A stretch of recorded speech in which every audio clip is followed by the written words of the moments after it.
Let's go.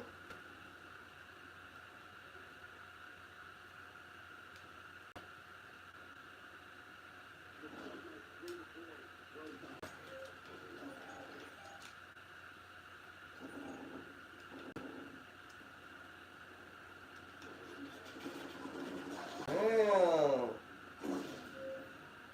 So the whole squad where I died on the floor and they running through. They're about to see you, Joey. You on them? Be careful.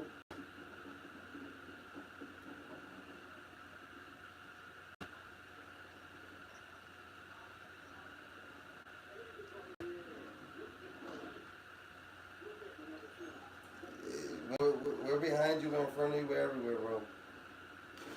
We're everywhere, right?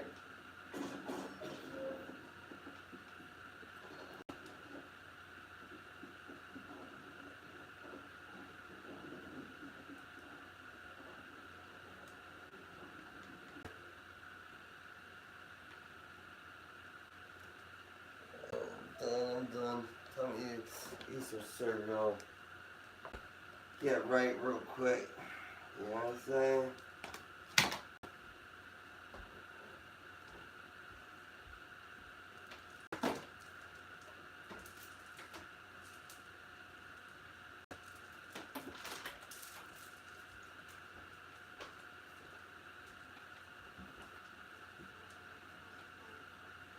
Come on, say. You want to think about it?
the state of Utah versus Enfield, Galton, Harvey Phillips Williams. So you think you know Wiz, but do you really? First up, we've got Shane Video next. You can use different the state of Utah versus Enfield, Galton, Harvey Phillips Williams. Good morning, Mark. How are you? I'm doing well. Thank you.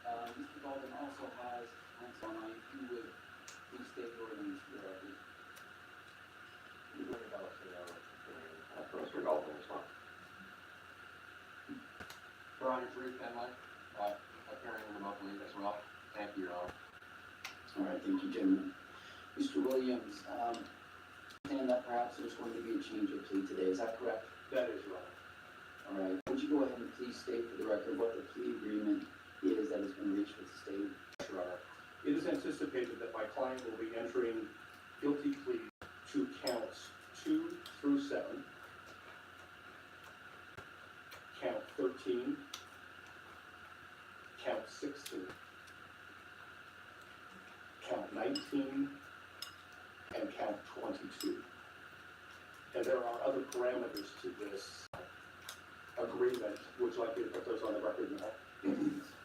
It's anticipated that he will enter those pleas as charged. In other words, identity fraud as a third-degree felony with 2 counts, forgery as a third-degree felony, 2 counts, 6 counts of count 4.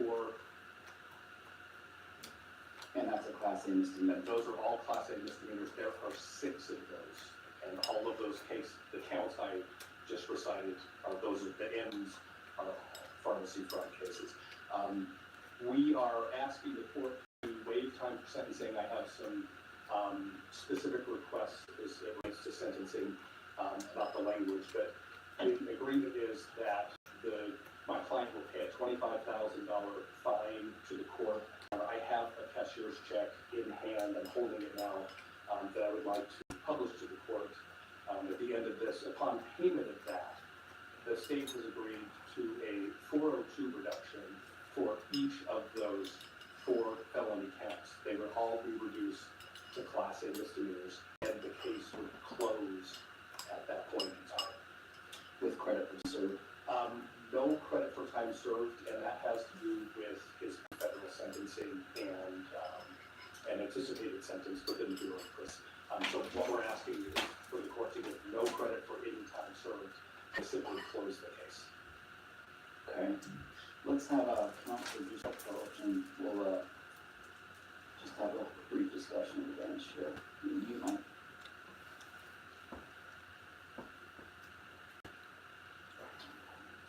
All right, I was able to meet with the attorneys at sidebar and just to try to better understand a global resolution that is happening in Mr. Galton's state case and with his federal case. I wanted to better understand how that global resolution would play into this case, and whether or not the court felt comfortable moving forward with accepting the plea and imposing a sentence in conjunction with the stipulated resolution that the parties have recommended to the court. I'm going to give Mr. Williams a chance to put a record just a little bit more detail about what's happening with the federal sentence and the amount of incarceration that Mr. Galton will be receiving, as to why it might make some sense for the court to accept the plea bargain. Go ahead, Mr. Williams. Your Honor, thank you. I'm happy to do that. Your Honor, the agreement that my client has reached with the federal government is, he's already entered this plea. This is a matter of public record. He reached an agreement that has yet to be accepted by the district court. I should qualify that. A sentence of incarceration of 27 months in the Bureau of Prisons would be a reasonable sentence, and we're awaiting sentencing on that currently. But the position here is that that is a significant sentence. Candidly, it could be that if he were sent to Utah prison on this, the board may release him far sooner than that. But he's going to this 27 months within federal custody, which is why we're asking the court to follow this recommendation and this plea agreement that we've reached of just closing the case now. Then he can go and remain in federal custody and do that time when that sentence is handed down. Thank you, Mr. Keller. Is there any? If I may, I'm sorry. You may. Thank you, Mr. Delacino and I have been communicating. One thing we want to bring up, and that is that in our negotiations, which have been extensive with Ms. Geller, one of the things that we talked about that there would be a no contest, and I'll let Mr. Williams explain in person. But that these would be entered no contest. Mr. Delacino and I just wanted to make sure that was clear with the court. Okay, thank you for helping me better understand that, Mr. Finley. Mr. Delacino?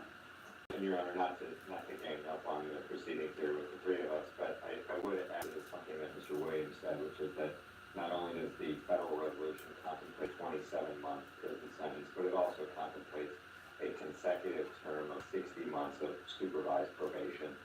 So there will be a probationary component to that sentence as well that will follow the custodial sentence.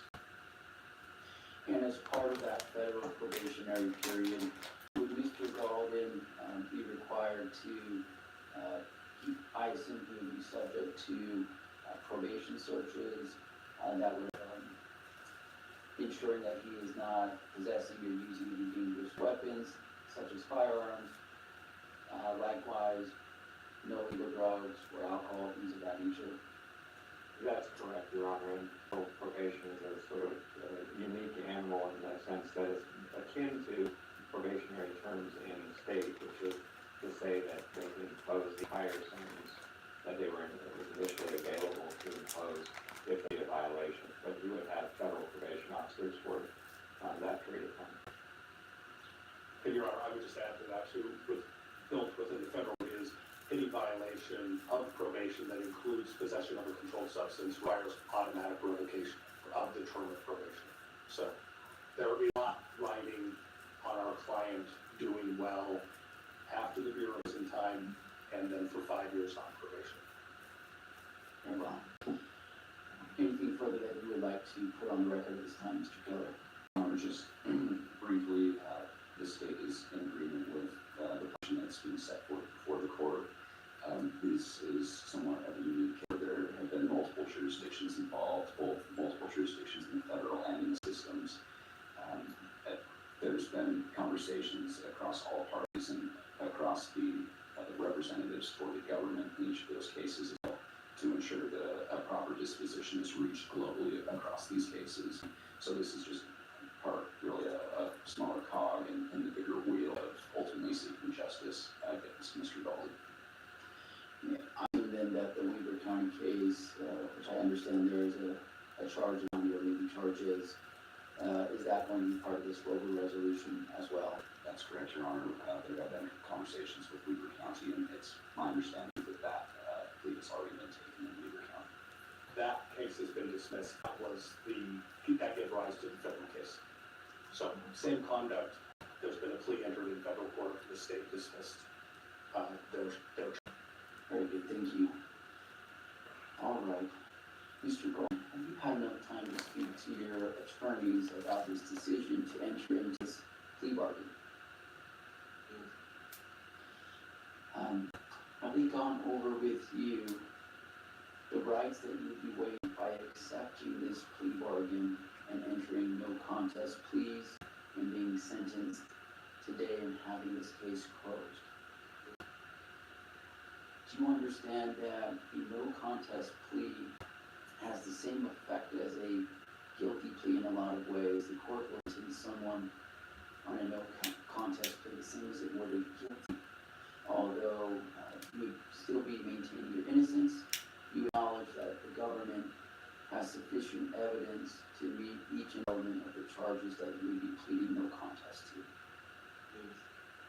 Mr. Golden, are you under the influence of any drugs or alcohol today? No. Are you on any medications right now? No. Are you thinking clearly today and understanding everything that's happening in court? Has anybody forced you or coerced you to get you to accept this plea bargain? No. Are you in no contest today because you believe that the government does have sufficient evidence to be able to prove each of these each of the 10 charges that you would be entering a no contest plea to today beyond a reasonable doubt? No.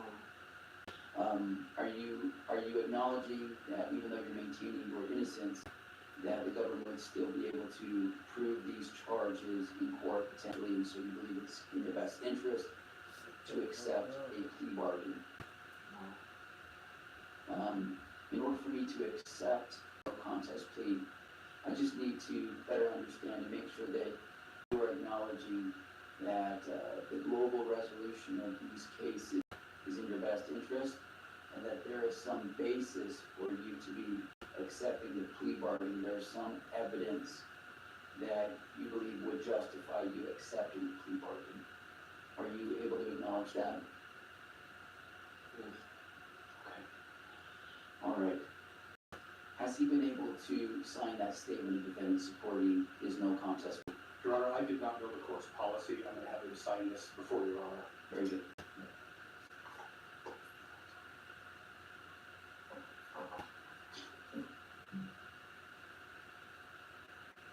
If I could push.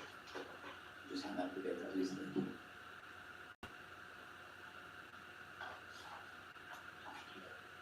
Weldon, I just want to make sure that you have reviewed and read this entire document, which is entitled Statement of Defendant Supporting Your Plea and Invocation of Counsel.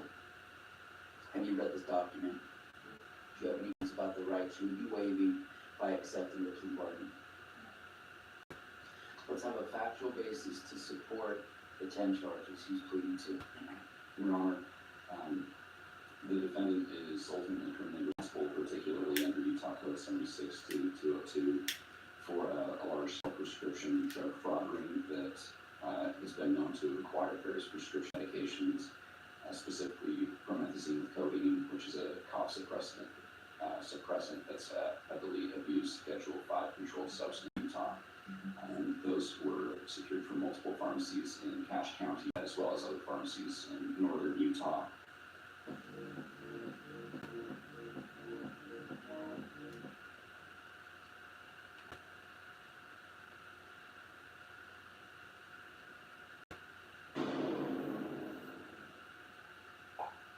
Okay, Rich, before we get started on today's segment,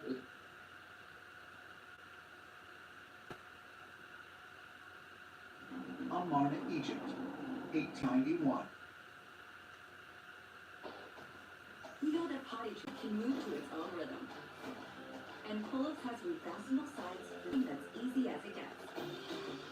So they don't.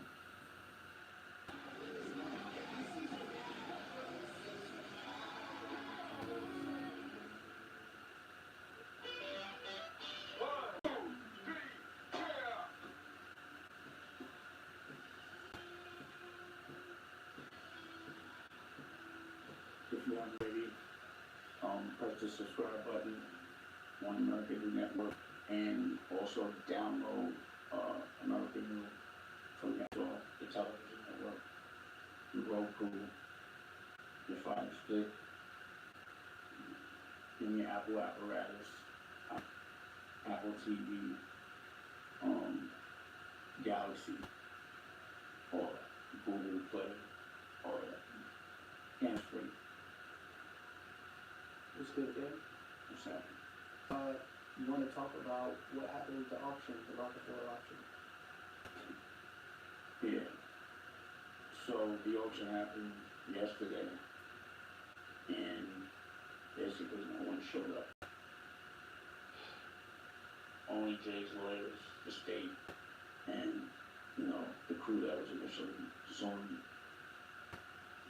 I didn't go, it was my son's birthday. And like I said, to be honest, I just wanted this thing to be done. I think people really don't understand that from that third of reasonable doubt for the last over 10, 15 years, I wasn't receiving any royalties. And the reason why was because, I had found some money that they told me about, and, I took it because I knew that I would never get paid. There was no intention of me ever getting paid. And I don't feel like playing over that. What I wanted to do was put everything pause in my rear view and do everything new. But you know, it's like when you know people are just taken from you boldly. When you internalize that, it does at some point bother you. And in my brain, I'm like, yo, I just want to get rid of this. You know, I just want to move on. I don't want to have any reasons to have to bring anyone up that's not in my life every day, that was in my past. But, you know, I don't know if you understand how it feels to know that, you know, and to be honest, when I look at the books, you know, I was only supposed to be getting about 120,000, but that's, you know, that's like 8,000 a month, 10,000 a month. I wasn't seeing that at all. And then to have to go to court with somebody for it means you have to spend money on lawyers to go get shortbread. And then, of course, because of people, you know, doing stupid narratives and, you know, people that live vicariously through other people for, I would say, I don't want to say, you know, just girls that are men that act like girls that talk about or root for another man. Either way, I'm not okay, so, you know, it's a fight that nobody feels like dealing with when you're new things. That fighting, you have to focus, or else you're gonna lose. I'm doing 20 different things and paying for 20 different things. You don't really feel like focusing on your passion, you know? And I don't want people to think my career is coming out here and doing this podcast and, you know, I have to deal with everything, the misconceptions and people trying to fuck with my reputation. And after, you know, because I don't have a team of people or lawyers to speak for me or bots to put a fake narrative out there. And I don't call me in Charlemagne the God and all that to tell them the net. I don't do any of those things. I just come outside when I gotta protect my word. And people be lying. And it just, again, bugs me out. You know, why everyone wants to, on that side, wants to paint this narrative that I'm so much struggling when I'm just building. Yeah, I'm struggling because I'm fighting for my independent freedom. I'm paying for it. I'm paying not to have to hang out with a certain crowd. Honestly, I would rather be broke than hang out with those people. I'd rather pay for it. I'd rather use all my money, every dollar I make, so that I could spend all my time with my family. But anyway, no one showed up. Yeah. And the state made a bid for it, $1 million. And that's really what it was worth. So if I'm 120,000 a year, and let's say it's 10 times multiple, that's what usually things report for, it would be worth like 1.2. Everyone, I think, not everyone, what this really taught me was that in the world, homie isn't as big as you portray. You know, I thought more people would be interested in buying because of the art value of it. And that's the only thing I was selling. Because of how everyone portrays they love this dude, if they really loved him, like I thought some collector like the Wu-Tang thing, like Wu-Tang is love, who really valued them a certain way. When people will buy a piece of a piece of vinyl that no one can have for, you know, $20 million, that's love. There was no love. I thought people would at least show up, but no one even showed up. So I'm like, they're really portraying themselves to be a lot bigger than they are. But no one showed up. It didn't even get market value. Now, that could be because of, you know, all that bullshit that they put in the newspaper. But they didn't buy it. Now, he supposed to have it. The floor was $3. So why didn't he buy it? If you know, I just don't understand the point. They now have the state, for now, I guess, the people that originally were suing me for defamation, the people that, in my mind, pretended that they directed a movie that I directed, and, you know, they did shit and did a trial in New York, even though it all happened in LA, so I couldn't fly all the listeners down, and also knowing at the time I had 2 warrants, and, you know, I guess allegedly, I just feel like they got a crew of people together and lied. But those people that did what this whole auction in the first place right now, they don't make a fucking dollar. So why do they do it?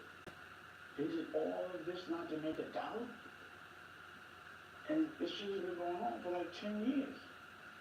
So at some point, it has to become obsession to chase one man around for 10 years. For under $1 million. I mean, I'm just thinking, like, why are people so...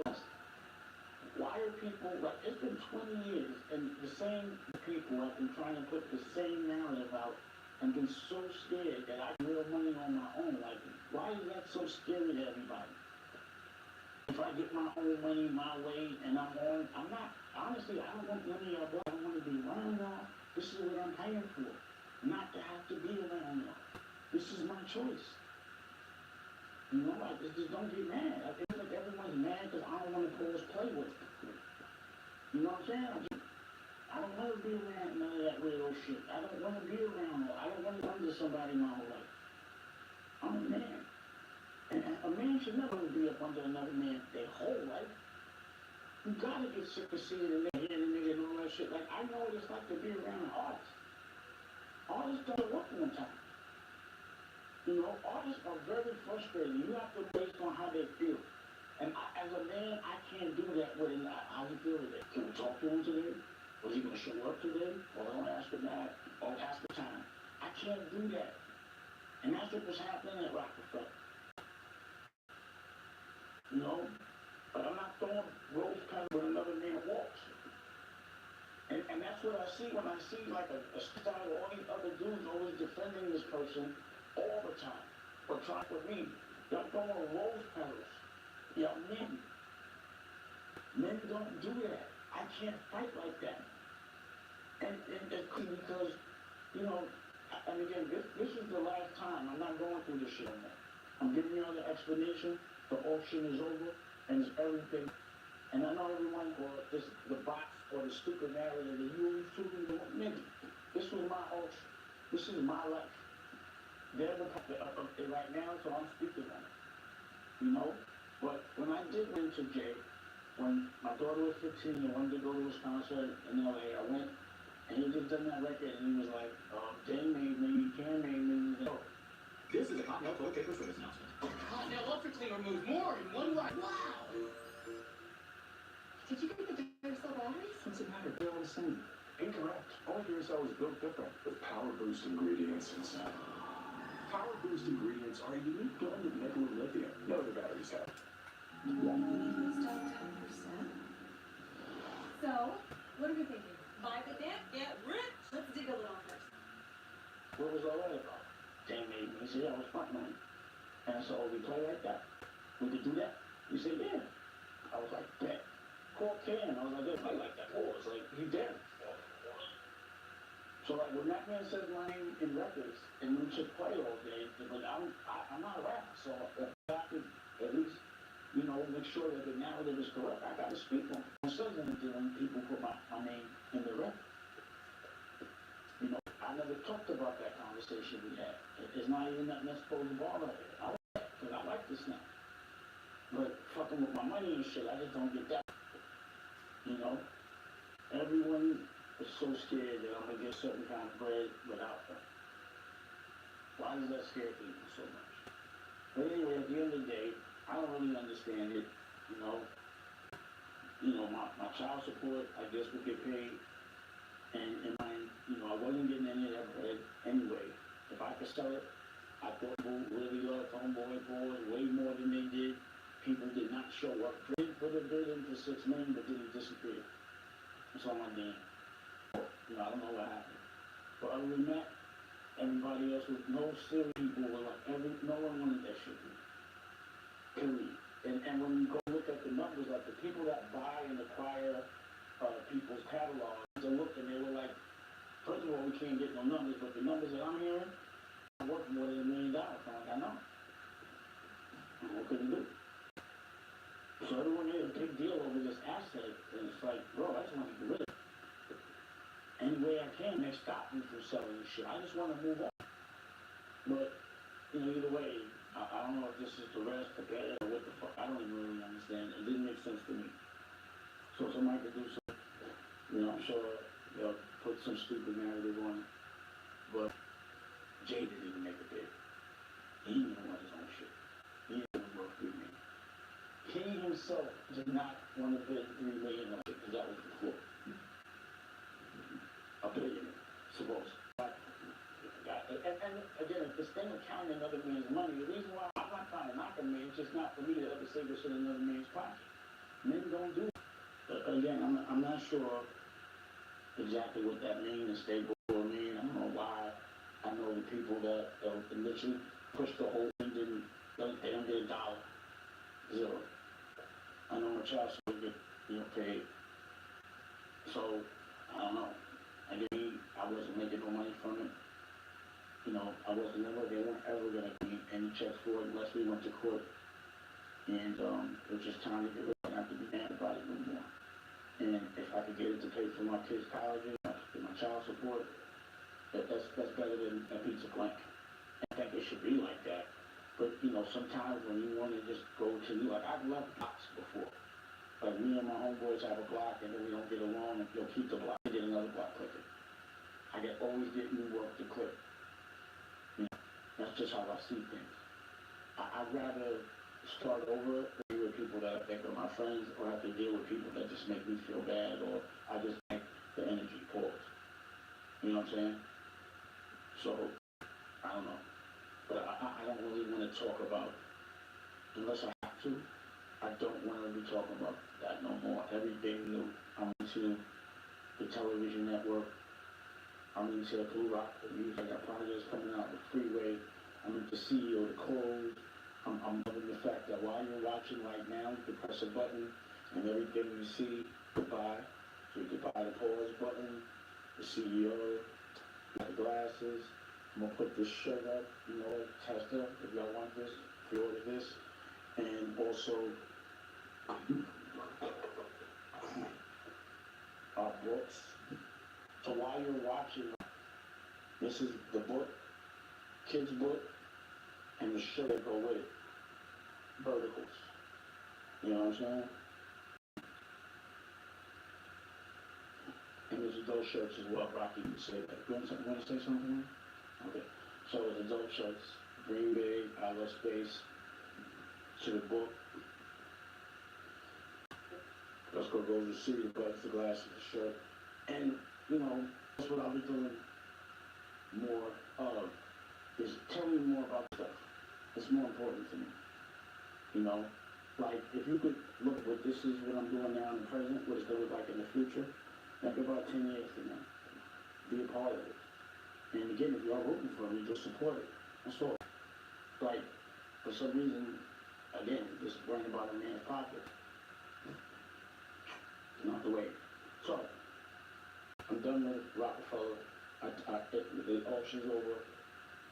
Everything. Period. Okay, so he's still trolling. What do you have to say about what's going on? You know, for me, the whole thing with 50 was dropping it. You know, we made a comment about it wasn't a joke. He said he was broke.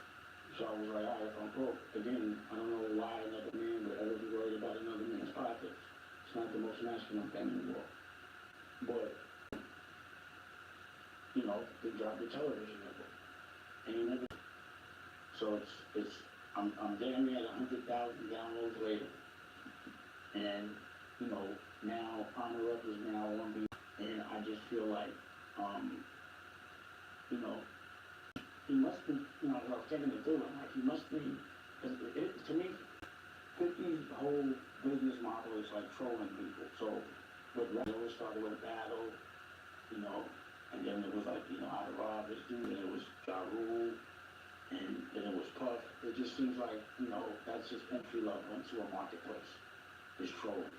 And obviously, he's trying to get into the fast channel space and have a network, and I'm the only one there. And I guess maybe that's the way he's trying to, but again, if the battle to us, if you got all that money, or you got all that money behind you, pause, just drop the network.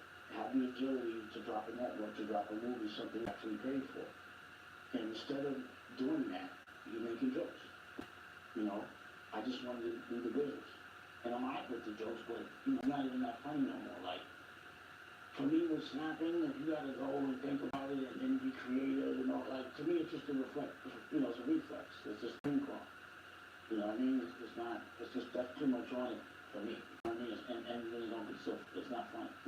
Or at least not as funny. You know, like, with smacking the niggas hips, paws, like, that shit was funny. You know what I mean? He did it. You know, Fat Pat, it wasn't like I wrote it, I thought about it, I made a skit about none of that shit. It was just make a commercial. You know what I'm saying? Because I got the pause buttons. But I'm sure Tony hollered at him, was like, yo, why you smack that man hips? Like, I know they was laughing, it was funny. And that shit bothered him, I'm sorry. You know what I'm saying? It seems like that shit is fucking with him. But I do believe that, you know, that must be it. Because then I was thinking, like, you know, everybody knows, because y'all keep talking about it, that I have a tax file.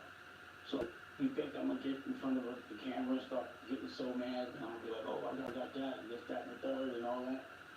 So I'm like, is he trying to bait me to get myself in kind of trouble by lying and saying I got money while I got tax file? Like, my hands are tied. I can't say nothing to that. You know, but again, it's just not the most masculine thing to me. To me, if anybody that's worried about pockets is gay. Period. That's Love I'm it. not calling it gay. I'm saying it's just not for real men. Period. Men talking about in their pockets. I don't want the world that that's how we do it. It's just not cool. And I should be able to invest in my stuff and go re-up. Like, I know I'm hustling, I know what I'm doing, I know I'm working hard, so why do that? You know? But I would like to see them drop a network. But now that I have content like I'm going to be on BD, now it's more of a level playing field. You know? And again, the difference is, you know, this is my network. It's a complete independent. We don't get out of it. We gotta make the money. You know what I'm saying?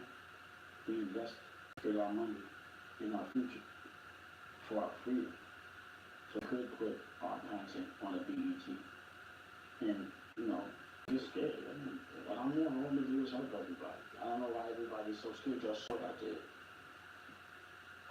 Pull-ups has refastenable sides for cheese, easy as it gets. Not today, Zay. Mighty Patch Pimple Patches reveal clear-looking skin overnight. Pimple, meet your Mighty Patch. If you're thinking of selling your home soon, you don't want to miss out. Not only will our team buy your house fast, you can also pay your next month's rent, mortgage, or cover your moving costs. We'll buy your home as any condition, no matter the price range. You don't leave anything behind, and you don't have to clean up or fix anything. We want to give you an offer for your home in just a few minutes. Scan the QR code you see on the screen right now. Grab your smartphone, open the camera, and clean up the QR code. A new window will open, and you can answer a few simple questions about your home and request your free offer. I'll make this process so easy. We'll buy your house as is, meaning there's no need to fix or clean anything. No fees, no realtor commissions, and you can leave anything behind. Scan the QR code you see on the screen right now. Sellfast.com. Answer a few simple questions about your home and request your free offer. Don't miss out on this, because you never know you will see this video. Scan the QR code. Visit sellfast.com and request your free offer today.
when I was at a certain position of corporate power, I made sure everyone that wasn't corporate was treated fairly. And I think that's the reason why corporate never really fucked me, because I didn't fuck with corporate at all. Because I've never been in the like, I'm alright with you robbing us. I've never been in the like, I'm alright with a manager taking my artist publishing. I've never been alright with, somebody having to give up 360 of their brand, their show and their merch and royalties and not my master. I've never been into any of those things. You know, like, when I get into a certain position of power as it relates to the media business, it's going to be in a way where an artist can be rich, or a filmmaker, like what I did with, Kanye, Jay, Kevin Hart, Lee Daniel. I trained all of them. Not trained, I taught. I mentored. I gave them advice. I showed them how to do certain things. You know what I mean? How to live like a boss. I led by example. I tried the word CEO common because no one knew what the word CEO meant. You know what I'm saying? And I've been a CEO, since like 19, 17, 18. Now I'm the chairman of the board, spokesperson for my company, my family's company, which is, I think, the best way to approach it. So, again, if it's funny, funny is funny, but I'd like us to help each other cope. It would be better if, everyone that's in here, instead of like dividing and getting at each other. The other thing I thought, because I seen him with Steve Stout when he had that tight ass suit on, and he was smacking Cam on the hip, Paul. I was like, damn. It was crazy because I thought I saw a clip of Stout smacking, 50 Cent smacking Steve Stout's chest or some shit in a basketball game, and now they're, friends. So I'm sure Steve Stout was like, yo, get out of the room, like one of those. I don't know. You know what I'm saying? And I was seeing like, there was a DiCaprio party, and now he's white. And when he's up, and I noticed when he's around the white people, he had his hat on. 50 without the hat is a different 50.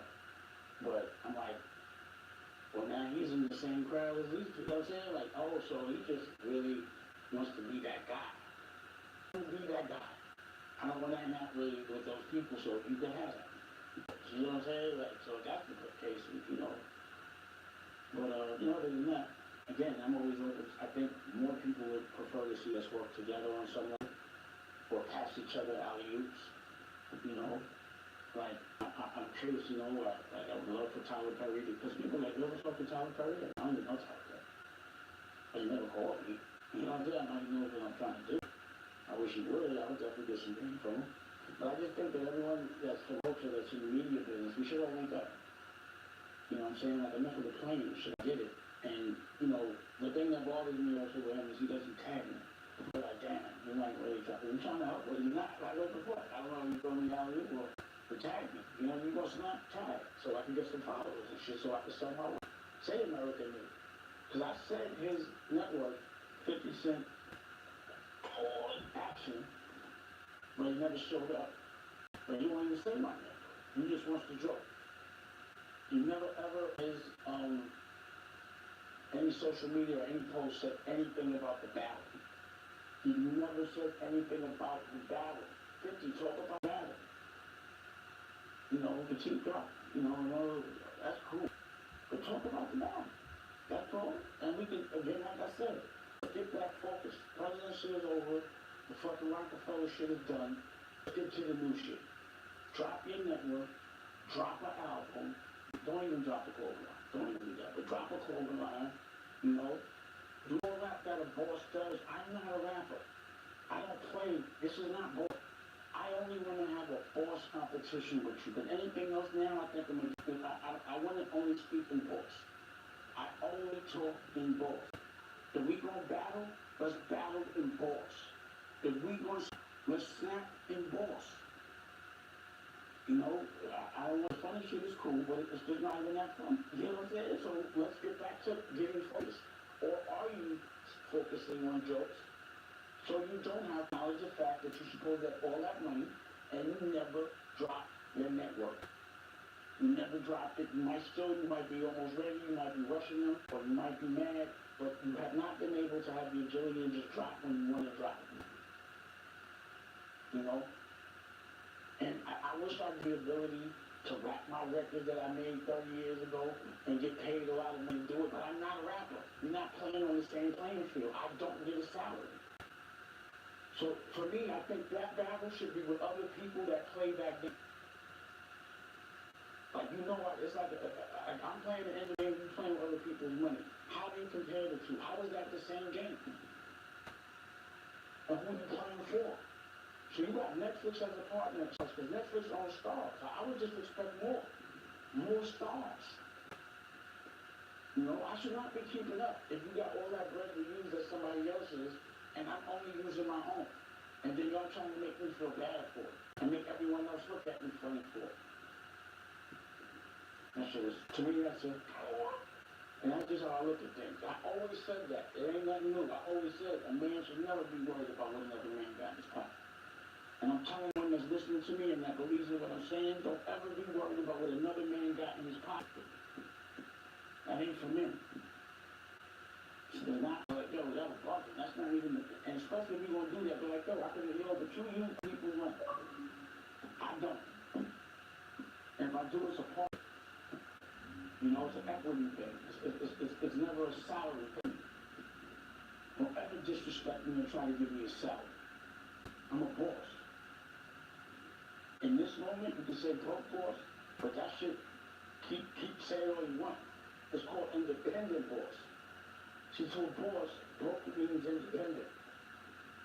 To a worker, broke means you don't make a big salary.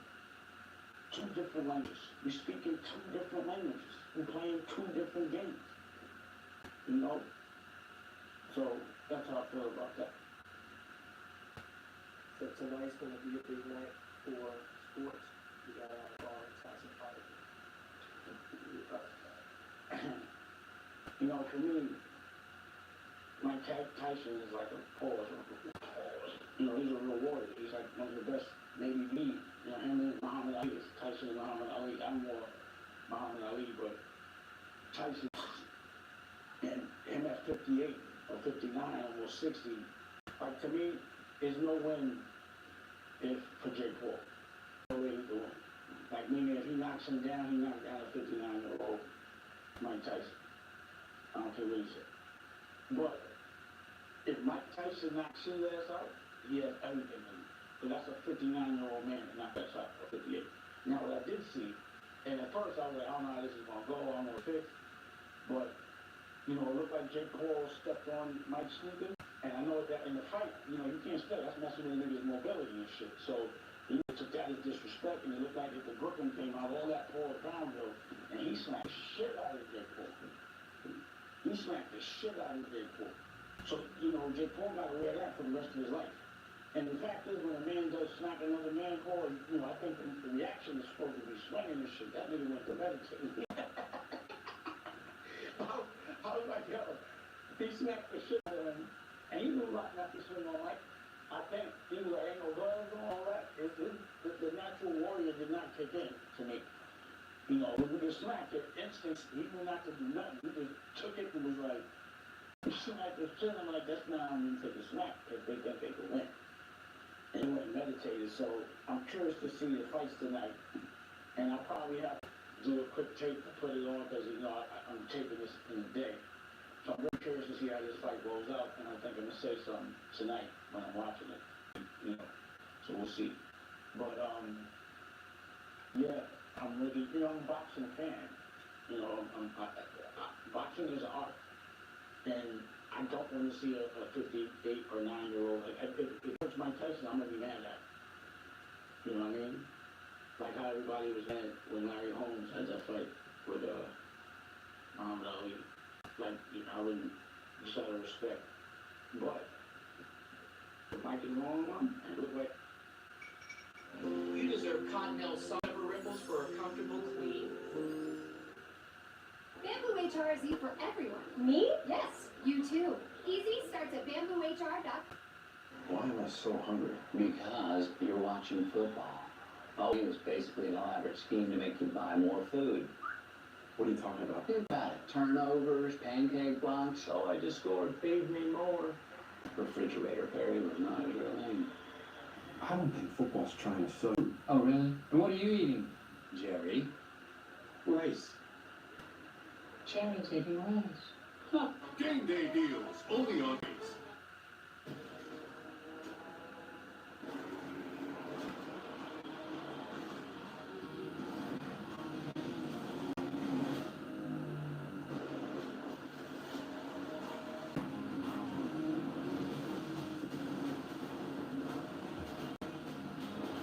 Built without limits. Dynapro. Hungo tire. Like he is. If it's like if he anywhere near half the person that he was in that ring, and he could keep his stamina, you know, like I said, by now the fight's gonna be over, so it ain't matter. But that smack was great. So I'll leave it at that.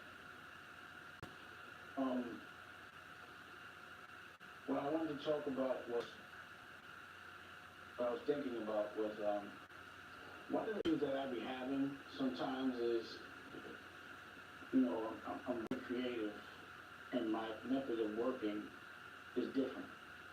And what I do is I just, you know, I just make everything that I see, try to make it come true. There's no limitation.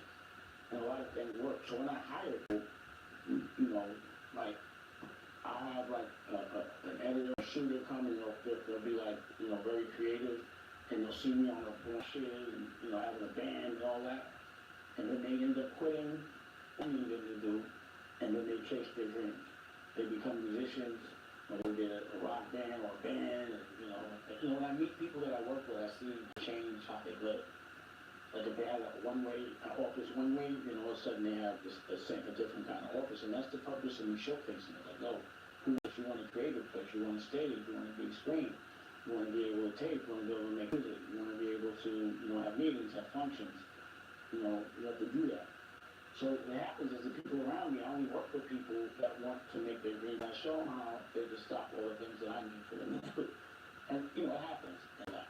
And what you have to try to figure out how to do is make sure when you're evolving someone that will evolve, that they can evolve with you when you're doing projects together. You understand?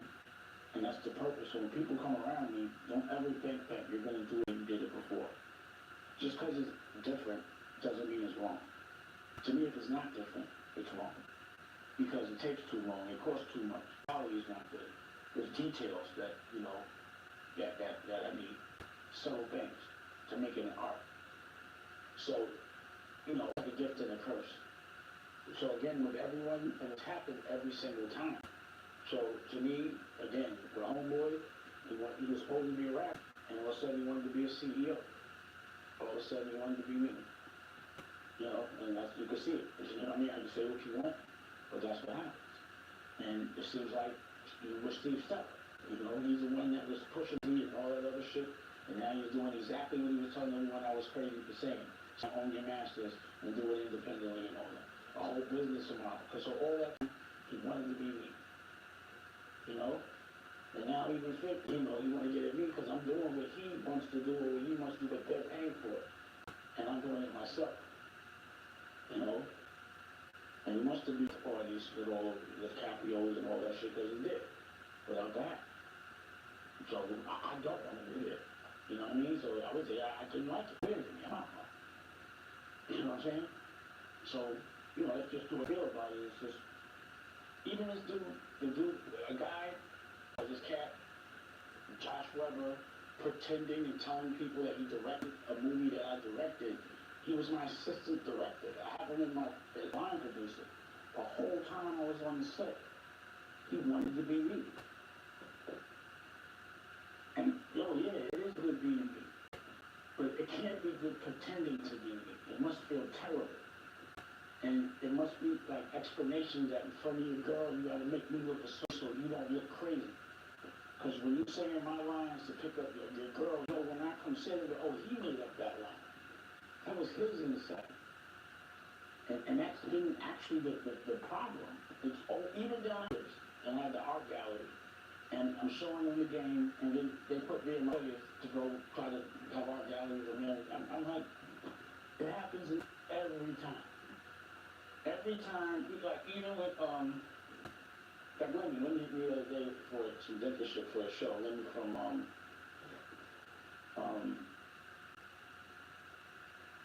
what you call it, Baddies. What's the name of it? Zeus TV.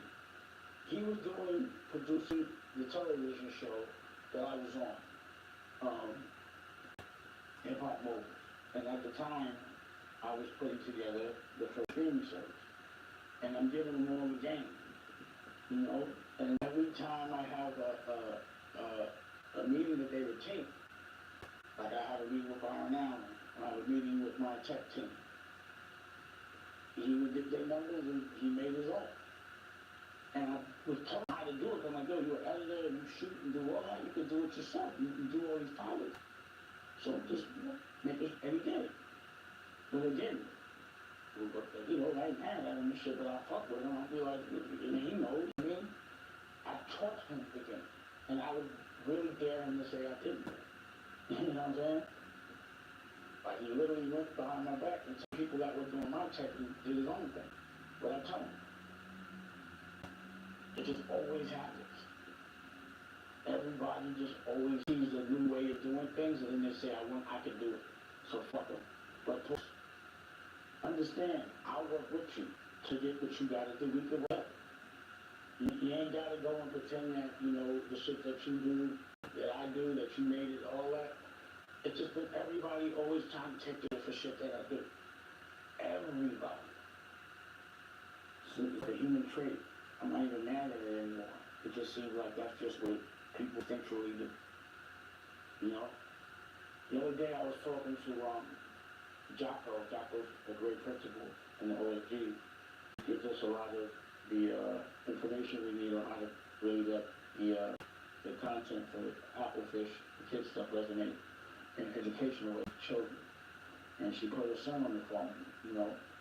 And you know, watching him grow up and play soccer, just made a big league in MLS or something. And, you know, I'm stunting on him. You know, I'm like, oh, let me just show you. I get stunting on you. So he's like 11. And I'm like, you know, you ever had your own game? And he's like, no. I said, you know, I got my own games to be hot. Google it. I discovered Kevin Hart. Google it. You know, I discovered Kanye West and Jay. And no, I said Jay. And he Googled it, he's like, and Kanye. So I kept throwing things at him to Google.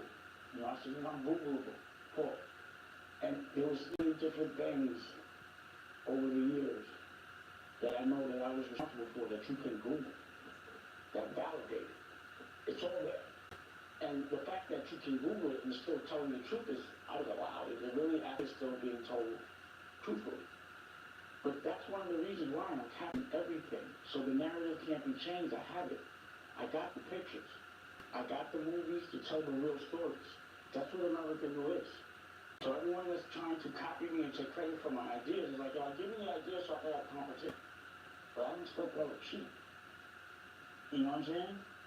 Even down to the fact that you could, you know, buy things while you're watching it. Press a button and buy all this without disengaging. I was doing that 10 years ago, but nobody. This is why I gotta smoke weed all day because my ideas are futuristic. You know? The last thing I say is this. You know, last week I was talking a little political, but I really wasn't because I don't do politics. I said, well, you don't know nothing about politics. You are right. I don't know anything about politics. I don't do politics. I just want to know how to pass laws. Everyone should work together. You know? But I did see something where they were saying that Trump is making something for reparations for white people. I just wonder how black people feel about that better down there. Well, that's true. I could be wrong. Like reparations for like white schools or some shit. I'm like, that's the part. That's the only thing I didn't like about him is that it just seems like he's more toward that side, or just to make that side happy where someone that doesn't love black people can celebrate. I don't like that part. But, you know, we'll see what else happens. I mean, there's a lot of shit I don't like, but that shit right there, I'm just curious if you're like with, if you're black, with that, if you're like supporting someone, like, is that exactly it? You know what I mean, I don't know, or like if you're in the room with them, like reparations, like talking, you know what I'm saying, there's a real conversation you can have there, you know, but it does seem like a little troll to me. That's just me. I ain't against nobody, but that right there was something that bothers a black man for sure. But, you know, the other stuff, you see, not people, just my opinion on things that I hear. I definitely want to take a moment, like it seems like this year, Clark, we lost, Fat Man Scoop, who I knew when I was younger, and, you know, he lived in Schaumburg, about 99, you know, the parties and stuff. It was Quincy Jones, the OG, and now, like, this week we lost Chubby B from Atlanta. And I remember he was on my streets, and then he went on to, like, get the Future sign and become this really big, you know, a really powerful executive to me. And what I'm noticing is a lot of these people just, I don't know what happened, but I didn't know he was sick. Same thing with Clark, like I knew he was sick, but I thought he was beating it because he was on sick. And I guess my point is, these people are cut from a certain kind of cloth where they're going to keep moving until the day they go. They're not going to say that. You know, we still stay connected here and there because he had dogs that he was training. He said they were like shepherds. I don't know, like special shepherds. And a dog, so on 4. So he was like showing me that, like, you know, there's always like something other than the music business or the industry where people can connect because they have passion for something and that keeps them, you know, talking to each other for years.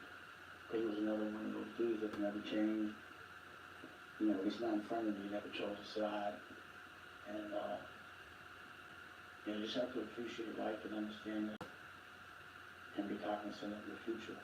You know, just because you don't feel things and what in the moment pause, you kind of think about what you want your life to look like at an age. Because this shit happens. Start investing in that. That's why I like eat the best. And I'm diabetic and I'm 53. And I'm still having fun like I'm young and I got so much to do. And I got children to raise. And look forward to grandkids and be healthy. So, just everybody that's watching this, man, just be cognizant of what you're eating. And just put investment into your future self. Fuck the money.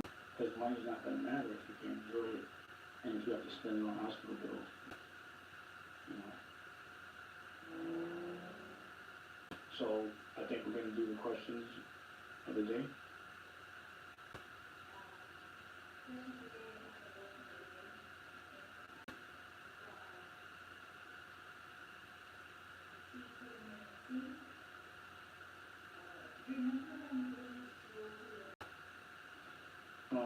Don't do anything for money that you wouldn't do for free. That's what I, you know, that's how I construct an architecture business that I do. Like, I would make movies, I make movies for free right now. I pay to make movies. You know, everything that I actually do right now, I pay to do. So if I want to make a record, I gotta pay to make the record. If I want to make a movie, I gotta pay to make the movie. If I want to make clothing, I have to pay to make the clothing. You know, so if you're gonna pay to do something that comes to make you some money, make sure that whether or not it makes you some money, the time on it is love. And then it's never a loss. You know, because like Rocky was talking about this on Dusko's birthday because, you know, his grandparents came in, Tia's here, and I'm here, and you know, his brothers and sisters could be here, but they're in school, and you know, other circumstances. But it was the time, it didn't matter what he got. You know, he got cool stuff, but he just was really, the things that are going to be core memory is the time that he's going to spend with us. That's what he's going to remember, the presence. The presence is the presence. You know what I'm saying? And, you know, again, I'm doing the check of Rocky as a mom. I'm like, damn, Ronnie, you were able to turn your child, the thing you love the most, into your job. Meaning books, your clothes, your curriculums, your content, your movie, your album. This is all inspired by your child. And everything you do is about your child. Every time you pitch anything, you're saying Desco's name. And that's all he knows. So damn, he killed that shit. And everything consistent. This is a Continental Toilet Paper Service announcement. Continental Ultra Cleaner removes more in one way. Wow! You lying? You got a problem with that? Here, crazy. Southern Hip Hop Miami returns in the Magic City. It gets hot around here, but we are ready to turn up the heat. Welcome to the circus. Southern Hip Hop Miami, new season Monday, November 18th at 8 on VH1. You know that Birdie can move to its own rhythm. And Pull-Ups has refastenable sides for changing that's easy as it gets. So they don't miss a note. Do you know that where the alpaca lives can swing over 70 degrees in 24 hours? Imagine living somewhere where every single day the temps drop below freezing at night and then climb up to the 80s by noon. You'd be switching clothes like 30 times a day. But for alpacas, it's nothing. That's because evolution didn't just be tough, it created a true super fabric, which actually traps heat when it's cold and releases it when it's hot, which is perfect for those rugged, high-altitude hills they own. Of them doing it and doing everything together.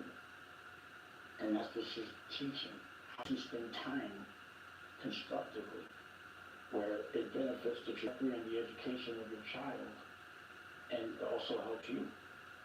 Because everything that I do with my son, for him, like he likes video games, so now I'm playing video games again.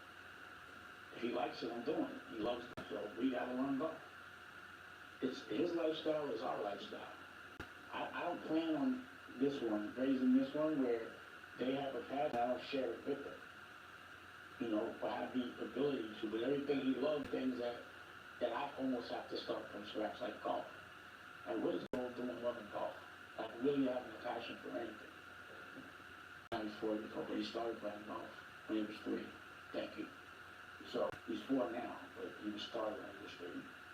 The love happened, and I'll be saying he's been playing golf since he was 3. He wanted for his birthday, he didn't want toys. He wanted equipment for his art. He wanted golf clubs. He wanted a golf glove. He wanted things that would make it easier for him to do what he loves. The toys and Legos. He loves to build.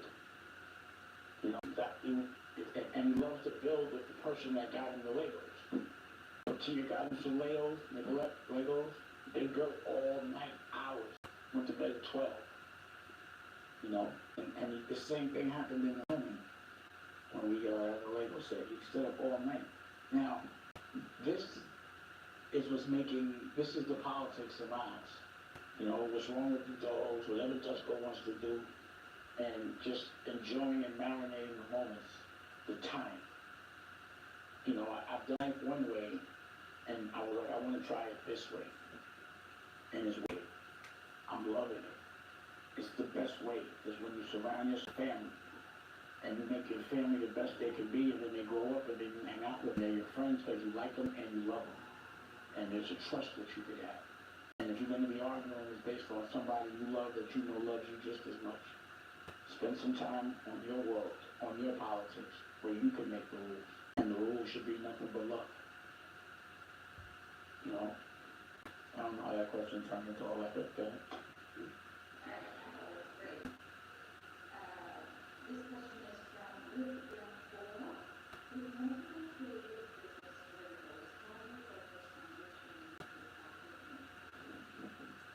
You know, to be honest, football is Rocky a lot. Is that I tend to go with is making music.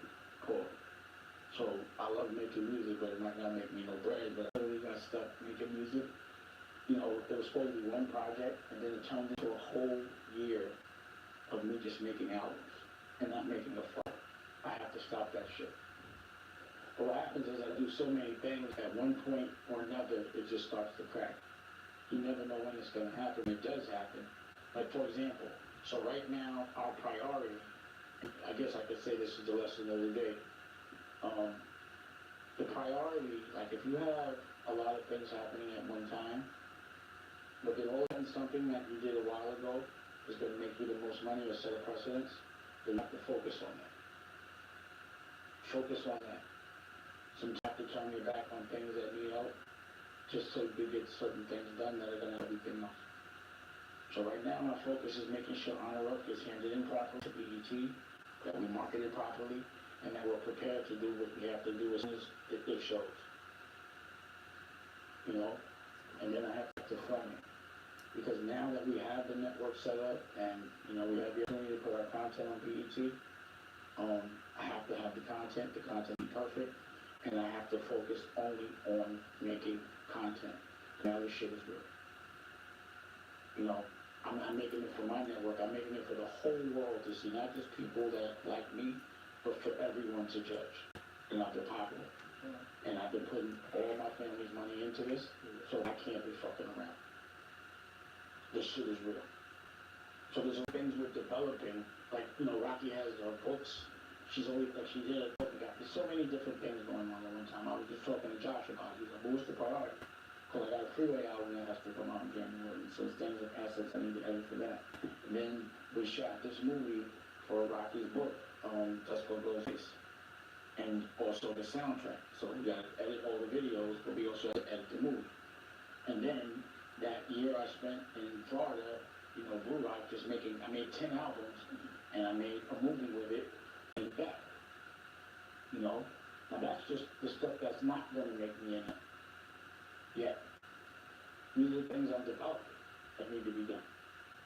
But I also have to put out the Quincy Detroit, the television shit. We have to shoot the rest of that shit. You know, we have to get that up to speed. And there's other things, the future stuff. We're reaching 100,000, so I gotta shoot the payment for. So I'm trying to prep that. You know, and then we got the clothes. So we gotta, there's so many clothes that I have to put on. Again, if you like this shit, I'll order it. Okay. And there's so many clothes, sneakers, the glasses, the buttons, the books, the tours, the movies, the TV shows, the clothes, the bills, no matter what, the bills. And this business model here, man, you gotta pay them. And you don't have that consistency every month. You know, you gotta eat the food you kill. That's independence. That's that wild animal shit that I love. And yeah, it gets rough sometimes, but, you know, it's always the darkest before the dawn. You know what I'm saying? Right. You know, I was watching The Kingdom, right? I love that fucking TV show. I'm not gonna hold it. But, you know, I'm spoiled if you haven't seen it. But the way he successfully took over all the other crime families, it got the number twos. All the number twos resented their number ones. They resented the person that made them number two. You know? Like, damn, that's exactly what happens every time. You know, the person you put on, I guess when man put another man on, that man wants to, who always wants to be number one. That's what men, you know, but I just want to be number one fair. I don't want to cheat to be number one. I want to do it the fair number one. And that's the real number one. To me, cheating doesn't matter, but yeah. Common algorithm that every man that I've tried to put on has always tried to be me. And that Penguin validated that shit for me. That's when you know a television show is good, when they take real life lessons and implement them like that shit with some. It's like, yeah, man, the evil motherfuckers, they always hate the motherfucker, put them on. See, for me, I love my connect. Anybody that helps me, I know how many people don't. I don't understand this resenting the person that puts you on to. I mean, it's happened to me so many times. It's like, and this is my girl sees it. My girl sees it. I mean? I don't get it. The last thing I wanted to say is, Puff shit, I don't think, at this point, I'm like, there can't be no tape, this shit might all be bullshit. If they are, where the fuck are they? How did the selected people see him and they haven't come out? You know? And, it's just such a gray area there for me still. You know what I mean? But at some point, it's like I'm looking at all the lawsuits and I'm like, I think they're just trying to drain us. Because I know each one of the lawsuits is going to cost at least $1 million, trust me, I know. With depositions, the trial, you know, trying to get picked out, discovery. The lawsuits, like if you have a good lawyer at $1,000 an hour, so if you have 100 lawsuits and they're $1 million a pop, just the legal fees, that's a, you know, I'm just thinking because I know I have lawsuits. So You deserve Cottonelle's softest ever ripples for a comfortable weave.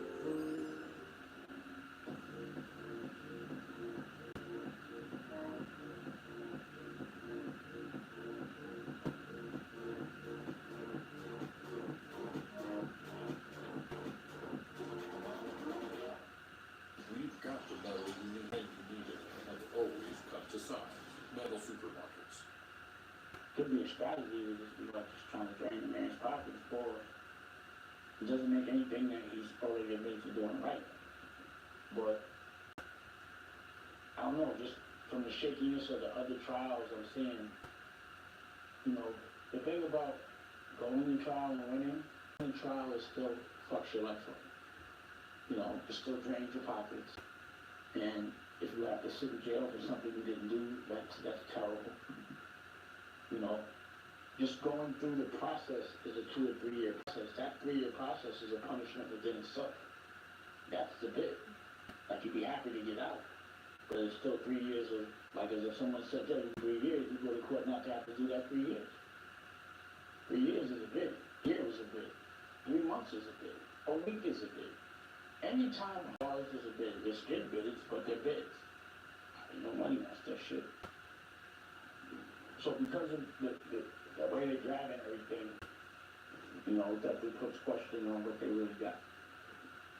You know what I'm saying? And, you know, the rumors are getting tiring. Pause. You know, you hear shit, but you don't see shit. You know, unless people are doing a great job of covering everything up. And I don't see how they can do that great job. I just don't see it. I haven't seen it yet, but we'll see. I don't know. I guess I'm super seeing or whatever. But I'm starting to think they just use it as a tool to try to fuck up hip hop and kill the celebrity. So far, the notes now. It's just every week. So that's what I say about that. You know, I know they can come up for a bail hearing. Maybe they'll get it. I don't know. I am curious to see how long Elon Musk and Trump are going to get along. And the people that even do certain jobs, it's just like he's trolling. But again, I don't know enough about politics and stuff like that. It's just what I'm saying. You know what I'm saying? Another question?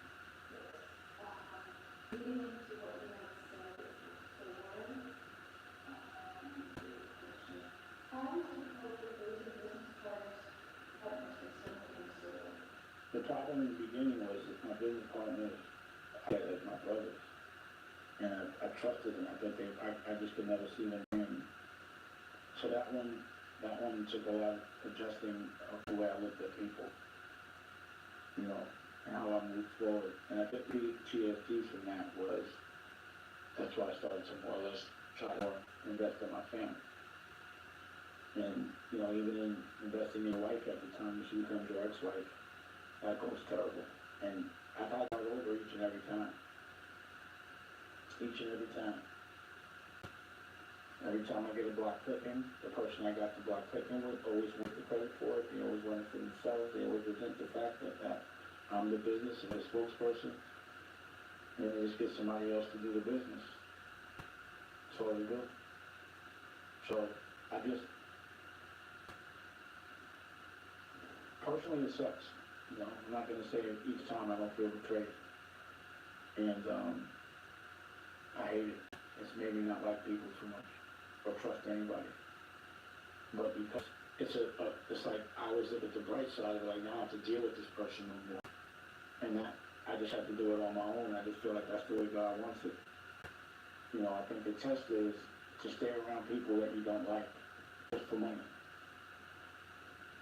Or to do things that are immoral, just because somebody told you to do it for money. And I just feel like I passed that test every time. And I'm happy. There's never been one time that I'm like, yo, I should have stuck around, done the immoral shit, or just tolerated the immoral shit, had this much quicker. I've never looked at it like that. It's always been like, phew. So like when one got jammed up, I was like, I'm so glad that I always was like, I'm not fucking. And almost everyone else that got jammed up, early on, I was not fucking with them. And more than likely in that moment, I probably would have perceived them better off in that business or industry until they got busted doing some shit they were doing. So, that test a lot. And I tell people I care about at all times. When things are about to happen good that you fought for, God presents a test to see if you're ready to evolve or do you need to get in the back of the line. There's always a test because, people always act straight when they know if you act straight, certain things will happen. Like I'll give you $100 or $100,000 if you do certain things and you know what you gotta do. But God, you don't know what the gift is. It could be billions. It could be limitless happiness and love. But God has to know that once you get there, you're gonna do exactly what's going on. You're gonna be in that type of time, limitless love, limitless happiness. But if you get there and you're gonna and make everyone that fought to get there unhappy, you don't deserve to be there. So they do the test. Look for the test. And I'm watching this happen with my friends. Like right before shit's about to get good, it looks fucked up, but there's always some good shit happening, and then you get that test. If you fail that test, you do not get the benefit from that good right back now. So pass the test. Because people are with you that love you. And when you don't pass, because they believed in you, they get the buckshot of that karma as well. So if you care about, like, you can't do it for yourself. Do it for all the people that are living. Pass the test. Don't choose immoral for money. Don't choose corny for money. Don't just fight. God wants you, because no matter what, you're going to have problems. Name a time in your life, anyone, that you had no problems. All the money you wanted, everything was dope, you're still gonna have problems. So God's gonna always give you challenges by the day, but if you don't choose the challenge, God will choose them for you. So I'm gonna make my own problems, so I ain't got to worry about God making some from it. You have to keep challenging yourself in this existence. That's the purpose of living in this existence, is to be tested every day. Either wait to be tested or go look for the test and make the test for yourself. I test myself every single day because I got to do this shit on my own. It's the way. If I didn't direct the movie and pay for the movie, no one's hiring me to direct the movie. If I didn't start a record company, no one's going to hire me to be the CEO of a record company. No one's going to hire me to be the CEO of a clothing company. I have to create the company to be the CEO. So you have a dream title. You have to create the company so you can give yourself how you want. Or you have to wait till someone likes you enough for years to get paid a certain amount to get to that point. And that's if they want you to. And you get fired anytime. All that business can go out of business and you can get laid the fuck off. It's not even your fault. It's just a different look. It's just, again, I can only think in boss. And people that think in boss, sometimes, they just don't get it. And they say things that just don't make sense to me. They support that. Soldiers support other soldiers if they get paid a lot of bread. A general's going to support another general no matter what. Because you know what it is to be a general in the army to fight a war for real. So, I don't know how many episodes of Bosses Take Losses. We've done, I think it's been about 6 or 8. So I would consider this a season of Bosses Take Losses. And you know, I'm definitely, if somebody says something, I gotta deal with some shit in the narrative, I'll pop back. But, I don't know, it just depends on what I'm doing, but I gotta get to work. You know, I got a lot of work to do, and I gotta focus. So, this is the first season of Boston Losses. I know I was mad when the Penguins said I'm gonna take a break, and it was over. It's maybe, the good part about it is I can just react to it, but right now, it's the end of the season. The auction is done, and I relax. I can get to work, not relax. Just leave this shit behind me, pause, and get to work. Like I said, right now I feel like you can press a button, you can buy any one of the things you see, and if you don't want me to be broke, let's support, so I keep breaking that work.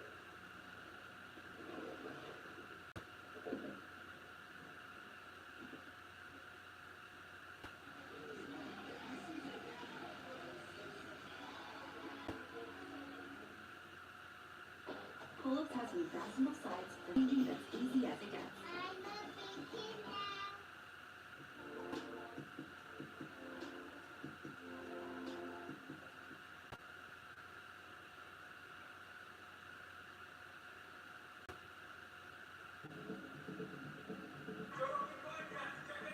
The Joe Rogan Experience.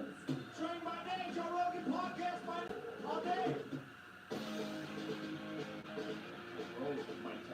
Time doesn't give a fuck about any of us. No, Keeps going. no, with nobody. What was it like fighting again after all those years?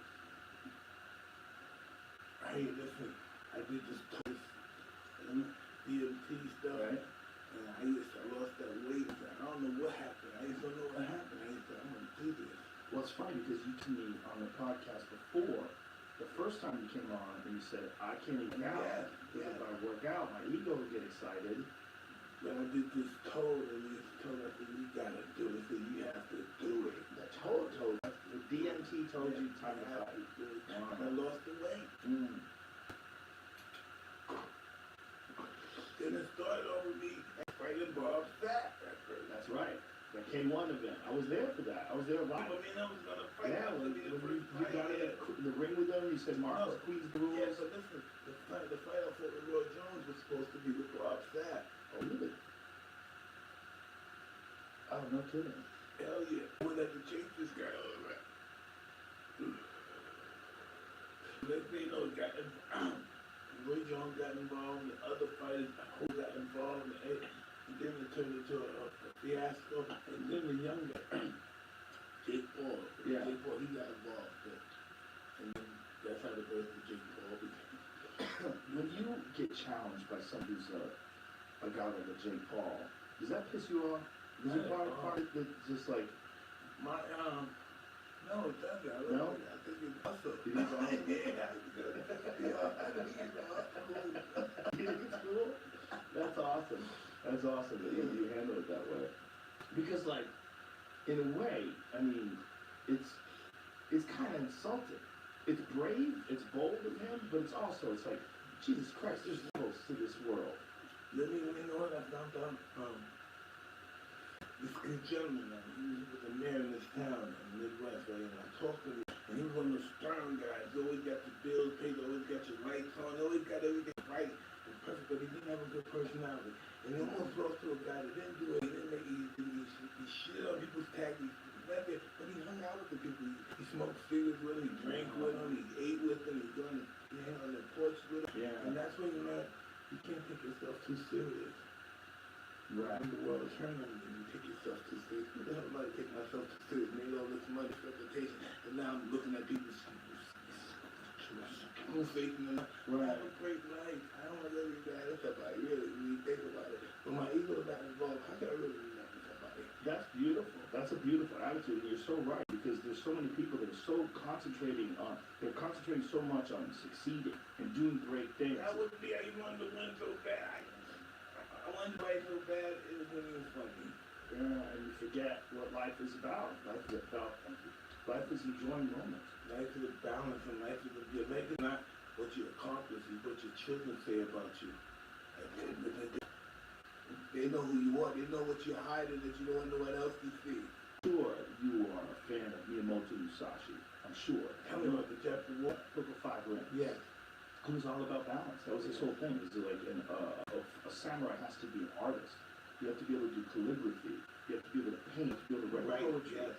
He felt like if you had any imbalance, like if you were too aggressive or too peaceful, like any imbalance was dangerous. He's like you had to be perfectly centered. So you had to be a person who understood all things. That all worked everything. That's true, but everybody can't express themselves being centered. Yeah. People have to be totally insane to express themselves, and Mhm. totally introverted to express themselves. I don't know why it's like that. I think he's talking about it when they're fighting with swords. Self-control. Yeah. Our main problem is self-control. That's our main For sure.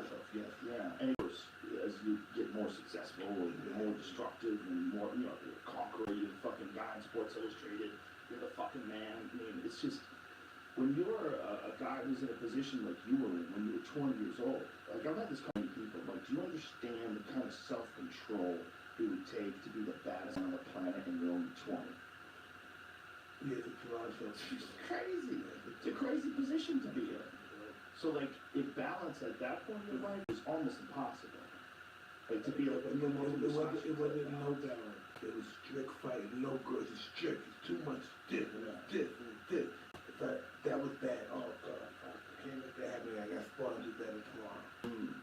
That was bad. Oh God, I gotta move my head. I got hit today. That black guy. Oh God, but that's gonna be mad at me if you see me do this. You see me get hit. It's just every day was on being perfect. do you think that that's what it takes to make someone who is as good as you, as young as you? You have to be completely obsessed. Me, my Yeah. obsessed Steve Harvey type of person. In that point in time, to achieve what you achieved so quickly too, like you met Custom New York, what, 12. So from 12 to 20, I mean, that's wild. That's a wild. 12 to 19, the guy was 19, but the fact is, that I put so much of myself into boxing, my emotions and everything. That was magnificent, that was great. But then when I came to life, it was asterisk. Right. Imagine being the guy that's just so, boom, always looking and say, hey, guess what? Hey, baby, I love you. Hey, what's up? Hey, love you. Yeah. And I'm a manic type of person. With everything. Yeah. Yeah. I love you. And when I do, hey, stop, no problem. No, I love you. Oh man. You know Neil Brennan? Neil Brennan, comedian, very funny comedian, but he was a funny football player. Football players getting violent altercations, and he goes, he just did football outside football. That's all it is. He gets paid to do football. Like dudes who like crash into people on a regular basis and tackle people, like he getting paid to do. They just did football when it wasn't, No, he did it illegally. Yes, he did it illegally. He did football when it wasn't time to do football. I did boxing when it wasn't time to do boxing. When it was out of season. Yeah, it was. Sometimes we do our sports when it's out of season and we get in trouble. But those added to your mystique, like when you got in that fight with Mitch Blood Green and was it Cappadans, and that was like added to your mystique. Like when you crashed your car, gave it to the cops, like that added to your mystique. It was just wild, impulsive shit. But it's like almost like that's what people want from the greatest boxer on the planet. You know what I mean? They want just chaos, part of the fun ride. I was a nobody that wanted to be somebody so bad. That's what it was. Yeah, but you were quickly. And did you have obviously you were supremely confident, but you ever have moments where you couldn't believe it was real? Right now. I'm waiting for somebody to get up, nigga, and go back and sell. Oh my, amen. Yeah, there's no getting used to some things. There's just no getting used to it. But how do you get used to really, how do you really get used to understand when everyone tells you you're the greatest? Right. That's what the gentleman was talking about, the 5 rings. Mm-hmm. How do you acknowledge yourself? He wanted, you obviously were the greatest, but there's like almost like a samurai way of looking at it, where you acknowledge it, but you don't think it. And I don't know who the fuck is capable of doing that. Is capable of doing that at 20. In order to be the master, you have to be the idiot first. Right. You can't be the master without being an idiot. You can't be a master and become a master. You have to make the mistakes to become a master. 100%. You have to be a fool. If you're not learning. Hell, yeah. You have to be a fool. You have to be a fool to even think you want to reach that level. Yeah. You have to be a fool. And, you know, it's a funny thing because a lot of people are scared of anything new. Skiing, anything they never did. Ice skating. Well, you're afraid. Because if you think about the early times when you're learning something, you're fucking terrible at it. There's nothing more terrifying than being terrible at fighting. You're learning fighting around people that are really good at it. And if you enter into the try to be a really courageous person to be a beginner in fighting. Listen, you always benefit from fighting because people that don't fight well teach people to fight well. That's normally how it goes. You never see no great legendary, great trainer. It's it's only 1%. Like Emmanuel 100%, Stewart. 1%. Exactly. Emmanuel Stewart is not a guy that people knew as like a great heavyweight fighter. But my God, what a fucking trainer he was. That's what happens when you don't fight, you can't. There's some guys that are, Freddie Roach was a good fighter, and Freddie Roach is an amazing coach. There's exceptions, right? They're very 1% though. Right. So small. It's interesting, like everybody has their role, right? When you think of these fighters, the other guys like me, don't you think we have a little bit too much center to really get involved with somebody? Yeah, it's If totally if they don't pick it up, Yeah. you know, the entrance because they think they should be like us, or they should, instead of get up, they should stop fucking eating, losing weight, and don't need to lose weight. Right. Stuff. Yeah, totally. I could imagine that it would be just, you wouldn't be interested. Because you're still working, it's not like a great man who is a great fighter in point in his time stops thinking about himself. You're always working on yourself. Constantly, listen, if you know who you are at this stage of your life, then you're very limited. Right. If I know who I am at this stage, at 55 years old, I know who I am. This is never going to change. Right. This is who I am right now. I'm a very limited person. Yeah, You know, every day of my life can change. But I don't even know. absolutely. I don't even know what change. That's at every age. That's at 12, that's at 35. You know, I noticed the older I get, the closer I get to my past. I start meeting people when I was 10 years old, 8 years old. Now, I'm 55. I became one when they won 25 or 50 Grammys, the platinum albums or something. And it's been on a different world, but we came from that brilliant little set school. Also, they probably also can relate to you because they can't believe their life is real either. No, they tell me that too, yeah. Everybody says that. They also have like imposter syndrome. Yeah. Except Dave Chappelle. I think Dave Chappelle is just supposed to be there. Dave Yeah. Chappelle doesn't have any, like before shows, he's the coolest cucumber I've ever seen before a show. He just relaxed. Just relaxed, listening to like Nina Simone music, and he just goes out and does his thing. Everyone, I don't care who you are, everyone focus on who they are. Yes, everyone does. We all we have to think about. When you think about it, we are all we really have to think besides our children. And even though we have children, we're our center of our attention. And the great coaches find those people and make them better. Exactly. You have to bring that out of them. Yeah, but you have to have one of those people. You know, No one could ignite when you're customized. right. It's totally different. You couldn't, it's just different. It's emotional is involved. Do you think it would be possible if you met a man that reminded you of yourself when you were his age, and that would excite you to train him? Like if he was so excited about it, and so dedicated and driven and talented, and you felt like he would do everything you told him to do, and he'd listen to you. Listen, you know how special you have to be to be a trainer. That's what I'm saying. I don't care how great you are as a fighter. I don't care how great you are as a skier, but how great you have to be a trainer. You have to be, it takes more to be a great fighter. Do you think it's because a great trainer has to be able to teach all kinds of styles? No, a great fighter, the style has nothing to do with the morale behind the style. The behind style. You know, imagine if you have the greatest style, but you have the great determination, and you know what I mean? It doesn't inspire you. Yeah. There'll be nothing. So, like, when you have a relationship like yours with Cuss, when you were 15 years old, I mean, that's the magic relationship in boxing. When people talk about the mentor, Your mentors are everything. Yeah. And your job is to make your mentor happy. right? Yeah, if Right. you do that, you accomplish your job. The way you did it, man, it's like, it's one of those stories like a movie story. It really is.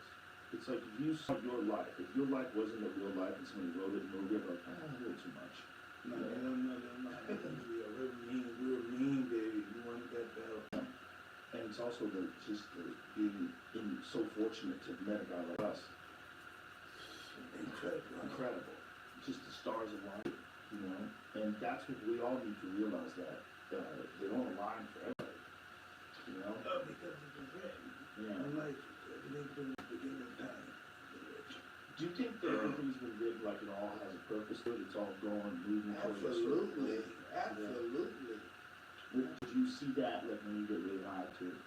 Like, that's when I do mushrooms or, anytime I do anything psychedelic, I have this weird thought that all of this is like playing out towards a very predetermined outcome. Exactly, all this is what we're doing now. Me and you and everybody is a beautiful process of dying. Mm-hmm. When you're born, the process begins. Yeah. And that's what. And you are dying as the world is changing rapidly around. More people have access to. No, by you dying, you change the world. That too. By you dying, you change the world. Exactly. Yeah. That's the thing. It's like I think that's like rap. I think no, it has a bad rap. If life is great, if life is beautiful, I have to be that. Well, it's inevitable. But I like it when you death. That's the way. I think they both be bad. You think God would want us to be born and be scared of dying.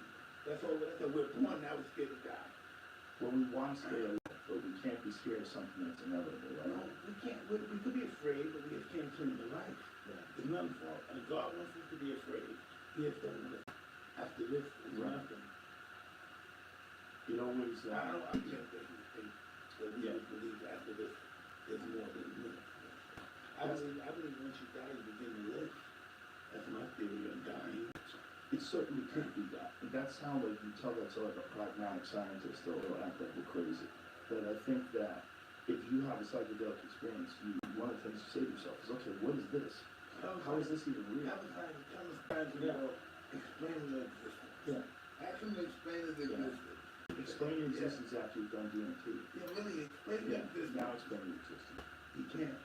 You can live in the threshold of your birth to death life and just operate by society's rules and only think about the things that matter to, to your online, your bank account, and things like that. But you're missing out on I don't believe. I think your consciousness tells you may not follow your consciousness. You may be afraid to react. I think your conscience tells you you're just intimidated to move or react. But I'm just told differently. Ignore it. Anything that I'm afraid to do, I do it.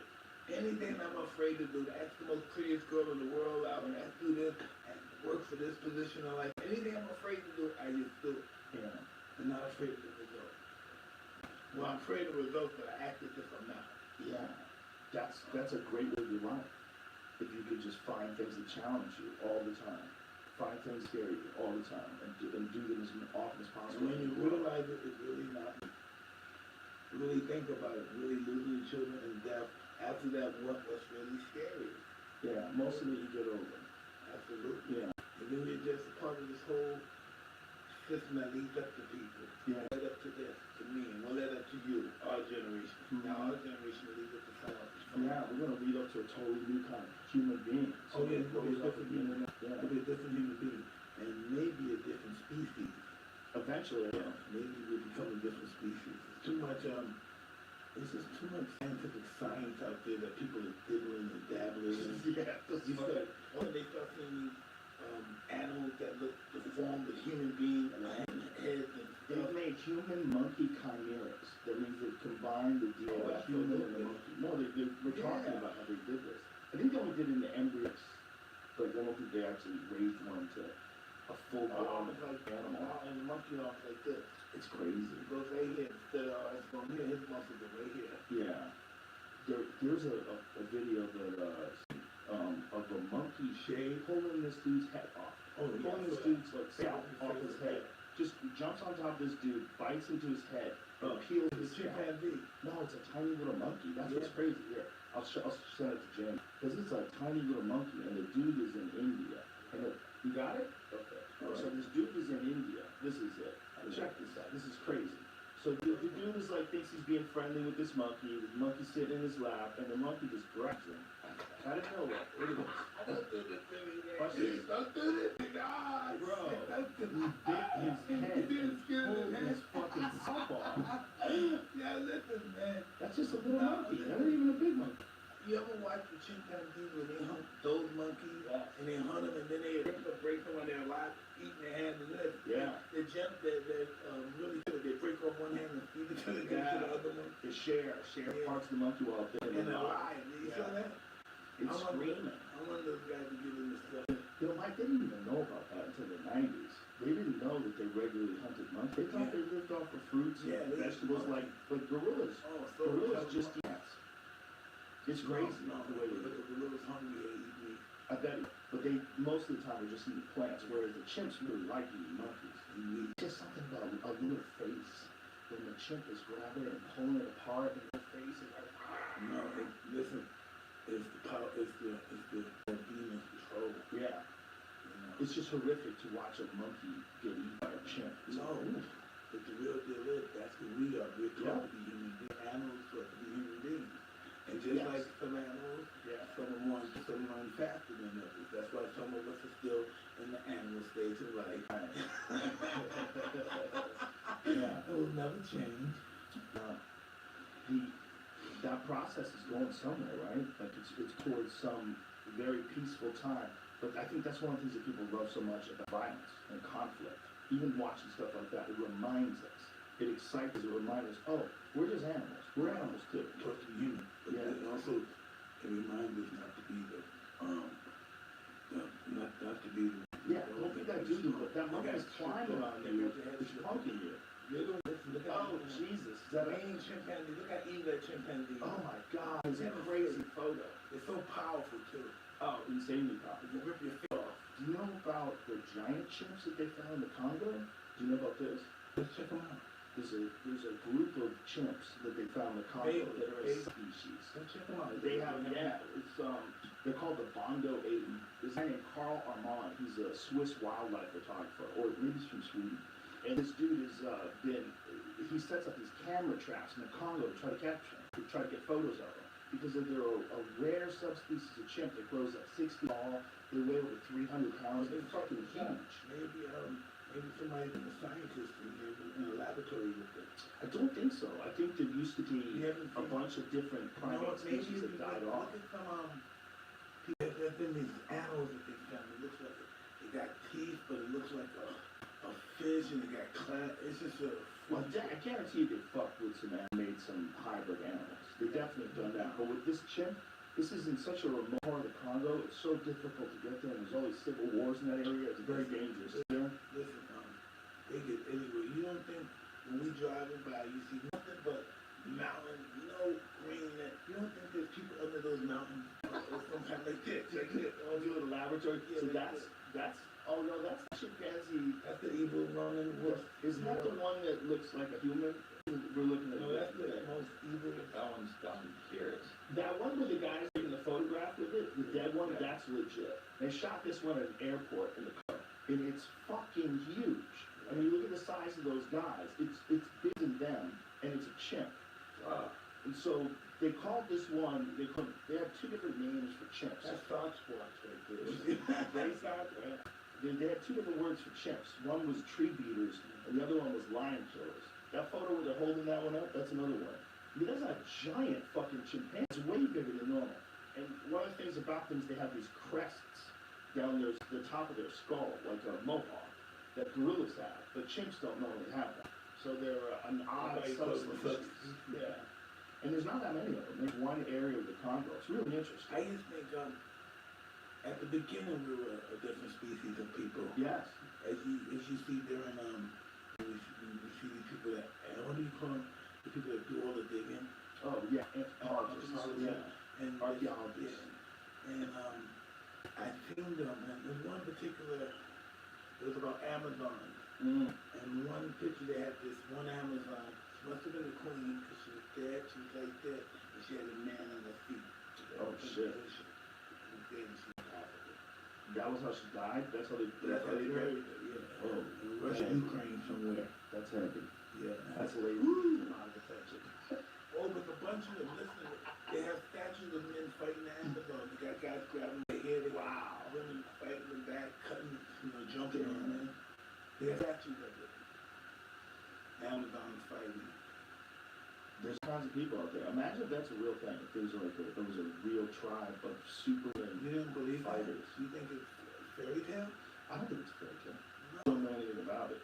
Real thing, baby. Real thing. Real deal, baby. So Amazon women, like a tribal group of They women. right dress, so they be shoes. That's all real.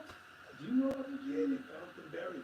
I believe it. Trust me. They removed the right tip they can shoot. How? They enslaved their babies. Oh, god damn, easy to do. If that's true, that is one of the wildest things a person's ever done for combat. Remove part of your body so you can shoot a bow better. Makes sense though. Well, you know, they did, they had the hairstyle and engage, right? They elongate their head. You know why that doesn't make sense? Because if you shoot a bow right, your tip shouldn't even come into play. And listen, that they may try it differently then. Maybe. I believe that too. Yeah. It's a myth busted Yeah. thing. It's a myth. Yeah, it's a fake fact. Yeah, they would be. Yeah. Well, I was just thinking about, because I shoot bows and arrows, I do archery. And when you use proper technique, the boobs on the string goes from here to here. Yeah, but So you're listen, pulling this guy. I don't believe anything doing this. They had different science then than they had now. That's true. They meant different bows. Maybe they just realized they could hold the bow better and not have to chop its head Maybe they off. have different gods and they believe different things. You know, That's most, for sure. most religion was like superstition before it became religion. Yeah, Religion was superstition. sure. And most of We it still was, are superstitious. I am. You know, we're the biggest Muslims, Christians, biggest Mormons, we still superstitious. Yeah. Now, religion tells us superstition is bullcrap. But we're more superstitious than we are religious. Some people are pretty religious. You know, some people believe all that black cat crossed the path. Oh, now you believe that. You believe the superstition. Do you ever imagine what it'd be like to live in a different time when there was no written history? And what those people must have been like, just passing knowledge, just talking to each other before they figured out how to Those live. are the greatest people at the beginning of the world. Those people, they gave us thought. And they gave us the biggest freedom I've had in my life. They gave us thought. Imagine, we're still quoting them. You know, we're still quoting Aristotle, we're still quoting Socrates. All these guys. Yeah, we're still Genghis Khan. We're quoting people from thousands of years ago. It's pretty wild. Because no matter how sophisticated we become, power is everything. You don't quote them because they have great quotes, because you quote them because they were powerful men that great quotes. There's that, and there's also there's geniuses like Galileo. Imagine hanging out with that dude. You know, listen, these guys are not cool hanging out with. all these geniuses, we like to be friends with them, but we don't live with them. That's probably true. Oh, we don't want to live with these genius friends of ours. Oh, they got so many habits. Oh, what the fuck, nigga? Fucking goddamn, though, you need them. You need those geniuses. You know, you can wash them again. Some people just wash all day. Wash in 3 showers. I have a friend, every time he takes a shit, he gets a shower. Wow. Every time he takes a shit, he takes a shower. Why you just not take a shit? Every time he takes a shower. It's a clean man. Oh, he's an asshole.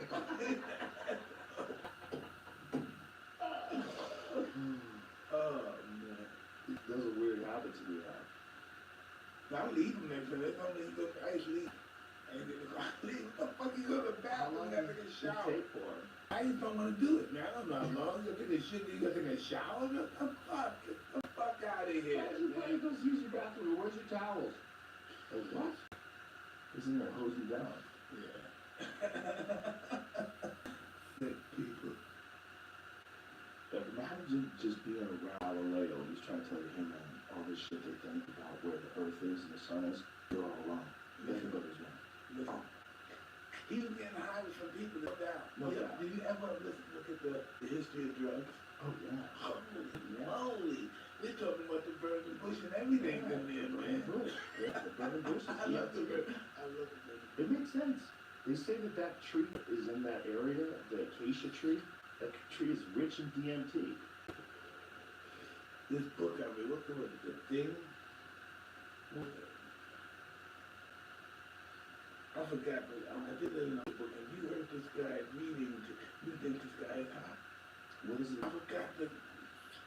Have you read, there's a great audiobook that I listened to called The Immortality Key. And I had a guy on the podcast who wrote a book. Mortal Code? No, The Immortality Key is all about psychic and ancient religions. And it's, he's got, they've opened up a field study at Harvard, so they're studying this at Harvard now. All the ancient Greeks, they were all tripping. Yeah. That's what they were doing. They have evidence now, Mike. They found ancient pots they used for their ceremonies, and there's like LSD residue. I know. I was in the great Yeah. people in the room with the ass. No one listen. He fell in love with the Afghan, and when they went there, he got fucked up. He said, "Oh, I love you guys. Your guys." He said, "Your guys are so beautiful. God made your guys so beautiful." God, all the men, he said, every one of the men they got killed. They think, no, they got Afghani generals to rule these people. Why we got these guys our generals? He fell in love with them. They got him high up the hash and all that. Wow. He fell in love with them. Wow. That makes sense. It really does. That's why you see, you got the Afghanistan got that bushy hair. That's what Alexander, his men, the Greeks back then, had their back then, the Greeks, but they had the bushy hair too. You look at Greeks now, they don't have the bushy hair like they had back then. They were wood, mountain men. Well, the Vikings took a lot of mushrooms.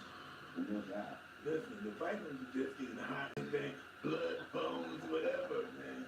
The Vikings, that was an interesting, that was interesting. There's nothing, you know, Nothing like that. you think they're not savages, they're fighters. Right. They live a very respectable life, healthy life, great culture. Great. There's a strong culture, like a fierce warrior culture. And then those people like populated places like Iceland. I know, but listen, those vicious, savage, those guys are farmers. You Yeah. look at these Vikings, they're marauders, these guys are farmers. They're just farmers that know how to fight. You have to wild to become farmers, right? Yeah. Well, you more than fight, you gotta eat. Right. You gotta set up your You gotta civilization. sanitize the civilization. There was that, it was on A&E or something like that? What was Vikings on? Yeah, Vikings. Good fucking show. I got into it with my wife for a while. We watched it for a few seasons. I'm tired of watching people get chopped up.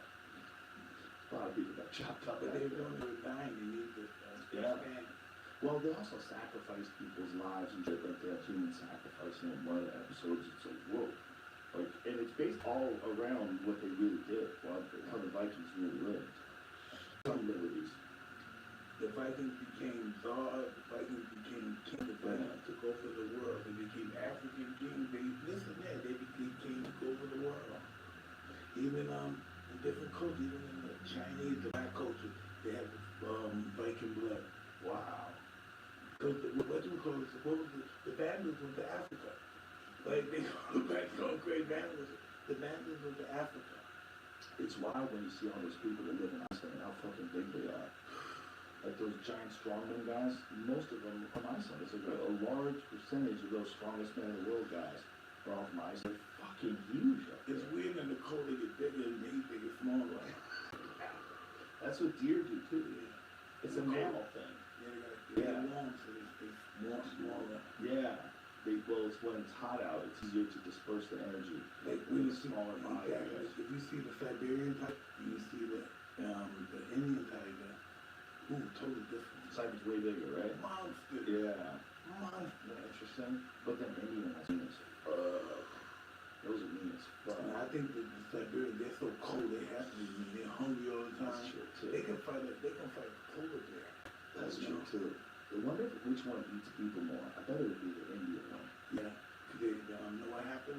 You know, in Siberia, you know how fucking much land out there in Siberia, that's ice before you can reach civilization.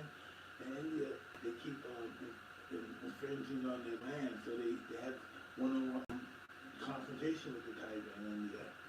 Yeah. They keep approaching on his cutting down trees, and he needs the big trees to hide, and they run right into it. Yeah.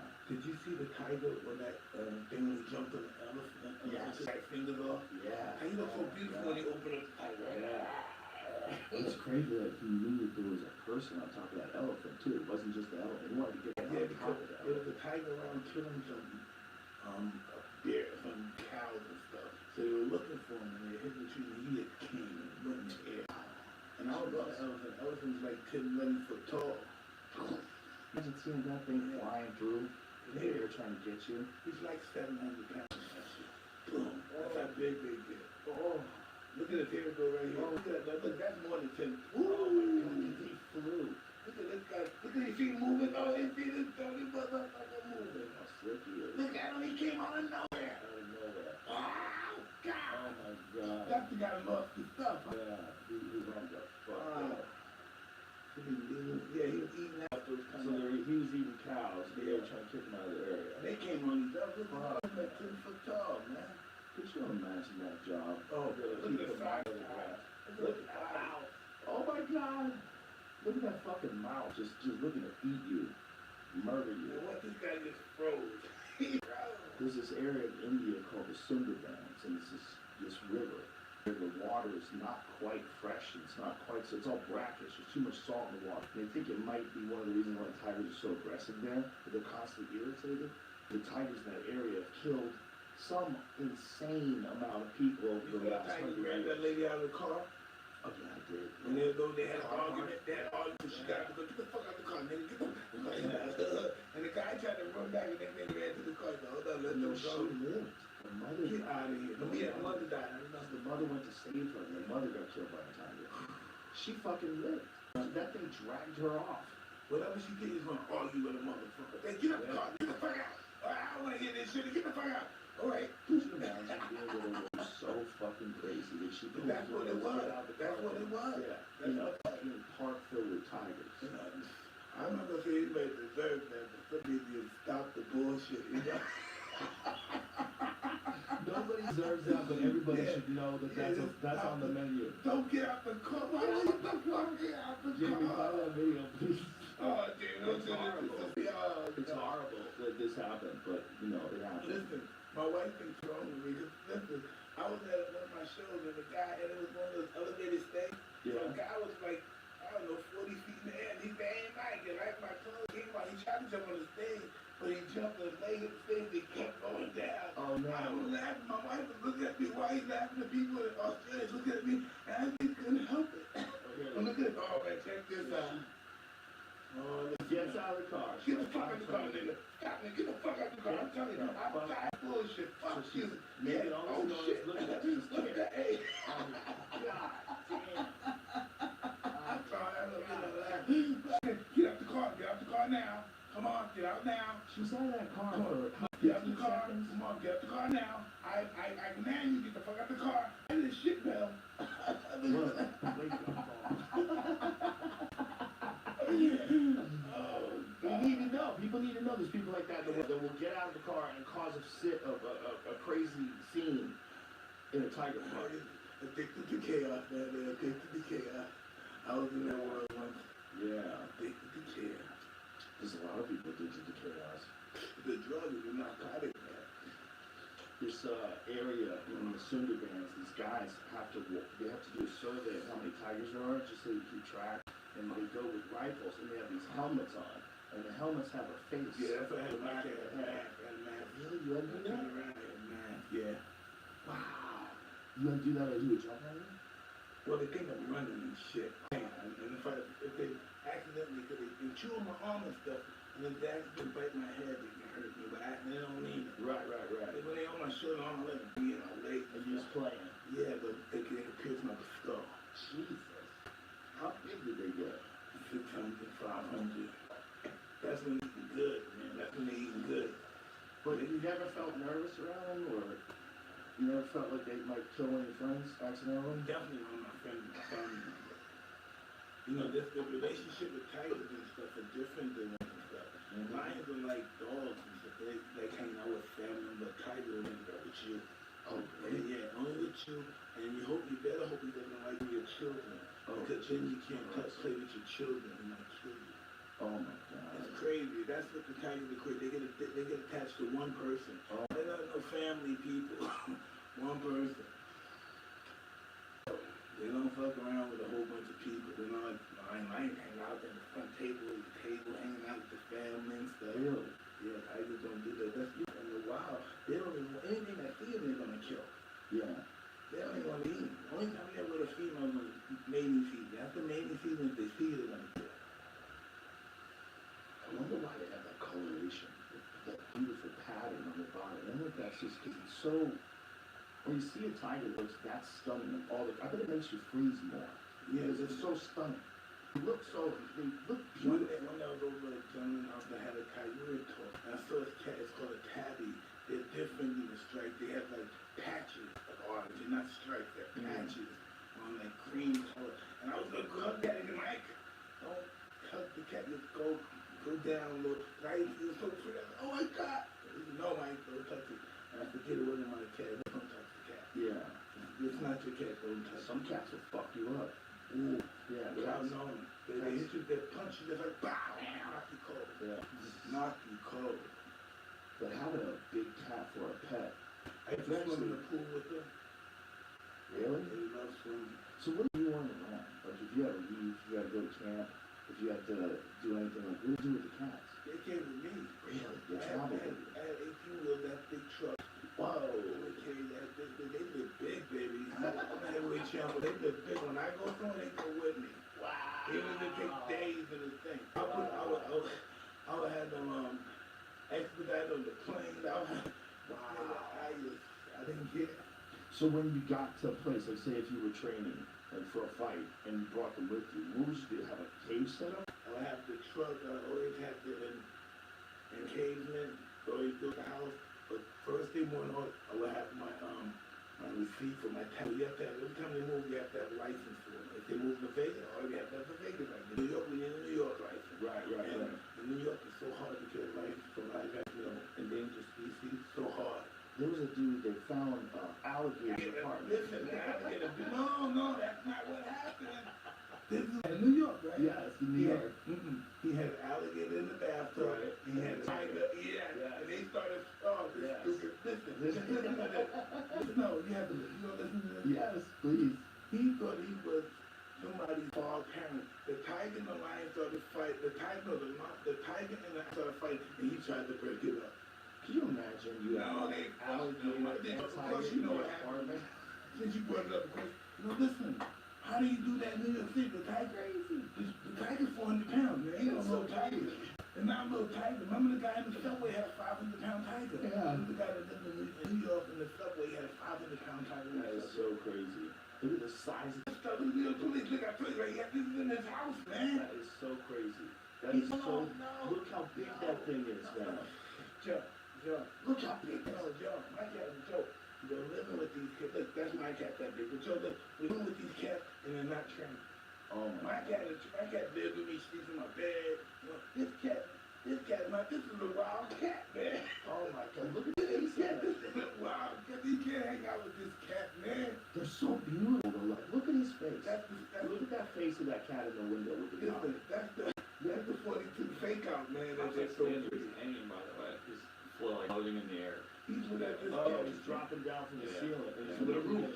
Oh my God. I know, he's like, ain't this some bullshit? Look at that cat's face, though. Look how pretty they are. Oh no, that's the fake out, man. They're pretty. That's how they fucking stand still. I think that's what I'm saying. I think they're so beautiful. I think that might be it because they're the colorations and it's not sneaky. This is the thing, right?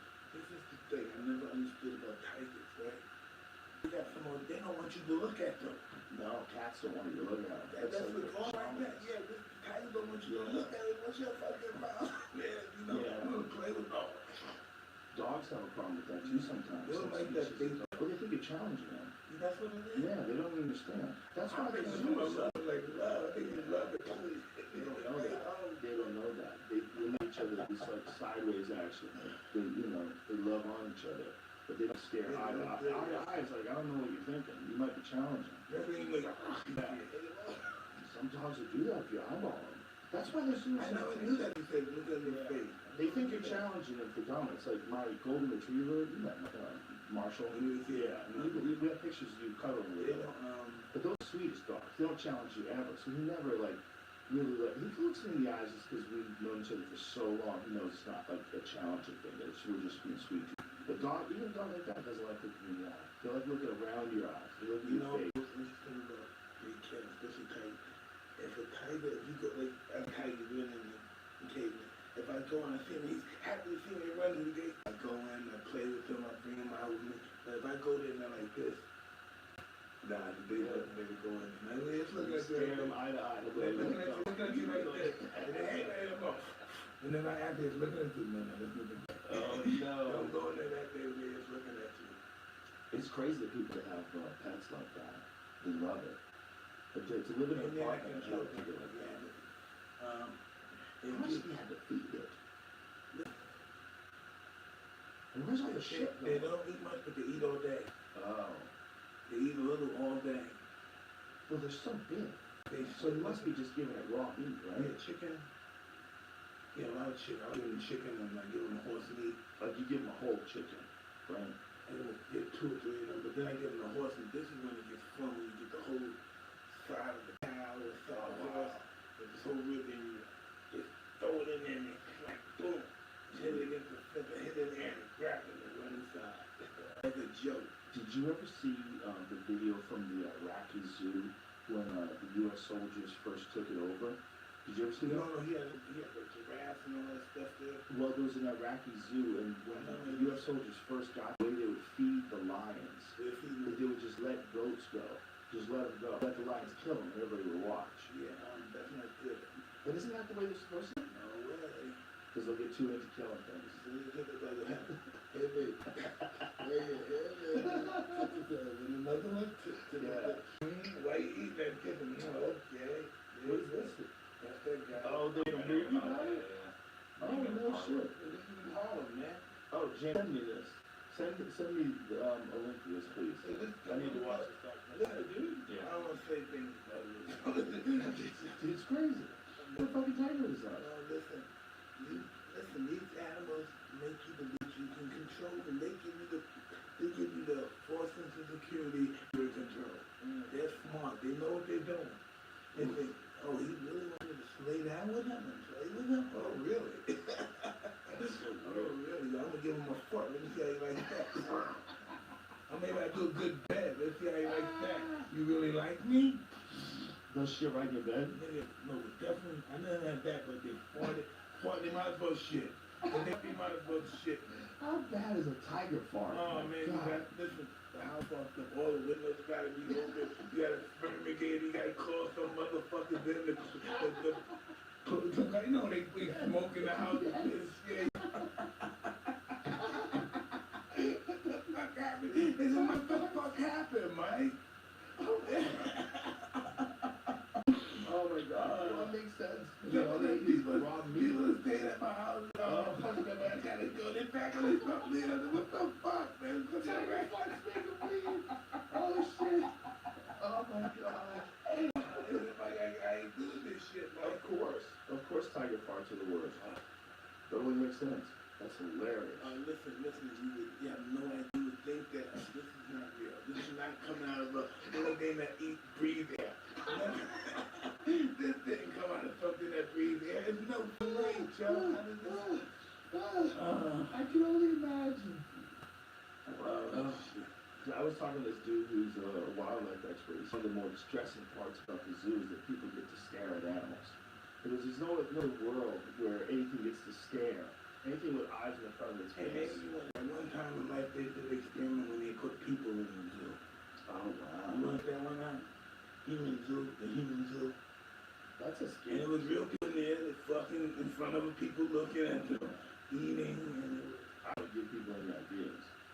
I wouldn't want to have a human zoo because I wouldn't want people to give any fucking ideas. listen, I know we don't like Alex Jones and stuff, but listen, Jim, right? I like him. I know the people don't know, but listen, whatever you think a human did to another human being, it happened. Yes. Anything, I don't know, ate or whatever, it happened. Somewhere in history it definitely happened. Yeah. It probably happened somewhere. Yeah. And sometimes in these special camps and stuff that happen, these people own these thousands of acres and nothing grows on them. It's just, right? Weird ranches where people meet and do rituals Might and want to shit. hunt a motherfucker. Let them know. That's not outside the I realm know of that. possibility. I know that's why I'm throwing it at you. I guarantee you there's been someone somewhere in the world who paid someone to hunt a person. I guarantee you that's happened. Listen, no. This is what happened. They take these homeless people off the streets, put them in there, take them on these special hospitals. They take them from that hospital, make them take them on these large estates of property that hunt. Run. Nigga, run. No, really, I really believe that. I think, well, did that book, The Most Dangerous Game, didn't that come out in the 30s? It's an old book about that very speedy The only hunting reason pork. we hunt the fox. Why is the only reason we hunt fox? I think their fur. The fox is the only one that backtracks. Oh, because it's sneaky. He's the only one that backtracks. And if he chases, he'll go forward and then come backwards and go this way. It's trickier. Yeah, that's the only really challenging. That's the only challenging chase. Everything else is easy.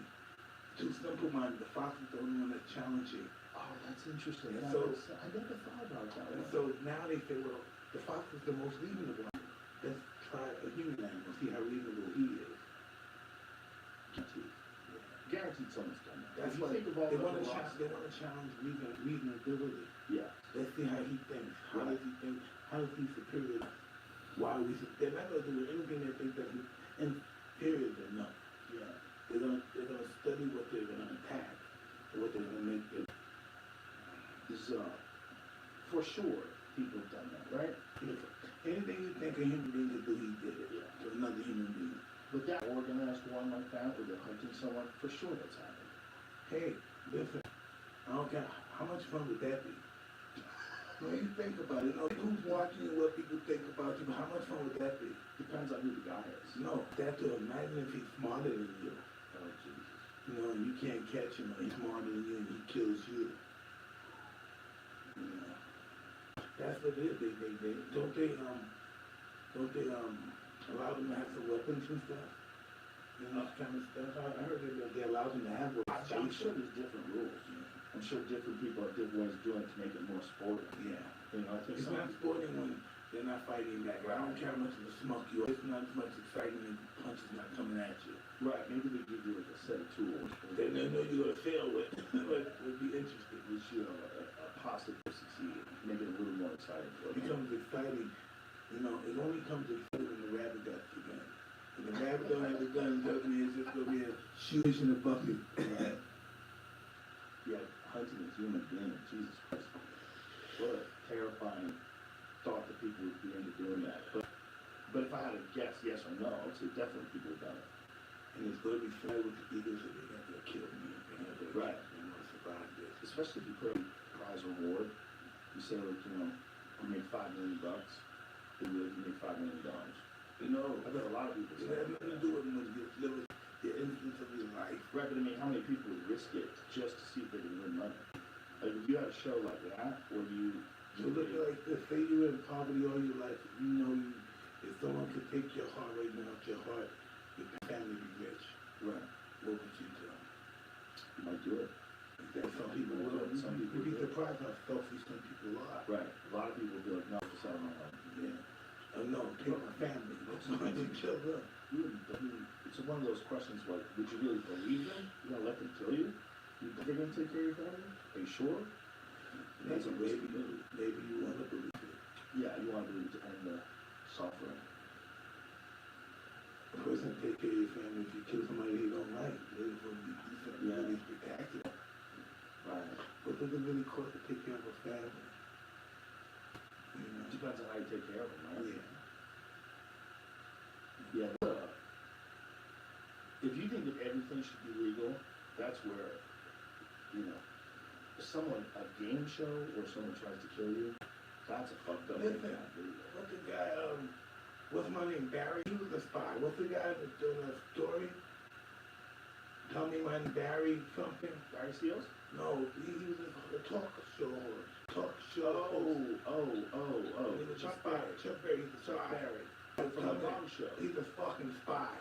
Is that real though? I always thought that Chuck Come Berry on. stuff. They made a story out of it. It had to be real. They made a story I out of it. wasn't sure if that was just the plot of that movie, which is a really fun They movie. continue to say it. I just look it up, brother. What was that movie again? Dangerous Mind. Yeah, it was a great. That was a fun movie. Chuck Barris. That's right, not there. I said this guy cannot do it for this guy. Is he really a spy? Are we gonna believe the internet? The internet is a truth card now. I hope he wasn't a spy. It's a better story. Hilarious. He became the host of the Gong Show because he was great. Incredible. Oh, he was so much fun. He had the perfect amount of silliness. He while changed was the host of game. show. According to this, the quick Google search, it says he admitted to making up the story. Oh, maybe. I don't know. Oh, so it's some fiction that he wrote. So, no, I was never a hitman. I never did those things. I once applied for the CIA, and while I was going through the process, I got a job and went on television. Yeah, but do you believe a guy who Yeah, was a that's spy? I know, we have a guy who comes in, his name's Mike Baker. I'm talking about you, Mike. And he says he's not in the CIA anymore. And I'm like, anymore? Like, you're retired. Like, I used to talk to those guys. Yeah, talking about those bodies that he seen, those spacey looking motherfuckers he never seen before. Get pull up a video of Chuck Barris hosting the Gong Show. Chuck Barris, CIA assassin. There's a possibility. Dangerous Minds producer says, "Oh, that's a producer." Or just sell some shit. Chuck was a decent guy. He doesn't make him a spy. He's just a guy who's got a creative mind. That was a great show though. So silly. That was like, what was that, the 70s? Yeah, usually one says 77. He was so silly. He was like a silly guy. Listen, these Jewish guys, it was Rosenberg. Remember these guys in World War II? Rosenberg, that's who Rosenberg. Were those the people that got electrocuted? Yeah. My mental customer, he would put his life, they were innocent. Yeah, he put his life on it, they were innocent. He got me in trouble. I'm telling you, but I don't know nothing about these Jews. They're innocent. I'm just following him. Yeah. Oh man, you believe how many people hit? Yeah. Holy shit. Yeah, they were probably innocent. The brother-in-law, the wife's brother made everything up. He told the story. I don't know what he made up. But I grew up being taught they were innocent. Ain't that some bullshit? Yeah, it is. So what do they think happened? How did they get in trouble? How did they get caught up in it? Her brother, I believe, made something up or got suspicious of something that he's saying and he reported it. And then they got arrested for it, and then they got executed for it, right? Yeah. But they didn't do anything, right? So, so they... Is that the story? Yeah. It's hard to tell. But there's a lot of people that didn't do anything, that went to jail. Or died. Yeah. My God. I mean, that's one of the things about the field I think is going to be very strange, is when we can read minds. Because I don't think that's far off, man. Listen, did this happen? How many times did this happen? Oh God, what's on Bob? Yeah. Hey Bob. Yeah. Imagine you can control that kind of capacity. We don't make that work in some kind of capacity. You understand? It's an emerging part of the I ain't seen in 10 years of God, man. This guy over here, we're still like, Yeah. Bob, how you doing, man? People want to say that's a coincidence. There's no coincidence. It's all been written. Since the beginning of it, it's been written. If you don't think so, it's just ridiculous to believe that. I think sometimes it could be a coincidence, but sometimes it's not. And I don't know why I know it's not. I don't know that it's not. But I know this.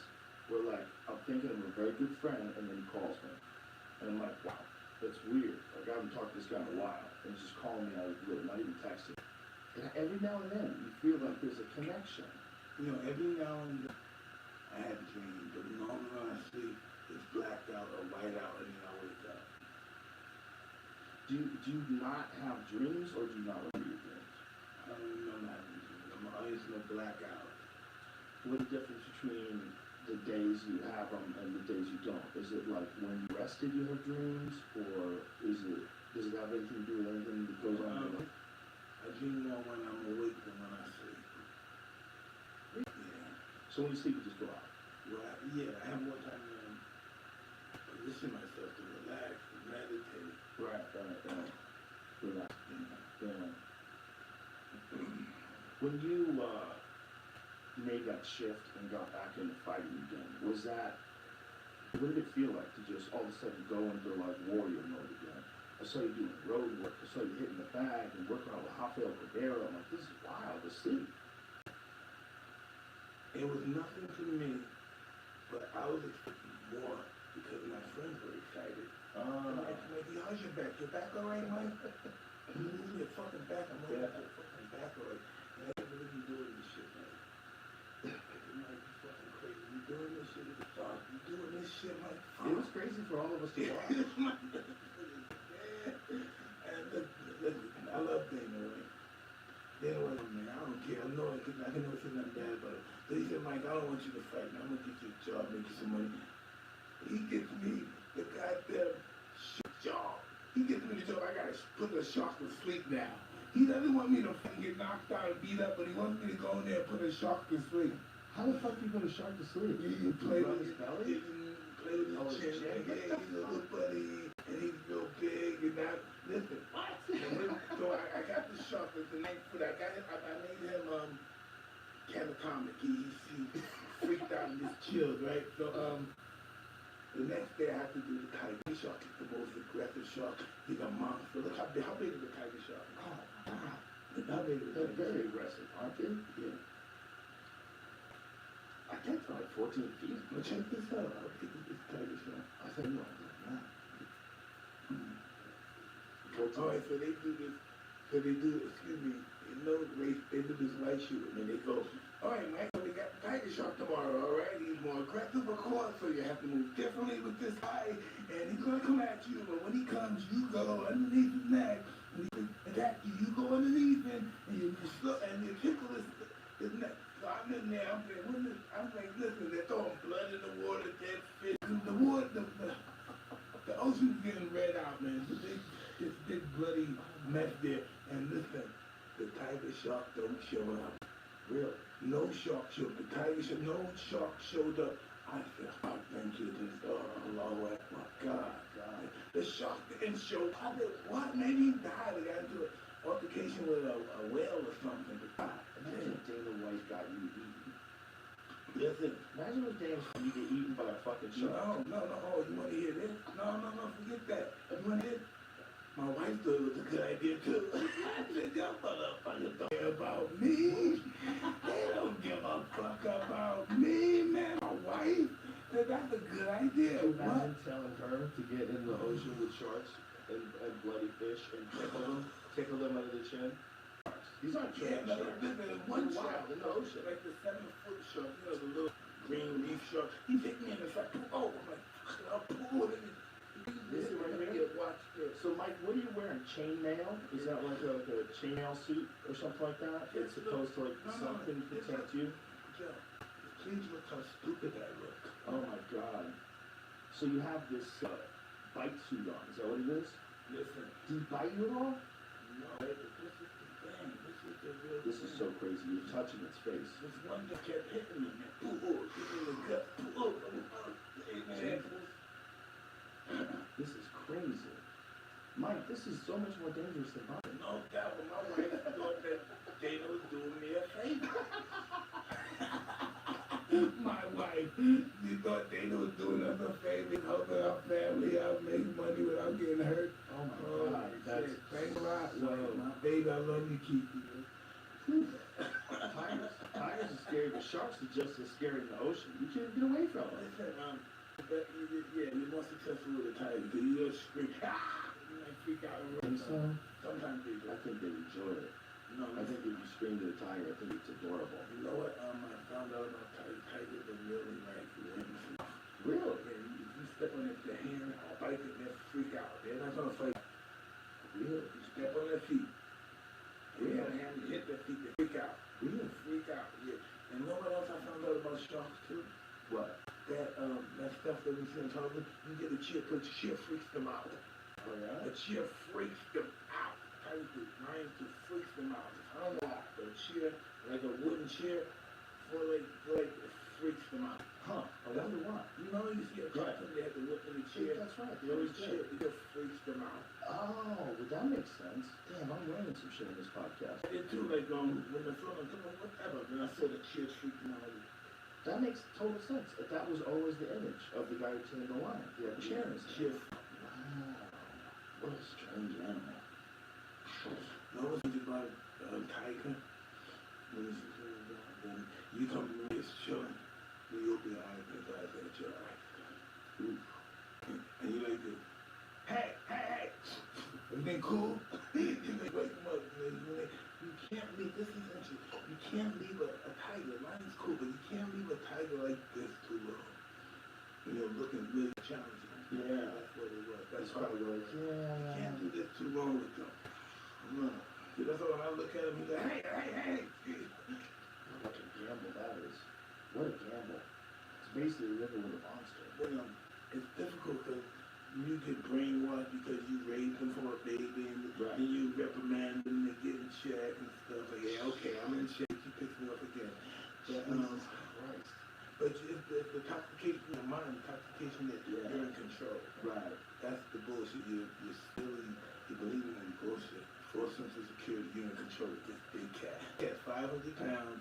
You raised him since he was a baby, but he pisses him off sometimes. He pisses the cat off sometimes. You get mad that he fought, might smack him, might kill him. Did you watch Tiger King? Yeah, Isn't that wild? that's a very interesting guy. Joe. Oh, hilarious. Joe, listen, he has so much of a, one of those, what do you go to the God complex, you know, that these guys in control. He had, listen, Yeah. he had one of his workers sacrifice their arm and still go to work and say, hey, I'm working for you. That's that God, that's that God mentality shit. What's they call it, God complex? Well, he turned straight guys out. Yeah, he married to 2 guys. Yeah. 2 straight guys. He married 2 guys. He's a wizard. And he just, if he go got him in trouble, he gonna kill this bitch. He told him, he gonna talk to him, kill, I'm not gonna kill. Yeah. He still is. Yeah, it's still good. The type of person that is interested in tigers is a Hey, very interesting type of person. Listen, whoa. I don't even want to say what kind of person that is. What kind of person? That collects big cats. You don't want to say it? It's just very, it's all for profit. There's nothing out of love. See, I love the guy. I'm risking getting eaten by these guys. These guys put them in cages and bars. I sleep with them. I keep in my bed with them. I keep them in cages. Mike, you want to hear the craziest statistic? What? More tigers In in captivity. Wow. in private collections Yes, I in know. Texas. Just in Texas. Well, Beaumont got some big collection of tigers. It's like, how many tigers in Texas? There's like 3,000 tigers Yeah. out here.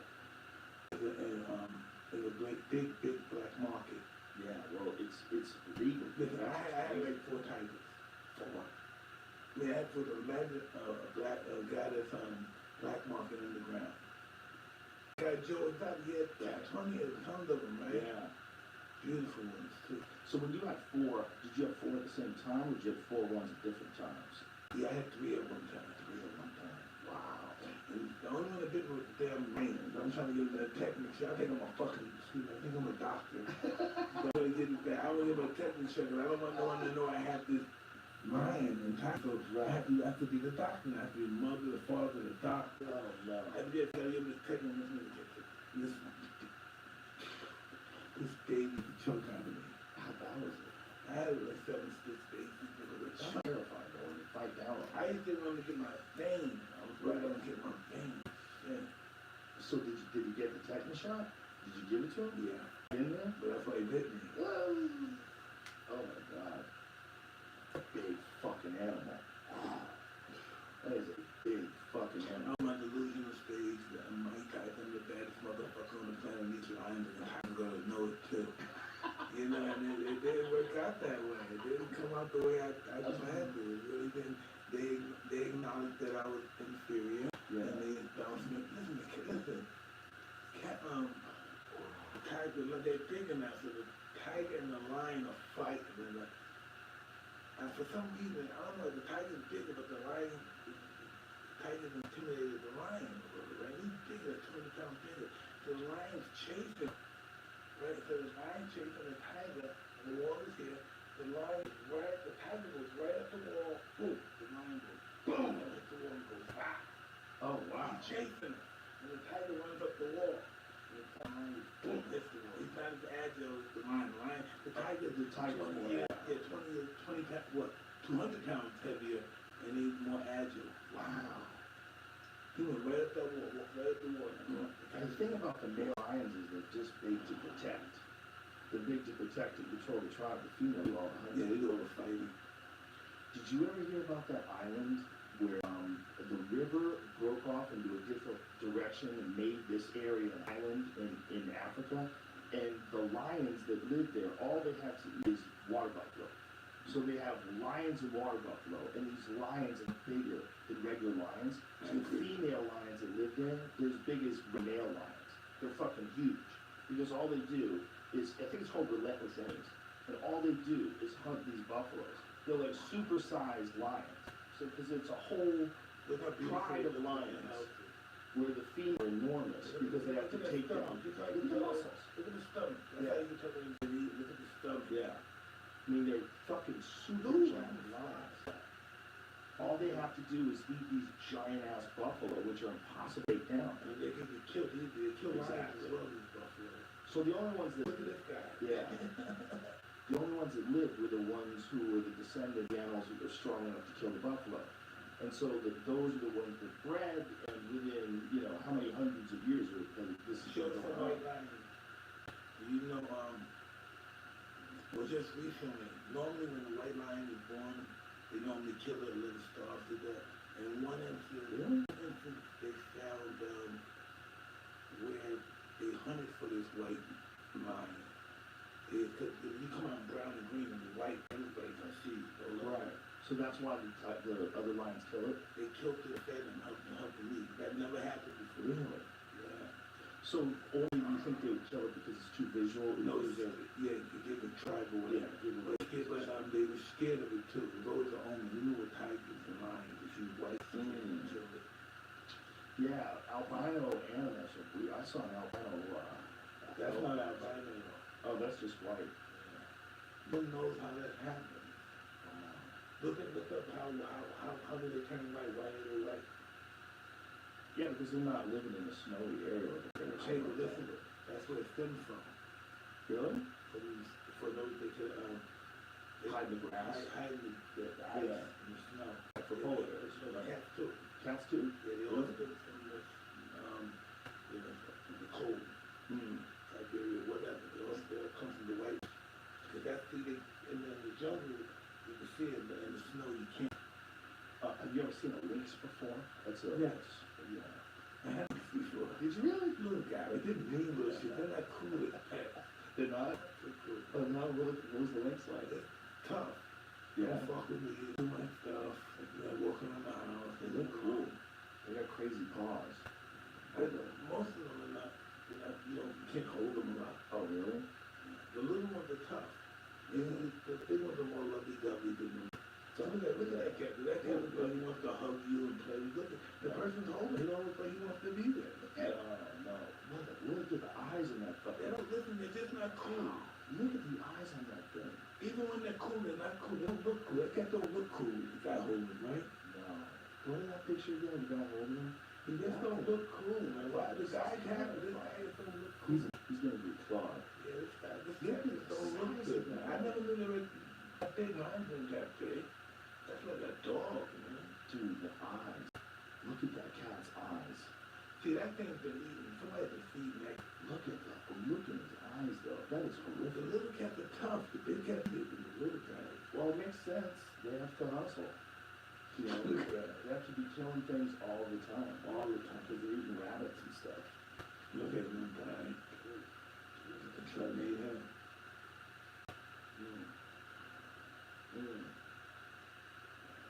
And devour a lynx. Yeah, it makes sense. Trying to wipe out the competition. All the It's time. a hard life being a small cat living in the wild. You know? That's they live longer because they eat less. Oh, right. They probably live longer too because they just stay out of conflict. Just keep moving. There's a lot of conflict in the now. They're in the wild a lot. Oh, wow. Look at that one fighting a demon. I never knew you could take a deer down. Wow. The rabbit. Okay, so this is in, what part of the world is this? But Eurasian? It's a Eurasian lynx? It's a little different? Mongolia, Mongolia steppes. God damn, that's a fascinating subject. I love when we talked about that last time. Temujin, you know, the King Genghis Khan. Like, I love how fascinated you are in those ancient conquerors. Those ancient historical figures that are fascinating. All these guys weren't the guys you thought they were. Alexander the Great was so smaller than, shorter than Napoleon. You hear these guys, you think they're big guys, they're little guys. Right. But the biggest guy is the guy from Russia. People, the biggest conqueror than How big was he? like 6'7", something. Oh wow.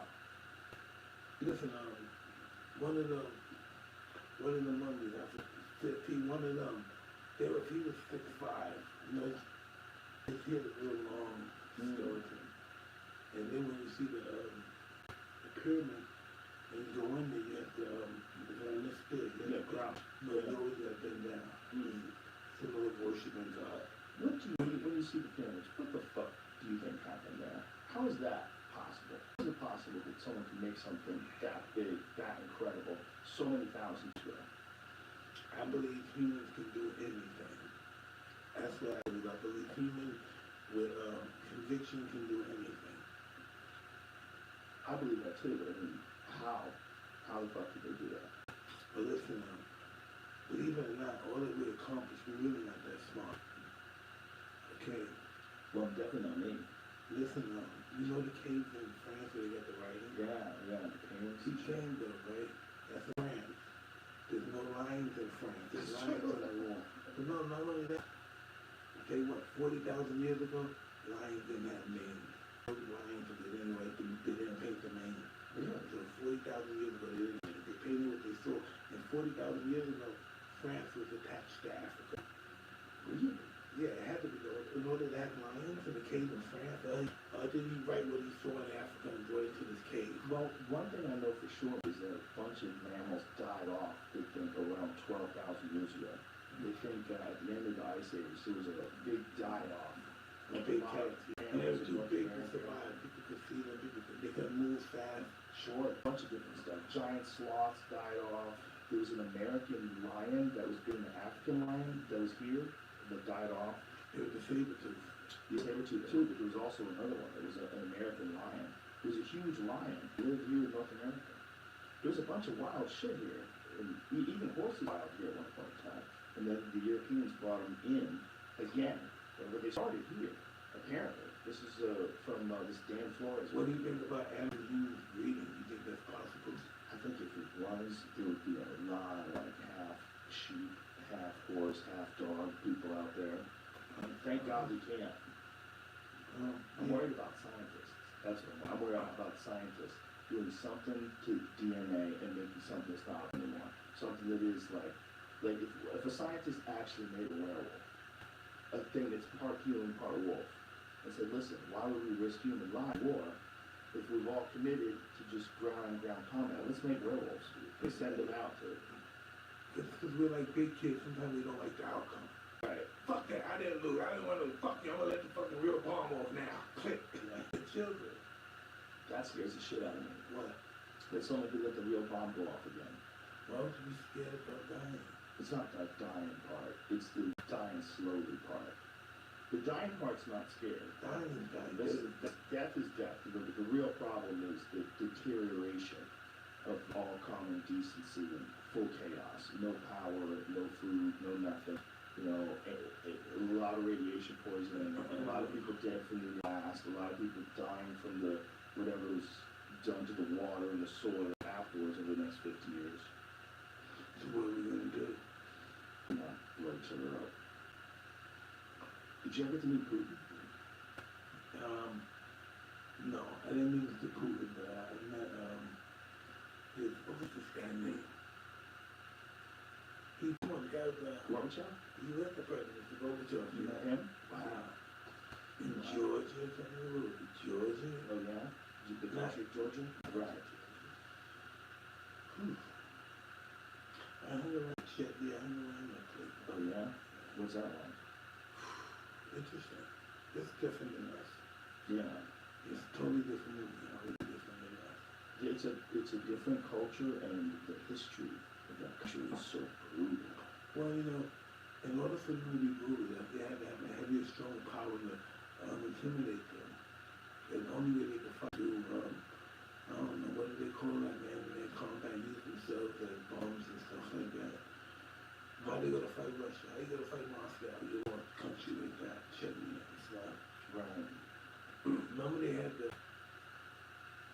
widows of the Chechnyan War, the ones that sacrificed their life for Chechnya, and they had the widows of them, and they had kidnapped a bunch of people in the movie theater, and they released some kind of gas to kill the Chechnya warrior women, and they killed all the people in it too. Jeez. Yeah. When was Remember that? that? Yeah. What the? Chechnya. It's a rough fucking part of the world. And it always Russian has been. movie theater, Chechnya, Paris.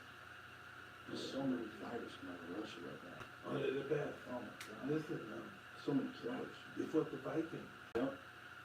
But the Vikings. Here we go. Before they were Crisis in Moscow Theater from 2002. check it out. So, October 23rd, 2015, Chechen rebels storm a Moscow theater, taking up to 800 people hostage, sold out performance of a popular musical. The second act of the musical, Nord-Ost, was just beginning in the Moscow ball-bearing plant's Palace of Culture when an armed man walked on stage and fired a machine gun into the air. The terrorists, including women with explosives strapped to their bodies, identified themselves as the Chechen army. They had one demand, that Russian military forces begin an immediate complete withdrawal from Chechnya, the war-torn region located north of the Caucasus Mountains. Chechnya, with its dominantly Muslim population, had long struggled to assert its independence.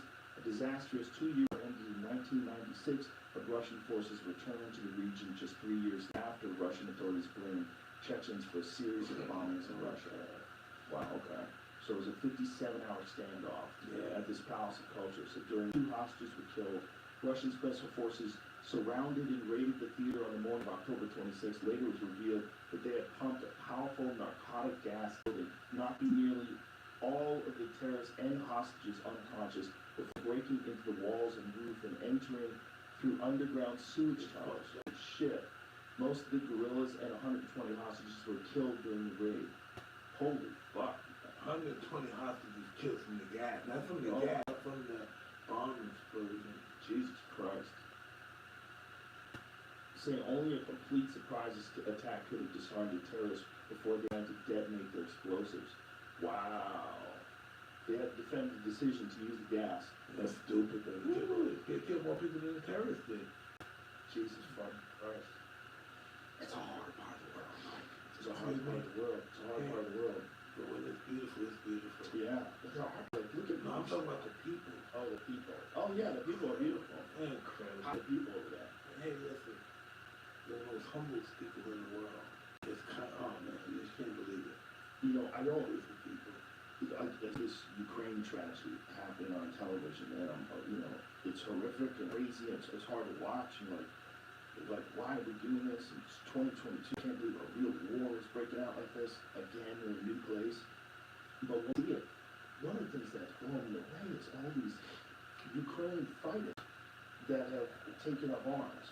Lomachenko, the Klitschko brothers, Usyk, all these guys that are like huge superstars. They're putting on flak jackets and helmets and they're defending their country. It's wild to see. Listen, they benefit from that country. Just as right should stand up and fight for it. I mean, I don't imagine a world where that would be that calm America. Well, listen, I mean, unless we were like legitimately invaded.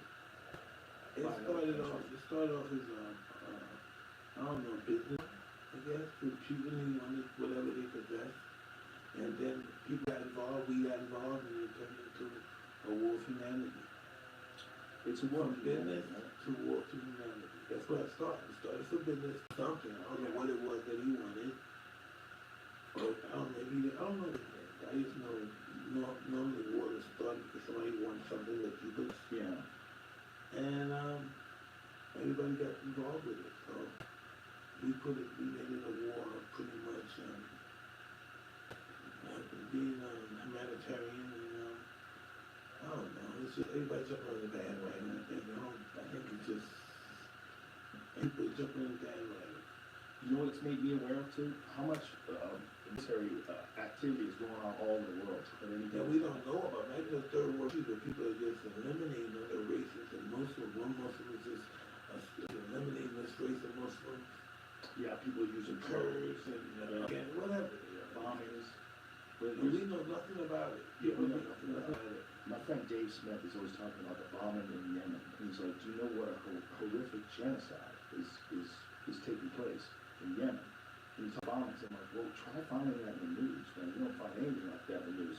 But one of the days, in the early days of the Russian-Ukraine war, someone put a graph up that showed how many bombings occurred, like how many, I don't know what you call it when a drone detonates a missile. Like how many of those happen in other parts of the world, and how many of those happen in Russia? Afghanistan got crushed with what are those tanks? How many tanks just ran over them? Yeah. Crushed them on the bases. Just instantly crushed their lives. there's no compassion in that part of the world. No, Once the monster is let out, there's no compassion. right, the war's been going on there for so long. Since the beginning of time, Yeah. since Moses. That's what's really insane about thinking, when you think about a place like Iraq. Like Iraq has a history that goes all the way back to Babylon, But listen, ancient Sumer. They destroyed that stuff over there. Yeah, they did. They're extremists. There's anything that threatens Allah, they destroy. Easy to watch, because these are these beautiful ancient statues, and they buy them. And you're like, wow. They're threatening humanity to All that, so to not understand the value of something that's so ancient, so beautiful, and was created by people thousands and thousands of years ago. people hate. The people who made it, Listen, I found out too. They probably were, but listen, probably. not all the Egyptians bring us No. They did it for the right purpose. Yeah, they think the Egyptians No, were skilled workers, but the no, food they ate, where they lived in. I thought it was slavery too. No, it was in the Nimrod. Well, it kind of makes sense that it wasn't slavery, because I'm sure there was some slavery, right? But I mean, but the actual construction of it is so skillful, like it is to be so precise. It can't be off anywhere, in any direction, and the stones are so big. The Egyptians were big liars. They were lying? Yeah, they always they're very conscious of their image. They were fat ones. They were fat Egyptians. Oh, so the paintings of them. Yeah. They had Egyptians getting high. They don't show that. They had the cocaine. Put in the cocaine mummy, please. Oh, yeah, they found clothes. Yeah. No, one of them. Show them the cocaine mummy. They said cocaine in his hair. In his hair? There's no cocaine no growing in that part of the world. So, they did a lot of traveling. Yeah, right. That's right. That's right. Because Colombia had pyramids too. Yep. Yeah. All those places in Mexico had pyramids. I went to the pyramids in Mexico. Cocaine metabolites in pre-Columbian mummy hair. There it is. Chunacuis. Oh, because this pre-Columbian populations. 8 Chilean mummies. The dates ranging from 2000 BC to 1500 AD. I think there was an Egyptian mummy too, where they found some cocaine residue. I think we're combining two stories. Coke was used as a the medicine or best. something. Yeah, that's a good one too, though. That's a good one too. They would definitely This one, I believe, the Egyptian mummy. Oh, okay. Cocaine is called. I can't read that one. It's too small. A German, 1992 German toxicologist, Svetlana Balabanova, discovered traces of cocaine, hashish, and nicotine in Henut Tawi's hair. I hope I'm saying that right. As well as on the hair of several other mummies in the museum. Interesting. So they were doing coke.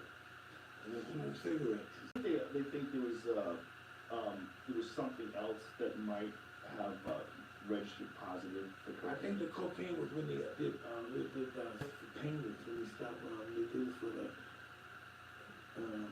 painkillers. Yeah, I just don't think, after these experiments, assuming the cocaine was actually found in mummies, it's possible there could be contamination, which occurred after this discovery of the mummies. So somebody got the mummy. And then somebody got the mummy, and then they did coke off of mummies. Yeah, get the fuck out of here, man. Could you imagine that's the story, though? Imagine that I can see that. I can see that. Come on, man. If I got a world, I can see that. Yeah.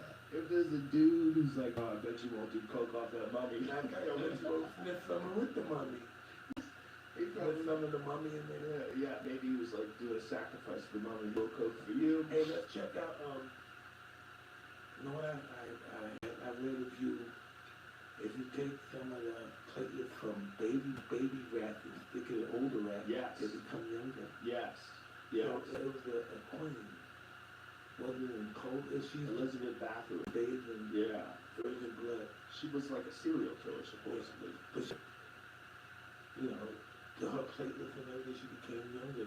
That's what I read too, but then someone told me that there's a possibility that she was set up because they wanted her land. And so what they did, they made it seem like she was something. So hey, let's check it out. Let's go in. Yeah. The Never Lying YouTube. Elizabeth Bathory. Never Lying YouTube. They felt like she was almost like a vampire. Like she would bathe in the blood of these young girls that she thought were attractive. She would kill them and bathe them. But then the thing is, like, if you do know that they were trying to get her land, that sounds like something someone would make up back then, if you wanted to take someone's shit. You burn it to a state you can't Yeah, it's so rich. Especially if you're respectful. Yes. You're a scumbag, really. Especially like, oh, witch, who's gonna defend a witch, Mike? She's gonna eat your kids. We're gonna get rid of her. We'll divide her land. I'll give you 100 acres for free. I should have all really. I thought about this, I should have it all with them guys' brothers. What does it say there? The determined Powerful after... woman named Moore, so for her control of the Buddhist guy. Oh, okay, so what's... Yeah, Giorgio Thurzo, the Count Palestine of Hungary, was ordered by Matthias, I think it's Matthias, then King of Hungary, to investigate. The Count Palatine determined, after taking from the people living in the area surrounding her estate, that Bathory had tortured and killed more than 600 girls with the assistance of her servants. And Wow. That's a lot. You got maybe That's bull, no way, 600, come on. The whole judicial system was down for this, man. They were in this together. It could be a setup. On December 30th, 1609, and her servants were arrested. The servants were put on trial in 1611, and 3 were executed. Although never tried, Bathory was confined to her chambers at the castle of Cachis. She remained until she died. Yeah, she died in a hole. They just left her in a fucking cell. What year? She died in 11? The fact that a large debt was owned by Matthias to Bathory was canceled by her family in exchange for permitting them to manage her captivity suggests that the acts attributed to her were politically motivated slander that allowed relatives to appropriate her lands. Woman land was, they wouldn't give her that much woman land. They would take that. Yeah, so it says, documents from the 1611 trial supported the accusations made against her. Modern scholarship has questioned the veracity of the allegations because Bathory was a powerful woman, and made more so by her control of Nabazdi's holdings after his death. And so there was a lot of money involved, so Matthias owed money to Bathory, and that money was canceled out for permitting them to manage her. Listen, it never changes. Yeah. Money, It's possible. Money and love never changes. What a good story. It was really an old rich lady killing young girls and bathing in their blood. Hey, but listen, I saw the platelets of young rats make older rats. Yeah, and the opposite. When you put old rat blood in young rat, it became slowly tired. Yeah. There was a thing that was going around that they were saying that billionaires, tech billionaires were doing that. And that they were getting young people donating blood, and they were getting young blood transfused into their blood. But I heard that shit. Is that horseshit or is that real? And listen, I know any way a person could extend his life, he'll do it. A lot of people would. If he could extend his life another year. It changes the quality of your life. You feel younger. Yeah, that would be the only reason. Yeah. You're still vulnerable to death, especially axe stuff. But like, what was that all about? According to the BBC, it says there was 100 people that participated in a clinical trial, which was smothered in the... Right, but there was an actual company that was advertising. Remember that? And we were like, is this a parody? Because we'd heard like Teal or some of the rich billionaire type characters. That was always like the rumor that they were investing in these companies. But listen, they took these guys at one time once just tried this psychedelics on them to see how it affects them and stuff. That's for sure. They did a lot of that. So imagine, that's like Hitler did. He let people escape, didn't know they'd be back in 2 hours because they were addicted to a certain kind of shitty, that's what I heard. He would let them go. Even they had those kind of creepy stories. Well, we know for a fact the government did all kinds of crazy shit with LSD in like the 1950s and 1960s. They had all these MK Ultra mind control experiments. LSD helped a lot of people. It did a lot of people. It cooked a lot of people's brains too. That's the price you pay for greatness. Yeah. Well, I think dose thing. I think there's a certain dose where you really shouldn't cross a line. This is what I believe. I believe we're made of all this stuff. So we take it, we get that, respond to it. For sure, there's something, like one of the things they say about the strongest drugs, like the toad, like 5-methoxytryptamine, is that it's all the really strong ones are the ones that are more closely related to the normal human neurochemistry. The actual chemicals your brain makes those. There's white cobra, they use that too. Oh, really? Yeah, Is that like a tail, that's heroin, that's natural heroin. Really? Yeah, that and lizard's tail. The lizard's tail is natural heroin. Really? Yeah, some of these animals are naturally toxic. I know they use that venom too. It's natural heroin. Look up white cobra venom. So it's like an opiate? See what they say? I think there's a thing in China that is white cobra venom. How the fuck does anybody find that out? Oh, listen, Accidentally. all the animals are descendants from actual gods. You know, venom used as a substitute for opioids. Wow. A case report and review of literature. The mind-altering agents such as tobacco, cannabis, and opium have been widely used since the evolution of the human being. The substances have been widely used for recreational purposes. However, derivatives from reptiles and snakes, reptiles and scorpions, can also be used for recreational purposes as a substitute for other substances. The use is rare and related literature is very scanty. In order, we present a case of snake venom abuse and review the existing literature. Wow, that's crazy. Dudes were doing snake. Holy shit. It's big in China. It's big in China. Holy shit. Look up lizard's tail, if you don't mind. Imagine getting so high, I want to get high with snake venom. No, Let's listen, take a brother. chance. That's what they did. That's the ancient thing. I'm sure they did. I'm sure they did. They did with ergot. They did it with a fungus mimics LSD. They found that in the wine jars. Apparently, all the wine they had back then. And when we die, we become fungus too. Yep. With the fungus will devour. Something will eat us, and you have some animals will eat us and pass out and then bug out. Isn't that kind of rude that we take our bodies and make it use formaldehyde, and then when you put it in the ground, it doesn't rot? Isn't that kind of rude? No, I think It's like we're not giving back. I think when we get back to living, as soon as we go in the ground, we're going to be eating. The bugs are going to go with bugs and rats are going to go in our skull and our eyes and There's lizard tail lacing heightened cannabis addiction. About a guy in jail that couldn't get reached, so he started drying and smoking lizard tails for an instant high, it said. Wow. That's yeah, life ridiculous. will affect that. Jesus Christ. Smoking lizard tails. People will do anything to escape their current state of mind. You know? They'll try almost anything. Getting high is the time the cavemen fucking did something with grass and wine, but they did some kind of wine or whatever. Even the cavemen had something they got high. I'm sure there was all kinds of plants that you could eat that get you fucked up somewhere, like tobacco. You can eat tobacco. Like tobacco by itself, it's a stimulant. It does something to your brain. Like, I wonder if they just would chew the leaves. I wonder if they first started using tobacco before they smoked it. Chew tobacco, when you do tobacco, a good grade of tobacco, you start getting Give it energy. you get the energy. Energy, right? Yeah. Cigars give me energy. Nicotine. That's why Yeah. I don't nicotine not good, but every night I blunt maybe. Yeah, I love Before I it. wake up. Yeah. And I'm gone. Maybe for working out. Different high, right? Oh man. Yeah, that's the best high. The blunt high is the best high. It's tobacco is one of them. That's another one of them is coca leaves. Apparently, you make cocaine out of it. You just chew the leaves. Yeah, no. It's great. They say it's great. They say See it's that in Colombia, that's all they do. Yep. Cocoa leaves. Yeah, And they put the paste, the cocoa paste. yeah. That shit's all illegal here, though. Too many people like it. You know. Listen, it's the food gods. That's what it is. A lot of it is. Food is the gods. Yeah, probably the gateway to the gods. There was a book that this guy wrote in the 1970s, a guy named John Marco Allegro.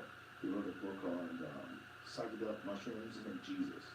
It was called The Sacred Mushroom and the Cross. And he was one of those guys that decoded the Dead Sea Scrolls. So he was a scholar, and he was also an ordained minister, but he became agnostic after he started reading all this literature and stuff and realizing that a lot of these stories come from older and older stories. So he reads this thing for 14 years and decodes it, and he comes up with this theory.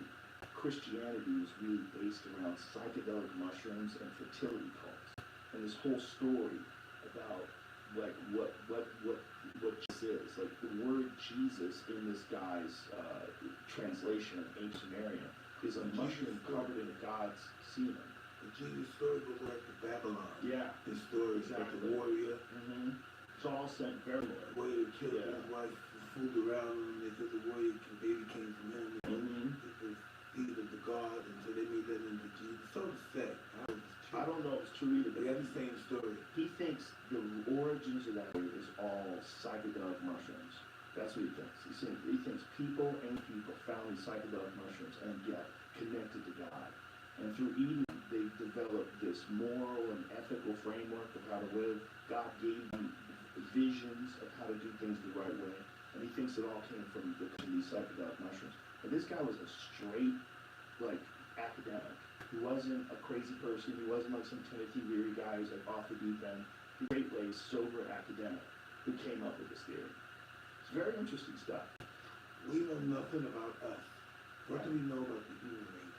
What if does that really, that's who we really are, human? Are we really human? And you think we're human, that's the name they gave us. Do you really think we're human? What are we? What are we? Here's the real one, Mike. We're so much different than everything else that's here. So much different. We're so far ahead of everything else that's here. We're so far ahead and they still So far behind. Yeah. We're so almost kind of unnatural in a way, right? Like we're struggling with our nature. More so than any animal. Like, a wolf doesn't wonder is being a wolf the right thing to do? Is this the right life for me? You know, maybe I'm in the wrong gender. Like a wolf doesn't give a fuck. It lives. That's what separates us from animals. So supposedly, our rational reason. Yes, we can reason and That's what consider. separates the fox from all the other animals in the jungle. He can reason. Right. He can think. The other ones they're only instinct. Right. They have instincts, he has reason. Well, chimps have instincts too. They do some wild shit. They set traps for monkeys. David Attenborough documentary. Who's detailing how to set them. They go this way, chasing that way, other ones go this way. One's reading. So somehow or another they're communicating with each other. And he went right into it. He went right into the other monkey. The monkey's right there. He went right into it. And he sees him that the monkey is grabbing, boom. Oh, good. So they go, boom. That's the amount of power they have in their body must be insane. Like to feel what it would feel like to live with a 160-pound chimp. It would probably feel like you just snap your arms right off. You'd be outmatched. It would be ridiculous. It was just the physical strength of something the size of a human. We can't outlive them, we can't outfuck them, we can't outdo nothing compared to them. Imagine those ones that found the condor that was 6 feet tall, 300 pounds. Just solid jack chimpanzee, just eating. They found one eating a jaguar, man. They found it eating a dead jaguar. They don't know if it was a jaguar or if they just found a jaguar dead and started consuming it. A jaguar isn't a match for anything. That's a big ass cat. He was a match for the third biggest cat in the world. Match for anything. That's a big fucking cat. He's a match for a gorilla. Actually, yeah, it's because it's in Africa. The jaguar is in South America, so it's a leopard. That is what they found. So they found an emu out of it. They don't know if Leopard. so big ass. They're hard to beat. These cats are hard to beat with these claws and these teeth. They're frightening. Yeah, they don't know. But the locals do have a name for them. They call them killers. It's a very controversial subject because there's not that many of them. It's very hard to get what they are to study them. But they have photos of them. They have skin tissue. They have skulls. They have all these things that indicate there's something different about these chimps. You know the lion. Yeah. You know I can't really rip you. You know they go rip your cord and they go right into your muscle and rip you out. Yeah. It's not easy fighting those big cats. Our skin is so bullshit compared to theirs. You know, like even a dog gets bit by another dog, you go and check it, like there's no blood. And it didn't even make them bleed. The lions, they tell they take chunks out you and they scratch you. It's crazy. Then they get on their back and they gut you. Oh, gee. On top of you, they put you on top of you and they gut you. We're so soft in comparison, but a chimp's not. A big ass chimp has thick skin. But we have this. Supposedly, we have this. Yeah. Do you think it's possible that humans were, at least, our evolution is pushed along by something else? Like if evolution is real, do you think it's possible that something down here and manipulated it? Why did everything get smaller? Why did the animal people started getting smaller? Because we don't have to use our bodies. No, it used to be giant skeleton, because they also have the Cyclops disease. Can you look that up? Well, there's occasionally. So they had that story of human cyclops, so they thought that it was true, so they found out there's a cyclops disease. Oh, no shit. In ancient times, there was a cyclops disease and you're born with one heart. Oh, whoa. So I'm gonna look it up. What the fuck? That's crazy. Yeah. So it was a disease? So they were found in It's a like, skull or something? yeah, it was like being, Just having a deformed. deformity. Yeah, wow. But it was a common deformity? Yeah, Or so so they knew it? with this one eye right in the head. Whoa. Did you in there? Wow. That's fucking cyclopia. Wow. I always thought that was a myth. I never knew that there was actual disease. Talking to me when you're I talking know. about it. I'm like Alex Jones and you are, man. You make that a little bit bigger, Jerry? Right there. Yeah. Cyclopia is derived from the Greek word cyclops, meaning ring eye. It's a rare condition that causes a child to be born with eye, no nose, and a proboscis, a nose-like growth of eye. Brother, I need to hit listen, Buddha. I'm telling you, nigga. However, isn't that a baby has one eye, it's a severe malformation of the baby's brain early in the pregnancy. Oh, wow. So both of the cyclopia often results in miscarriage or stillbirth. Survival after birth is mostly a matter of a few hours. Doctors also call it placentaphobe. So man, so they say 10,000 years ago, maybe they did something where they were able to be accepted into the world. I don't know. It says there's no way to prevent it and there's no cure. Most cases of cyclopia are usually detected early if you receive the proper feeding. So this is talking about humans to this day still get it. Yeah. Wow, that's crazy. What was the guy named that wrote the Trojan War? What's his name again? Homer. Oh, made a mother out of the guy. But maybe there was a few that lived that were big. Well, what happened? They got skulls? What do you got there? I saw the skulls. They showed. I don't know if they were skulls, but check them Well, out. here are skulls, Mike. Are those skulls? Oh, I don't like that. Oh, is that real? Let me see that again. Who's that again? That's a lot for me too. I think that real dude. That's exactly what they were talking about. The proboscis above the eye.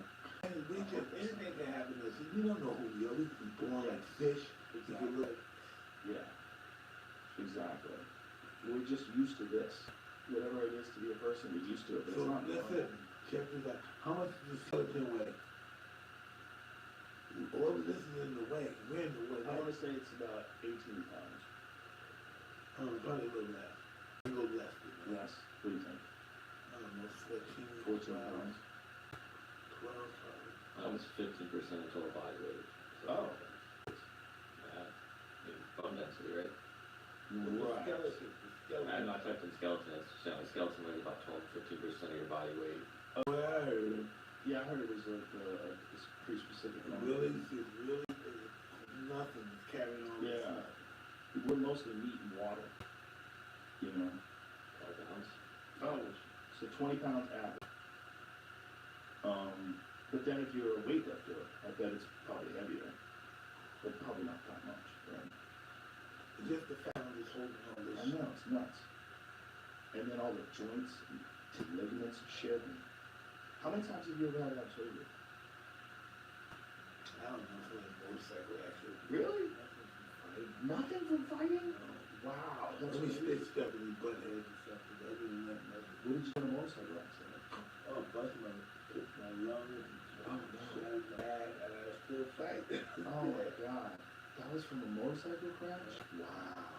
I was fucked up, just broke my shoulder. And then I never knew it was broken. The doctor said, how long is your shoulder broken? I said, my shoulder's never been broken yet. It's broken. I never knew my shoulder was broken. That's crazy. He is what he Wow. I didn't even knew it. I knew I wanted to go to the doctor. Right. That was one of the craziest post-fight interviews ever. You explaining that you broke your back. I meant what I really meant was that my back was chipped away. And little by little it started chipping away.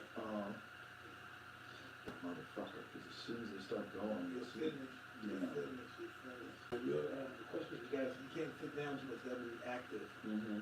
You gotta keep it mobile. Once you keep sitting around, the sciatica comes down to how healthy you are, how much it comes in. Yeah. You sit too much, you're looking at home watching television. You ever fuck with yoga? No, I probably need to. Gee, I just thought of it right now when you said that. I was like, goddamn, Mike would be great at yoga. Cause you would get, it's hard to do. Yeah. It's fucking hard. My family don't like my habit. Of course they don't. That's how you become a Mike Tyson. You have to be an obsessed person. I mean, I won't eat for days.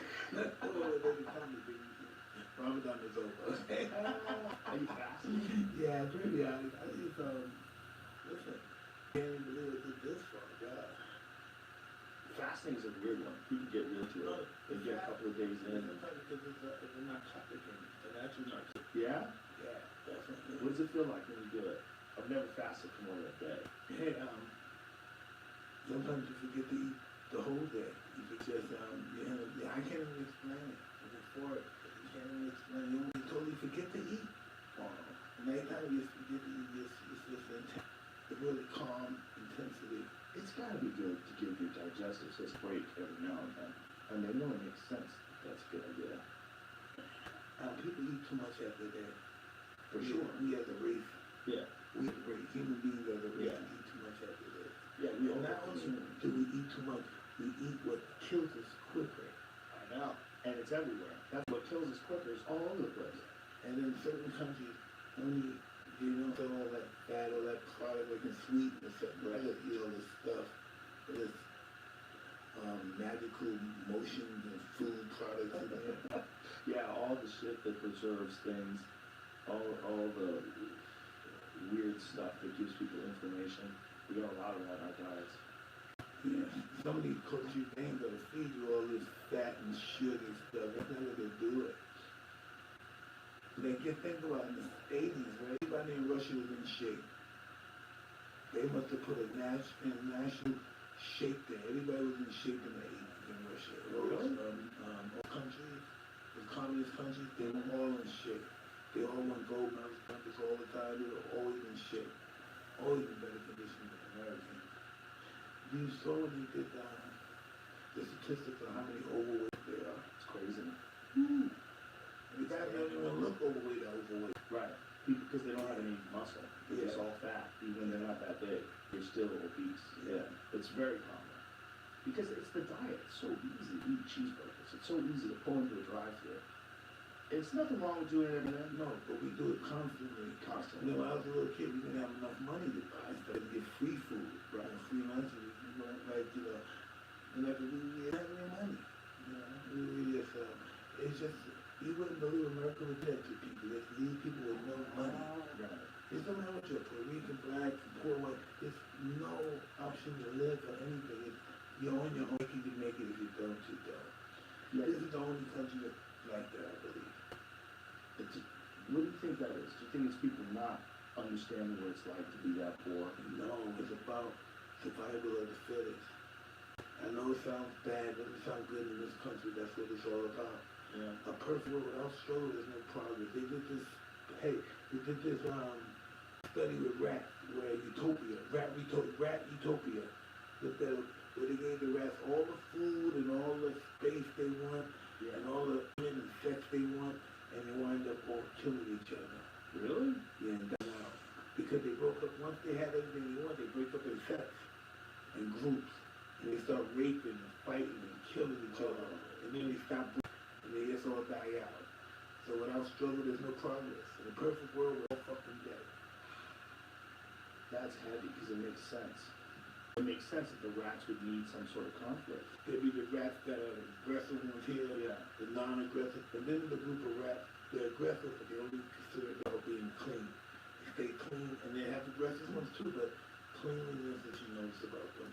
Then you have the victim mouse over there, then you have the aggressive, tolerant ones over here. Wow. Fucked up studies on rats. Well, we're the rats. We're the big rats. The bigger brains, supposedly. We definitely don't look at animals the same way, right? With rats, we feel like we're allowed to do experiments on them. And Rats we do do experiments on puppies, people get real mad. Monkeys too. Monkeys too. They feel like monkeys are almost like you have to do it. But the rats are good and disgusting. They don't look at like nice, pretty little white rat. Look at those rats in the gut. Because those are the rats they use, nice little white rats. Yeah. Yeah, doing experiments on monkeys is hardcore. The reason I do rats because rats and roaches, they have the high viral rate. Oh yeah, That's why we do tests. We do tests. the robust mammals. They're hard to kill. Real hard to kill. Like I'm talking about from a survival base. I'm talking about cats and stuff hunting them, not human beings. Yes, Right. even us involved. They're really difficult to kill. Did you ever see that Netflix documentary on rats? No. It's fucking amazing. It's It's how intelligent they were. Huh? They're so intelligent that a young rat can check out something to see if it's poison. They're like, why don't you go check? Guy goes over there and eats it, and they watch it, and he dies. They go, Listen, we do that too. Do they really? If they see they don't like it, rushing them kind of pluck them when you start bleeding. Once you start bleeding, all the other chickens start killing it. wow. And if he's going to fight over a woman, they push you outside if you see the shadow of a hawk or something. They push you outside with a hawk. He's got an extremely smart rooster, fucking rooster. Wow. They get jealous. Makes sense, man. Birds are clever. They're a lot more clever than we ever thought they were. When they started doing those intelligence tests on crows and ravens, they're like, holy shit. Listen, a pigeon, how do you get a pigeon to fly from 1,000 miles from here to there? Right. And every time you take him, he goes back. And you hold him 5 years and let him go and he goes back. How the fuck's that out? I don't know. I fly birds. I don't know. When you were flying those birds, did you ever wonder, like, how are they communicating? How are they figuring it out? What are they using? Hey, this is scientific. Again. When birds fly just like us, it's electric. Right. Some kind of electromagnetic. Some kind of vibe that Right. that's how I help the birds to migrate. Right. It's some kind of electricity that happens. I can't really, I don't even know how to. I know what you're saying. I don't know how to explain it either, but I know what you're saying. I did read about that. They're all Yeah. static, the electric. All of us, we have that electric stuff. That's how when we touch each other, we almost electrocute each other now and then. Touch Yeah. each other. Static. Jamie, pull up how do birds migrate? Because I think that's what they do. I think they use the poles, like the magnetic poles. I think it's all guesswork though. They're trying to figure out how they do it. But the way they do it, If you figure, how do you know to be responsible to take a whole platoon of birds that never been south and you take them south? They never been south before, but they're going south. How do they know to go south? and they all stay in the line. If they've all been in this one place breeding, Right. now we gotta go south. Else one place south, now we gotta go south and breed. That's a whole different kind of animal. Something that finds. How wild that must be. To just all that bullshit going on the ground. Fuck with that. You just get up in the sky. But listen, you still gotta come down and eat like everybody else. Yes. Still off the throne and eat. You definitely do. But what a wild way to live.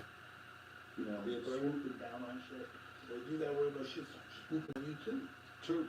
Researchers have discovered a small spot on the beacons and some of the birds that contains magnetite.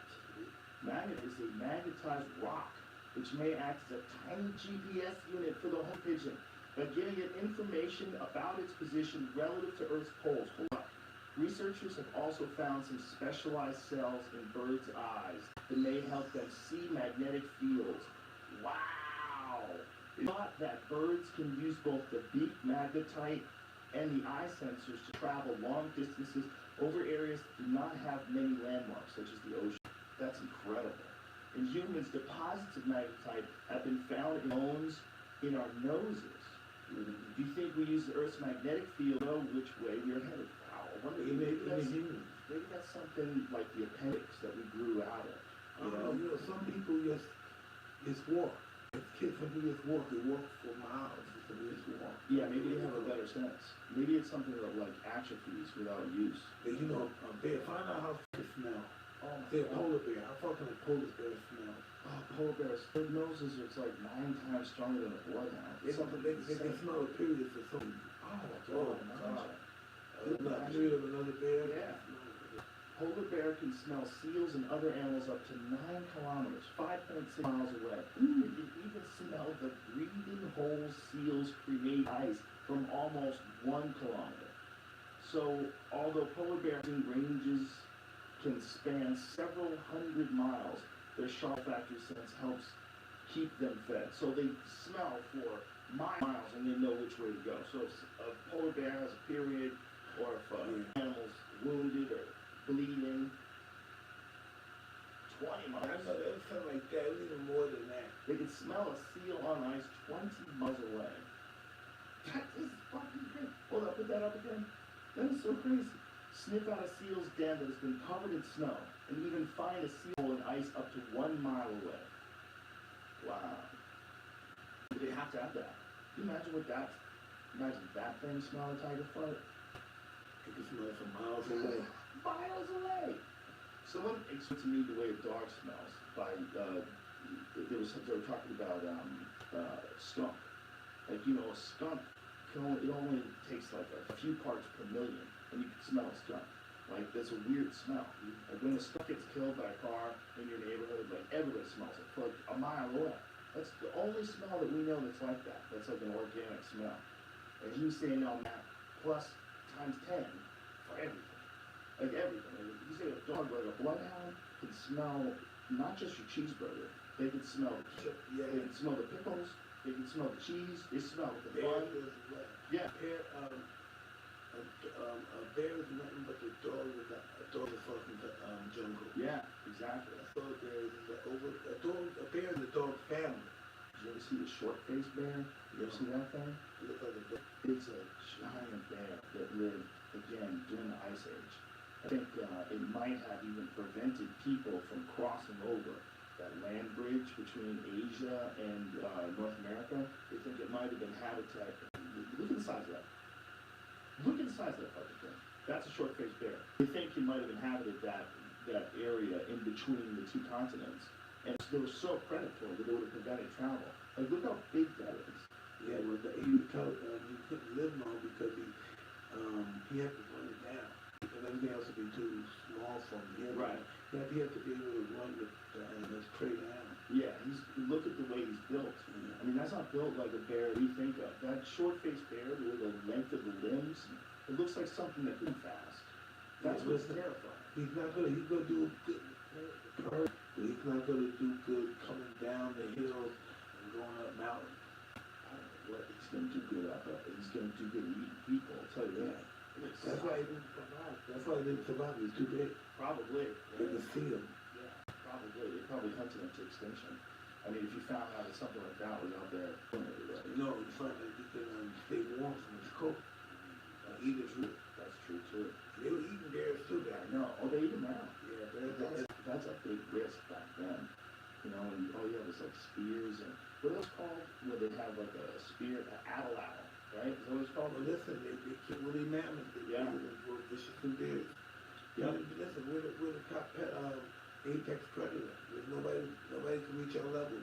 Nobody's real anymore. Rational. Definitely not today. Today we're running the food chain.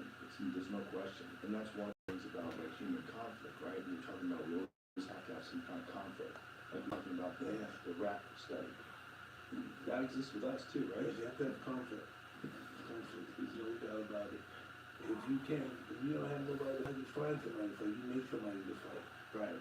You gotta either make your own conflict, or you gotta choose cause conflict. or cause conflict. Yeah. It's human nature. It is, right? Even from nice people, it's just human nature. It's just who you are. It's just what you are. You're not good or bad. You just are. You know when you see that, Mike? You see when nice people get aggressive about certain issues that they care about. Yeah. You see they get, whether it's like the right to choose, abortion rights. Yeah. Real aggressive, like nice people can say real horrible things. If it's about, that's yeah, if you talk about, I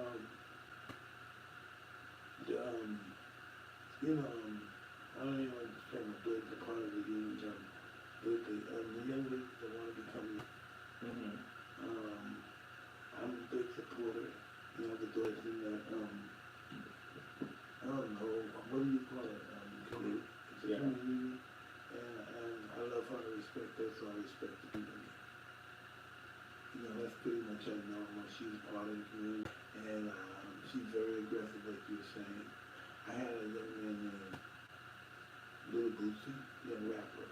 He was cursing out and do different stuff, and he said something negative about Dwayne Wade's son, who I believe he had a gay son.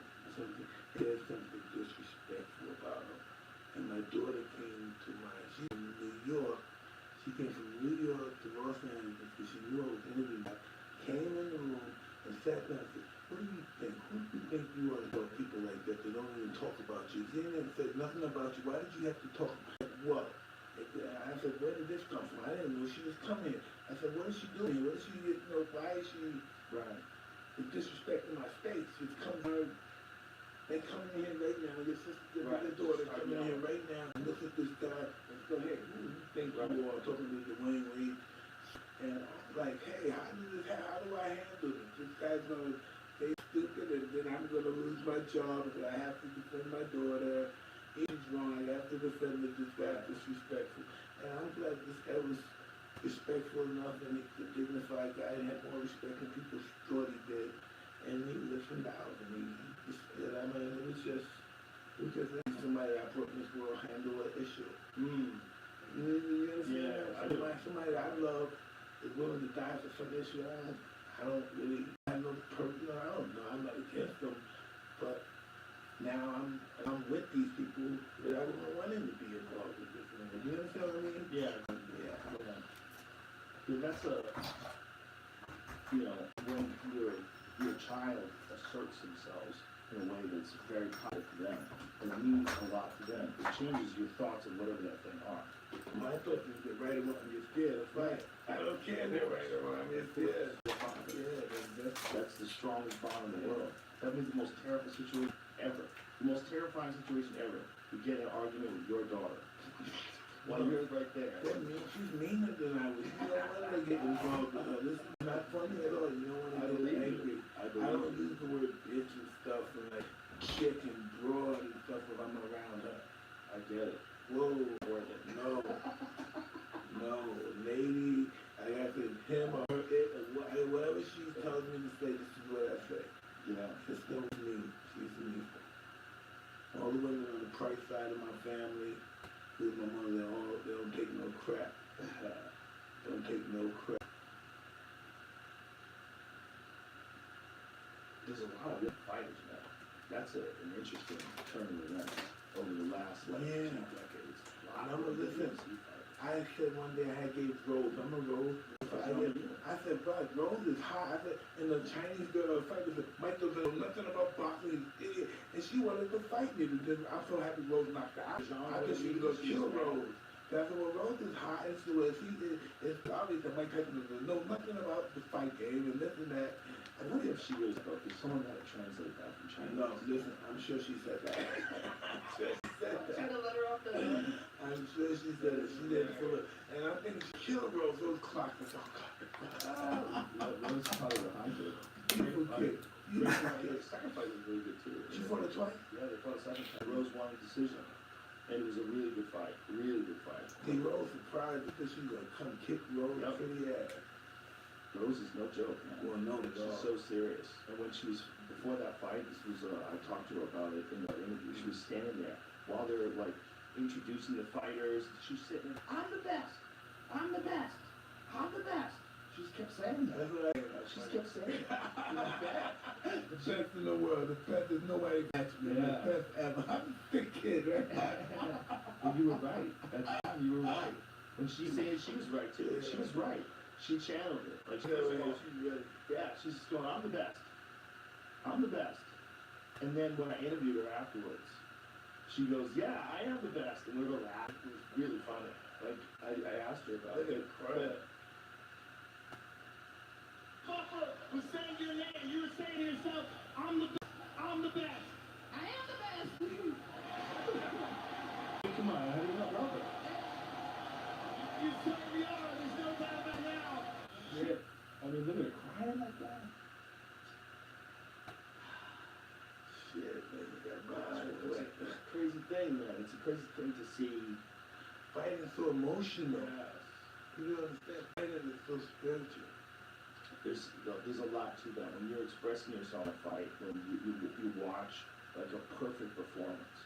I mean, the excited energy that spreads from people watching that all over the world. Like if somebody watched one of your great knockouts, if you were watching it live, all were watching together, this excited burst of energy goes to the whole world. Always wish I could be in the stands watching fight. Did anybody do that way for you? Was it one guy you used to like to watch fight live? Shit, Duran, man, it's like, I wasn't married, but like in 79, 80, 81, and shit. Yeah. His whole career in the 80s, that's been one a month. Most people don't even know that Duran pre-welterweight. They think of Duran as being welterweight. he was The Ken Buchanan days. 7 years undefeated champion. He was a vicious motherfucker at lightweight. Not a guy who's good. That was probably his best division, right? Yeah. He was just an intelligent savage. Exactly. And when he went up in weight, he was like outboxing these mad monsters like Hagler and these guys. Boxing. People Hagler was gonna kill him. Yeah, and Hagler was Hagler back then. Yeah, old 12, 15 rounds, whatever it was. Crazy. Close decision, too. It was a close fight, even when he fought Davey Moore. People thought he was I was at that fight. I was 18, I was at that fight. No, 18, I was 18 or 17, I was at that fight. I'll never forget. I 82, didn't watch that fight live. It was sad because it was like post Nomas. Duran went through a period of this, right? But I saw like Davey at more at the time had like 9 fights, 10 fights. Man had what, 80 fights? Yeah. Man had a lot of fights. He had over 100 fights in his career. Yeah, he had a lot of fights. And when he dropped Davey Moore. Oh, I was like the crowd went crazy. It was it was nothing but 19,850 Latinos, okay? That was 20,000, man. It's, only 500 people, probably 200 people were Latino, okay? Everybody, 19,000 people, 800, that was all Latino. Did you see, is it called The Four Kings? What is that documentary? Yeah, they fought, the Church Hagler, so that. Hagler, Leonard, Duran, Tommy Hearns, Duran. And they followed their career, they followed their ascension. And they weren't afraid to fight each other. Oh, man, each other in wars, man. Crazy, they would never do that now.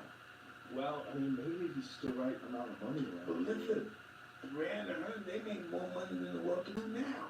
Probably, right? No, they did that. $7,020 million fight. These welterweights, nobody in this welterweight did $20 million fight. Like the but nobody in here get that kind of money like Women Duran got. They kind of had it.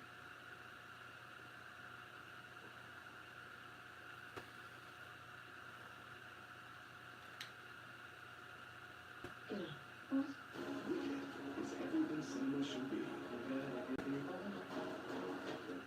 It's the year 1977, and astronomers are stunned. They've just picked up a bizarre and really powerful radio signal coming from the direction of the constellation Sagittarius. The signal shockingly matches the frequency of neutral hydrogen. What's the big... This is the very frequency many astronomers believe could be used by extraterrestrial civilizations trying to communicate. Since then, the signal has become legendary in the search for extraterrestrial intelligence, aka SETI, communication. But what exactly is that mysterious signal? To understand this, let's go back to the 1970s when the Ohio State University Big Ear Radio Telescope was active. For more than 2 In the decades, crib. from 1973 to 1993, No, I'm saying like you actually like what the fuck you fucking over there with your kid. it was the longest running How can you even play that shit, nigga? Like, and in 1977, no, I'm saying that the switch. How can you have like I can't even have my hands how you position them. this wasn't just any signal. It was a Nah, nigga, you ain't saw. Like the neutral hydrogen frequency. The telescope might be gone now, but the mystery of the wow signal still fascinates scientists today. Imagine this. An extraterrestrial civilization about humans. How would you describe our average height? We can't use feet or inches because these units mean nothing to them. Even here on Earth, we don't use the same measurements. To communicate with other civilizations, we need a universal way of conveying information. Luckily, the emission of light atom comes from an electron jumping between quantum states in an atom. What you playing with, baby? Governed by quantum mechanics, results in specific fixed radiation frequencies and wavelengths, no matter where you are in the universe.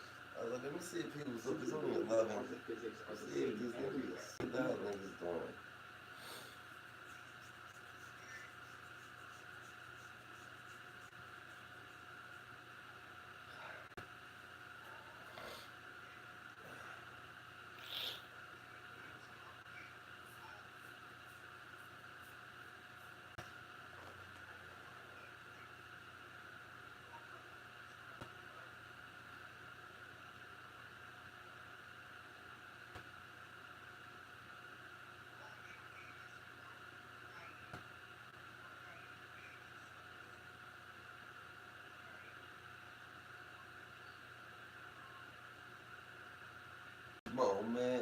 you.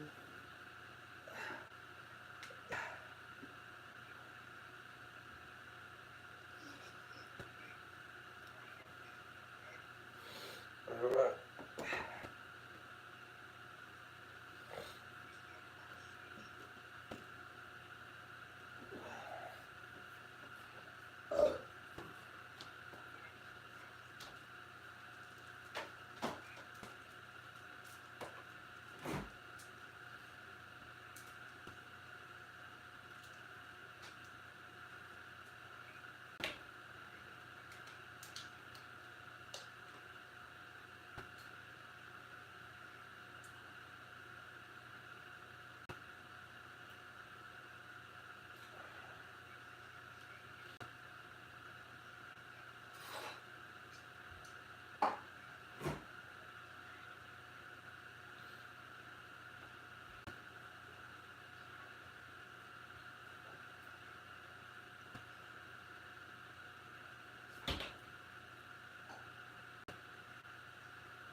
Niggas having too much fun.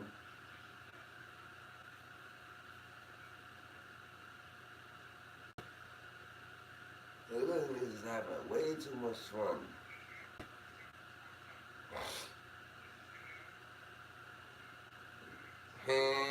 Don't get me started. You know, it's about the night that my frequencies, the angels in the outfit start controlling it. You know how we get down.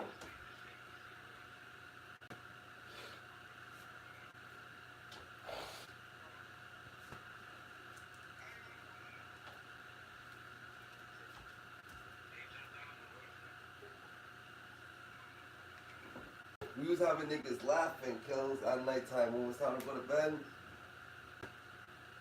We was acting like assholes. Like that. Not assholes, just like roasting Ray Ray and shit.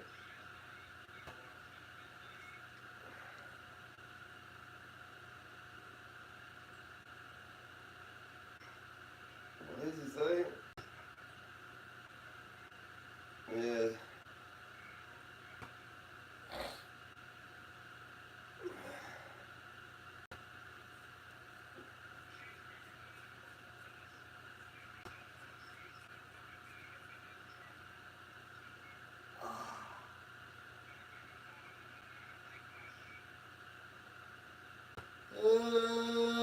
Ugh.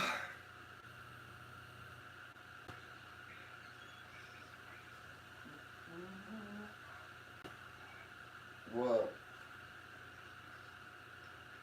You what?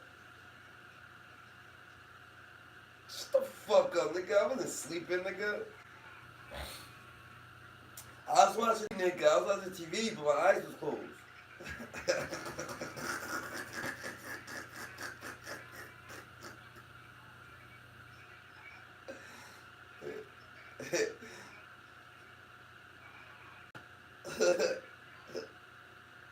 That's facts, nigga. I'm just chilling, man. Look, does this look like a nigga that was sleeping right here? Look at it. One nice blunt right there, another one right there, 2 half a blunts. What that makes? 1 whole blunt. 1 plus 1 equals what?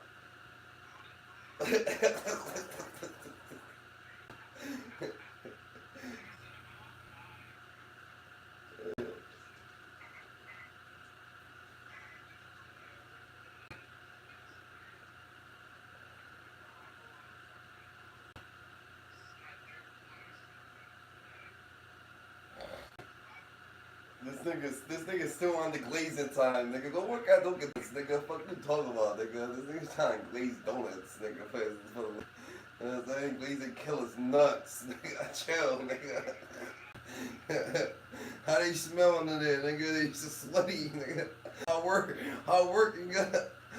and temperature, nigga.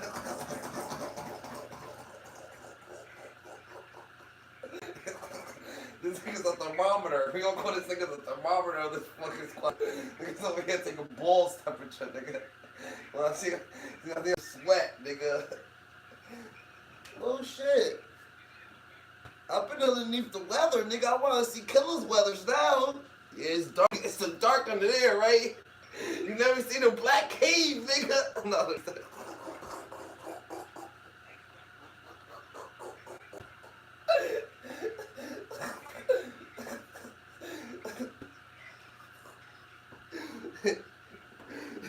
Dude, as soon as you go under there, nigga, it's like 2 bats come out. Nigga.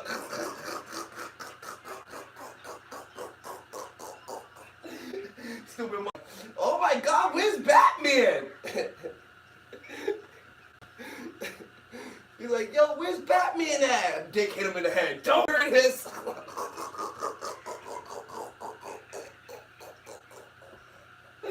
Yo. Well, me? Aliens. I always dream of aliens, nigga. When I dream of aliens. And planets. And the future.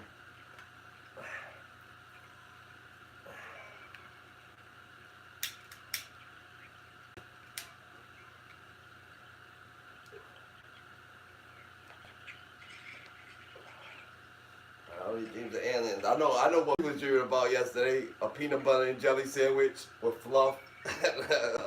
That's different. Maybe he was thinking about his favorite snack as growing up, nigga, when he was a kid, nigga. Alright, you remember strawberry with a butter and jelly sandwich with fluff? I was like, nah, that shit did hit different.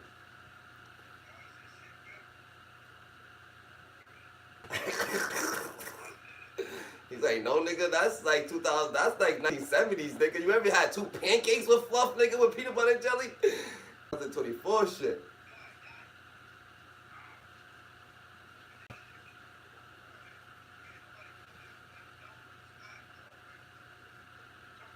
That's why Ray Ray bounced. That's why Ray Ray bounced when I came in. He's like, oh shit, cousin's on it. Cousin could see. That's one thing for sure. Ray Ray's dumb, but he could see. See when the angels in the outfield is controlling. He's the devil, nigga. You always see the angel.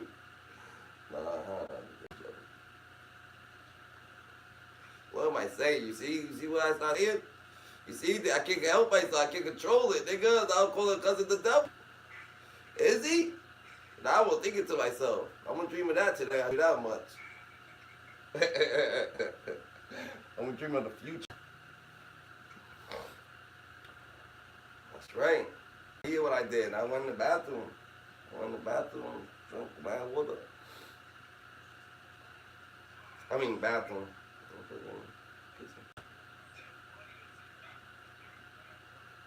I'm a dog. I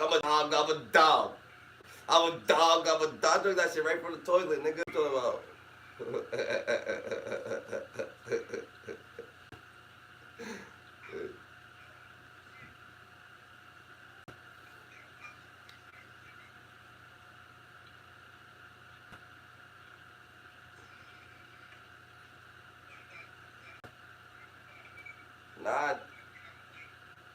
Nah, you just gotta do that. You gotta do that little work, that little thing. Like that shit kind of pull my muscle, bro.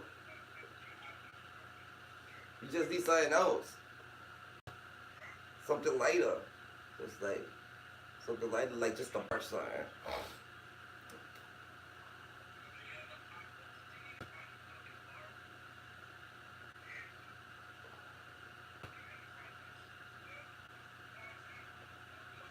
It's a fucking metal pole.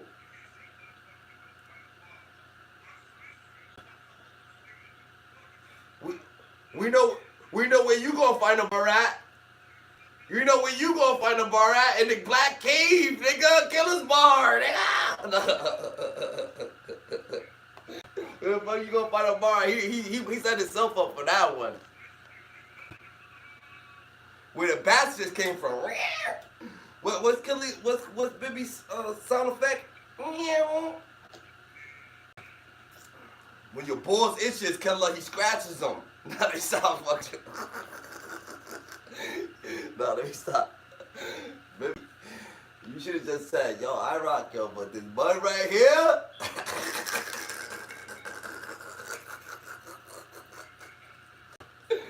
But this bud right here, son. Oh man. Alright. We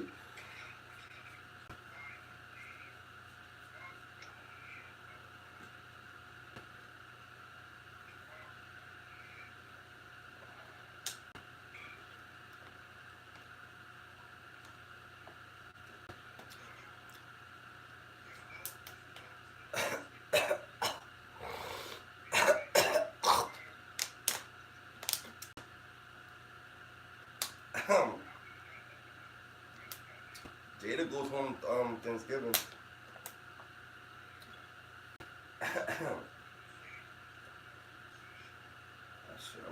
I'm not 100. I'm like 92. You know what I'm saying? You never could be too, nigga. When they told me I was coming home one day, right? They said, yo, you home, da. My lung collapsed. They said, yo, you going home, da. They took out the thing from my lung, nigga. That shit there, like a fucking balloon, nigga. I was losing air, nigga. I'm like, yo, what the fuck? I got to stay in that bitch a whole nother month and a half, da. They did me wrong. I knew there was fugazi. That insurance don't work so much. You need that cash, and I didn't have too much. And that's when I knew I'd go get it. Yeah.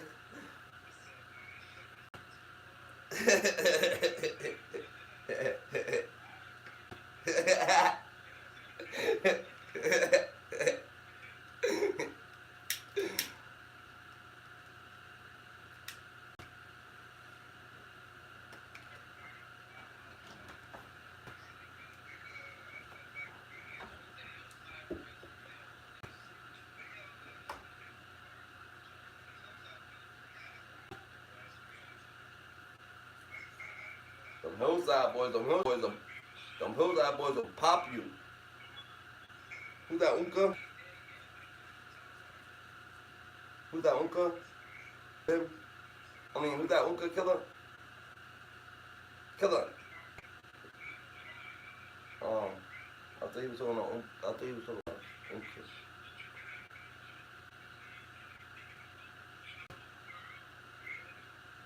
When you was talking about hillside boys, I thought you was talking about Frederick. Nice. They'll poke you, nigga. They'll poke your ass, nigga. And guess what's gonna happen to you? Your ass gonna get poked back, nigga.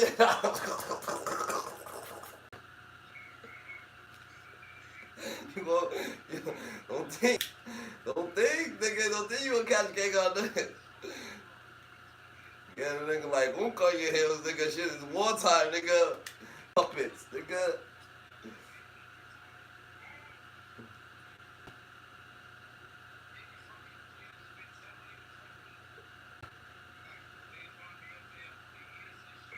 Nigga call him a dweeb.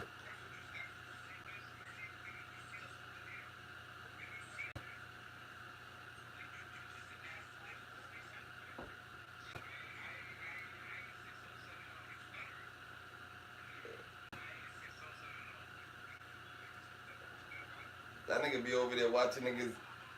That nigga be over there watching the Diddy parties. Nigga watching niggas get off and shit. You watching niggas get through. You conspiring, nigga? You conspiring this shit?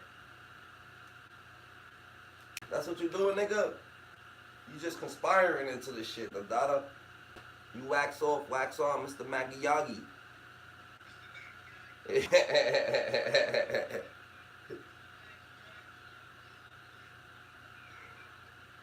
What? Yeah, you did, nigga. What the fuck, nigga? That's just a what the... Oh, Mr. Miyagi. You know.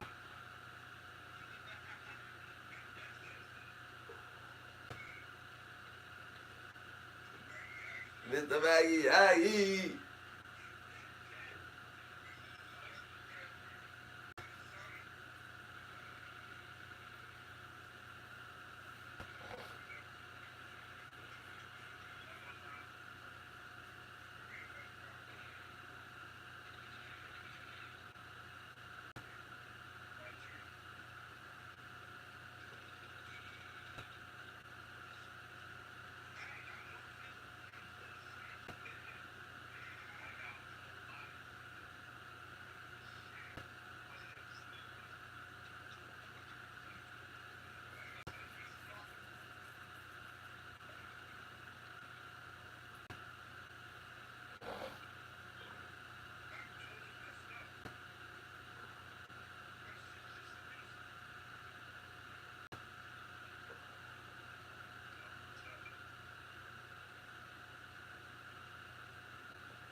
Fucking dweeb.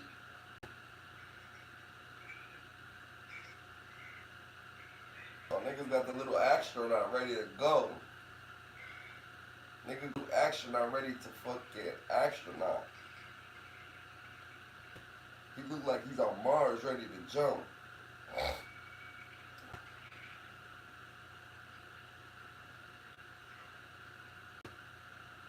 He's nervous. He looking nervous, that nigga right there, that astronaut.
point is frozen treats under $10 will make the holiday more joyful.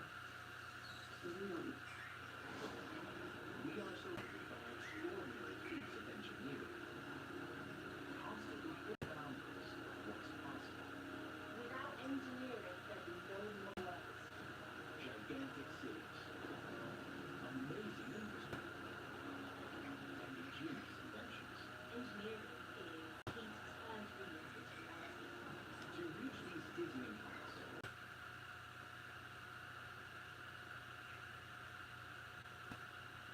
Alright, y'all, just came back from the coffee shop and so you said I should drop by and let me. Whoa.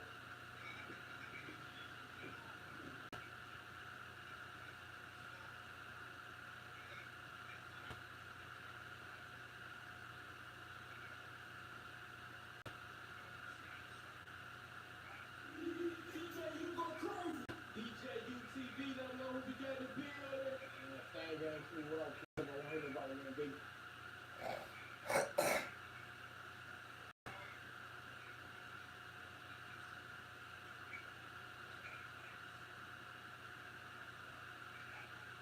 Want to support me?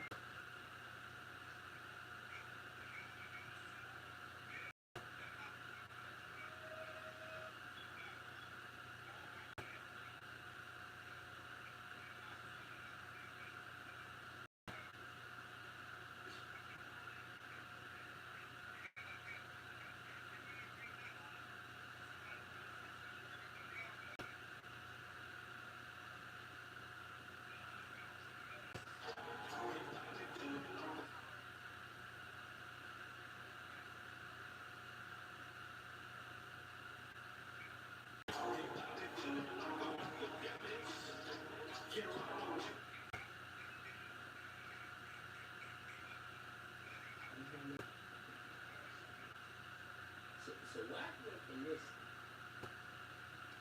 and like, this is why I want to call Wack. I don't know why Wack. So it's like this, and listen to this. This captain's kind of like, Wack was full Denzel Washington trained there, and we're going to really need to stay this place. It's actually Jay Prince and listen.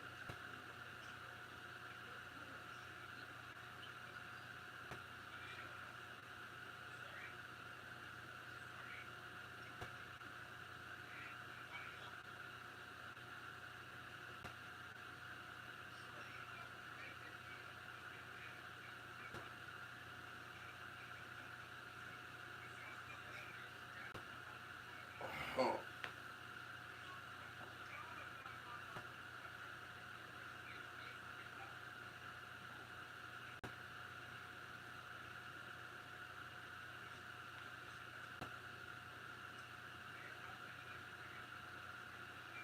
James Webb Space Telescope. And it's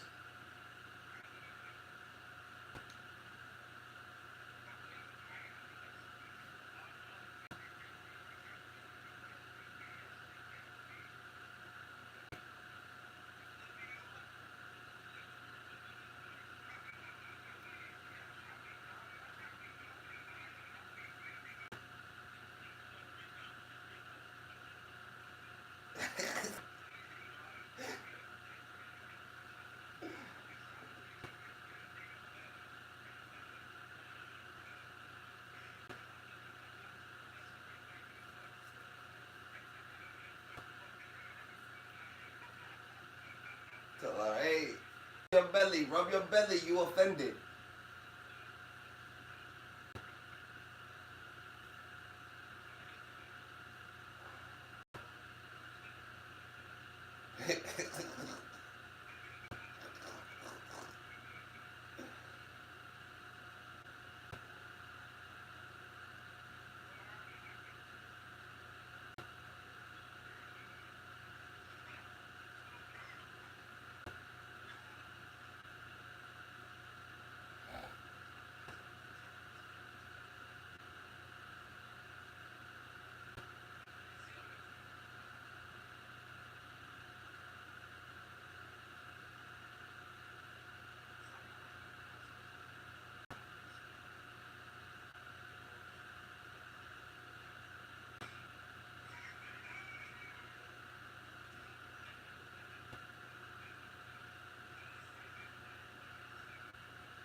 boy Santa ain't having none of that shit.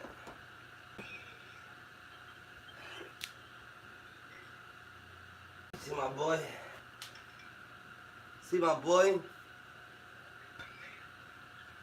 See my boy? It was good, Sant. What? Huh? Yo, Santa, throw your shits up. Whose house you ain't going to? You got, oh yeah, you got questions. What you saying? Why you lying to these damn kids? Why the fuck you white, nigga? You don't look like the Santano.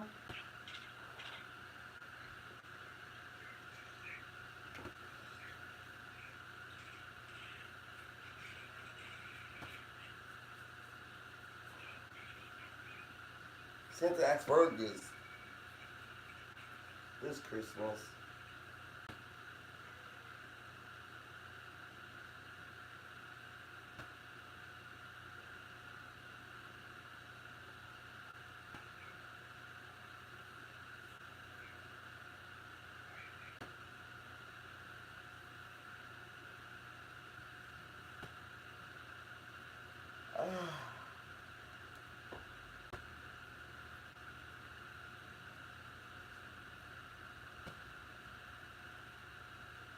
Santa said we gotta keep Iraq protect the cause. So he's doing them. You know what I'm saying? He be just hand close.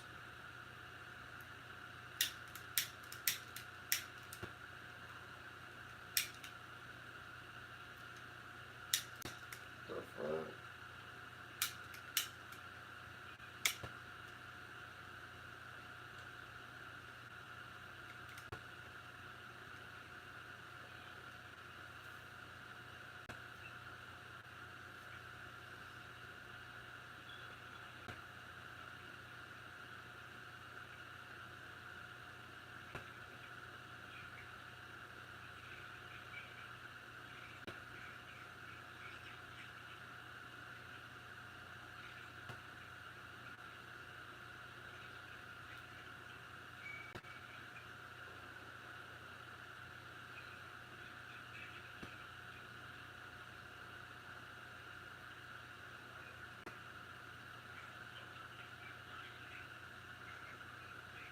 Hey.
Atlantis.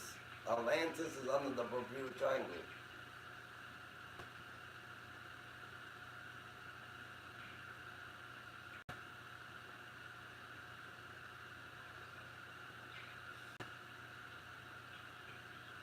I'm about to watch my show with shit, GG's. For me, when y'all got room for one, you heard? Y'all stay live, yo. Y'all stay active, them daughters. GG, the daughters, Hyena School, Blast, Wilson School, Steve Aoski.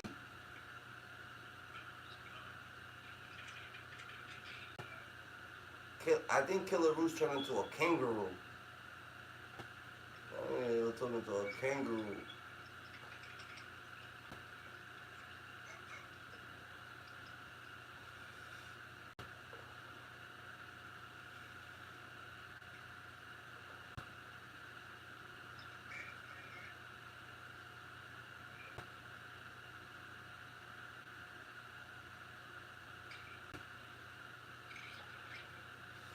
That nigga looks like Meek Mill when he was doing bunny hops, baby. That nigga Killer look like Meek Mill. When he's doing the bunny hops, nigga. Yo, babe, what's that behind you, bro? What's that behind you?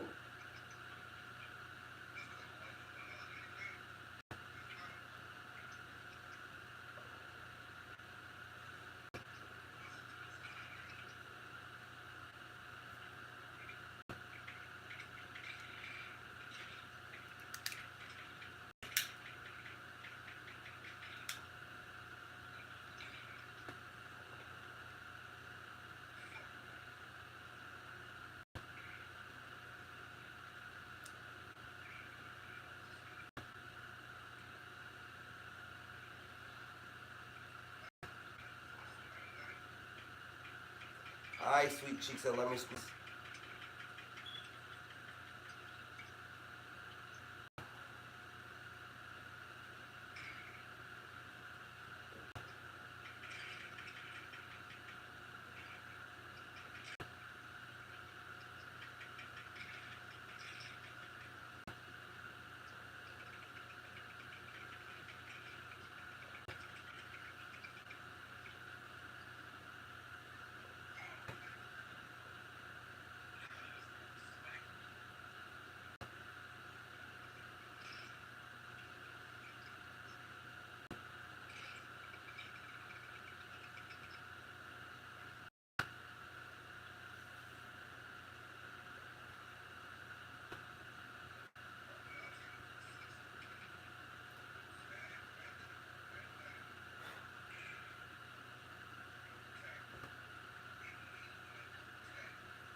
Double tap, double tap, double tap.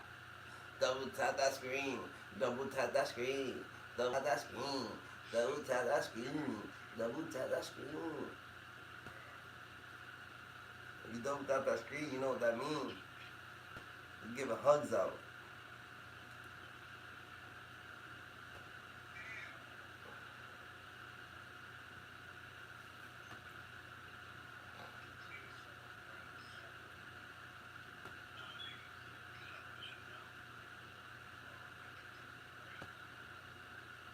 Don't go to bed, nigga. Don't go to bed. He's breathing way hard, nigga. He breathing 2 knocks above. He breathing 2 knocks above the weather. The wind blowing out that fucking nigga's mouth, nigga. That nigga, he does fucking tornadoes. Uncle be creating tornadoes, nigga. With the gap in his teeth and shit, the way he breathes, he. A tornado's about to come. Scurry, scurry!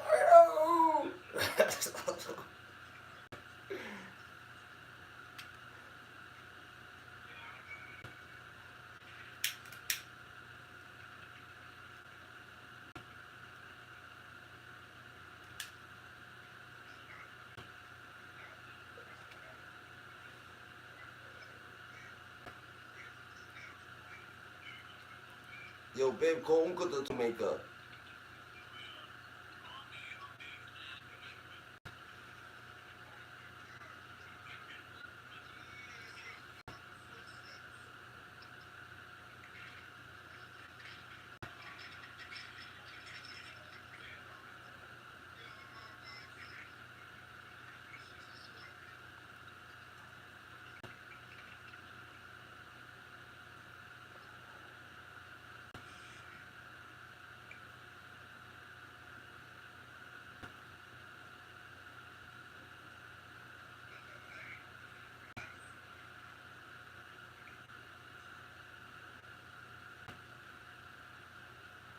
You gotta come see the chiropractor, Dada. You might get paralyzed fucking me, but I swear that I got you, nigga. You my first patient.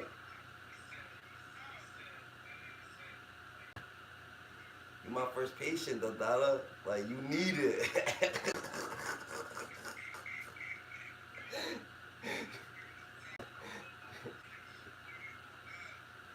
If I make it, Dada, good.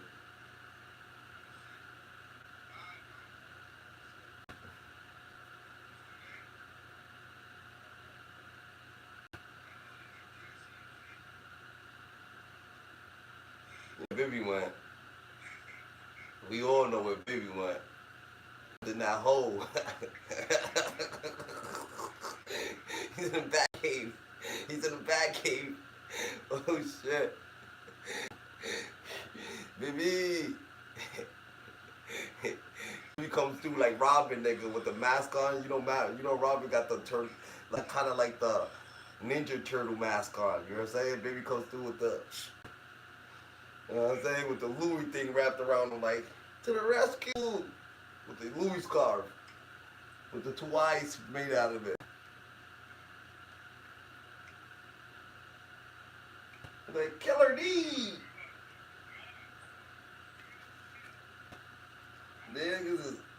Niggas is up chilling. How does that work? Well, I'm not really up, nigga.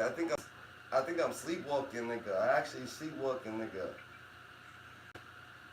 Angels in the outfield got me controlled. Shut your bitch ass son, nigga. Stop making wishes, nigga. You over here wishing, nigga. I'm not your genie, nigga. Don't give me your wishes right now, nigga. Yeah. Yeah, he's telling himself right now. Please grant me my wishes.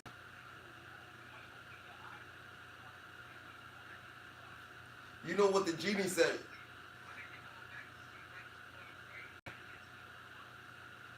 Facts. You know what the genie said? You already used up all your wishes, nigga. What the fuck, nigga? How you think you made it this far? You might not have made it, you forgot? Nah. You use your wishes, nigga. Now it's up to you. Now it's up to you, Ta'ahu, nigga. Now it's up to you, Kills. You use your wishes, so everything that you do at night, nigga, is you, nigga.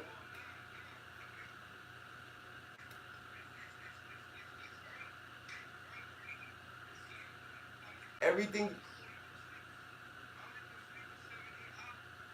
you need is already in you. Everything you need is already in you.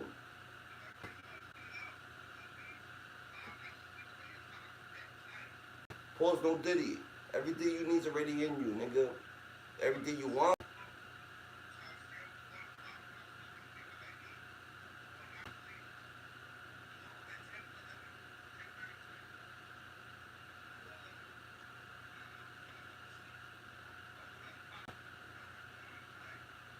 Bro,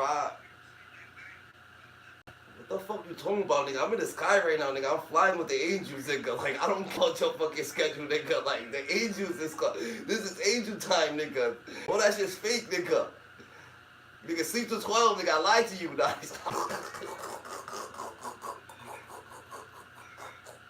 The devil. Remember, yo. When you're favored by God, you're favored by the devil. Yeah. Niggas gonna try to persuade you, you know what I'm saying? Nah, sleep till 12, nigga. Matter of fact, turn off, nigga. Turn. Just get it right.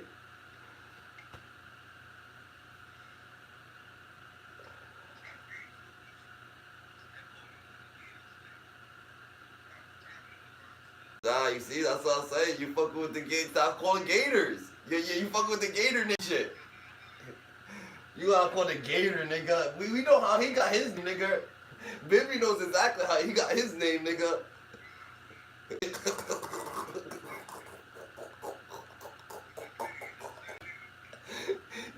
We know how when Gator comes around me, I'm like, yo, Gator, I know how you got your name.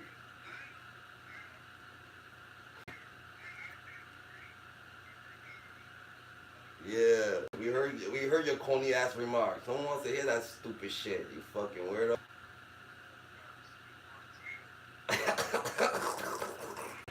No, he said his name was Gator. I said what I said, so it was supposed to make you laugh.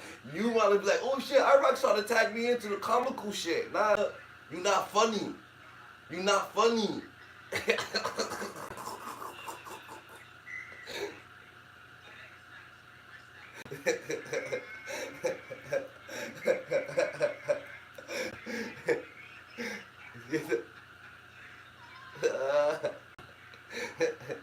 Maybe try to get his snaps in real quick, nigga. Oh, that was a good thing. That was a good moment right there. You know how the white dude be trying to give you daps, and then you be like, yeah, you just dap him, not even realize that, and he's looking like, oh shit, I got a good moment right there. I call it daps. Jimmy always do that shit. He'll put his hand out, and I'll just dap him up, like regular daps. But I'm not even thinking about it. He'll put his hand out, I'll just dap him. He'll be like, oh, you did a good job. That was a good moment.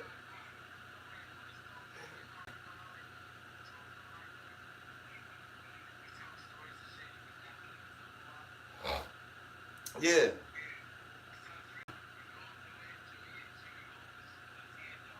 Yeah. Yeah, and then he'll look around, Oh shit, I did a good. That dude was funny, bro. That dude was funny. You made me look at people dip. I'm like, yo, this dude's funny as fuck. Nigga, one day my principal did that shit to me, nigga. I was walking by, my principal asked me, right? He goes, yo, Steve, why don't you talk to nobody? This is you be in your own world. Like, that nigga following me on my dick. I don't know where he are. He's glazing. He must have went to baby school. You know what I'm saying? He was glazing, but so I walked by him one day, and he goes, hey.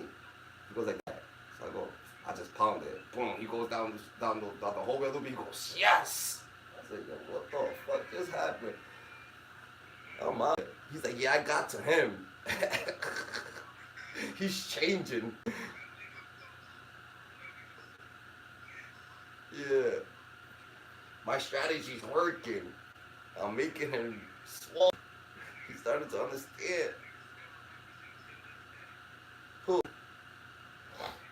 Everybody I met remembers me to this day, nigga. I'm just a people. I'm an angel.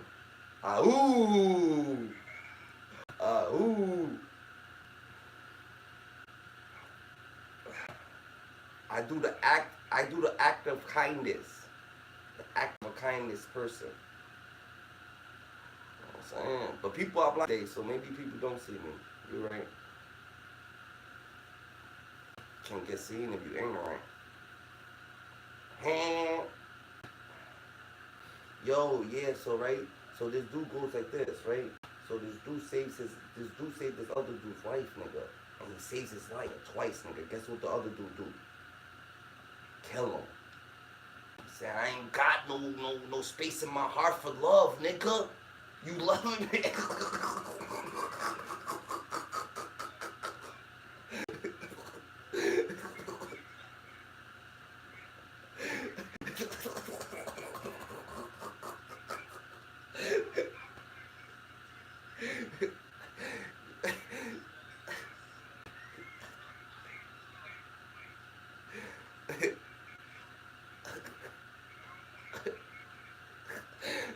God, no.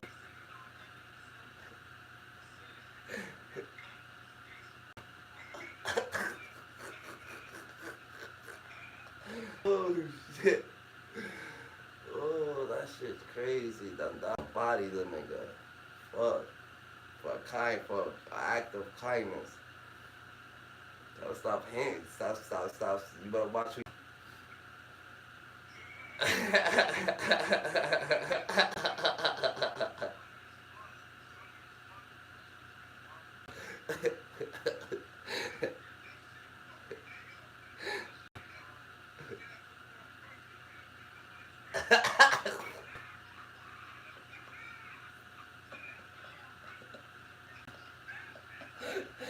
They're like, oh shit, yo, I think everybody's talking about me, nigga.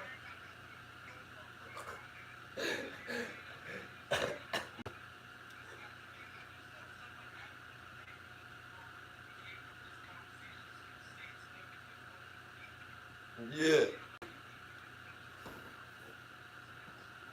Nah, you can say something. You can actually say something funny, but you won't even laugh if you don't reaction. I don't actually get it. If it goes over the nigga's head, you just let it go. Someone's probably laughing at that shit. So. That's fun.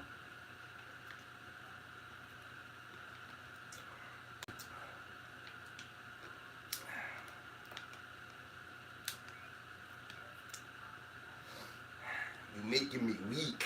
You making me weak.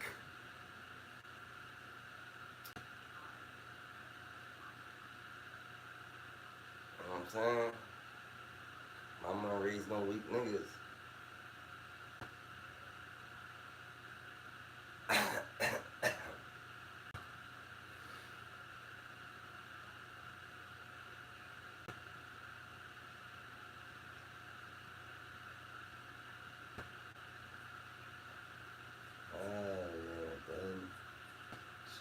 Shit get crazy, Dandada, when you're in the ocean swimming, Dandada, and you ain't got no raft. You know what I'm saying? You ain't got no floaty. You ain't got a floaty system. When you ain't got a floaty system and you're in the ocean, nigga, and you just start swimming, nigga, and the shark's about to fucking eat you, nigga, and then he goes, wait. He's about to eat you. He goes, wait. You know what happens there, right? He acknowledged you. Because you eat you, but then he said, wait. So after he said, wait, I slapped the shit out of him. Smack! Don't think you gonna eat me, nigga.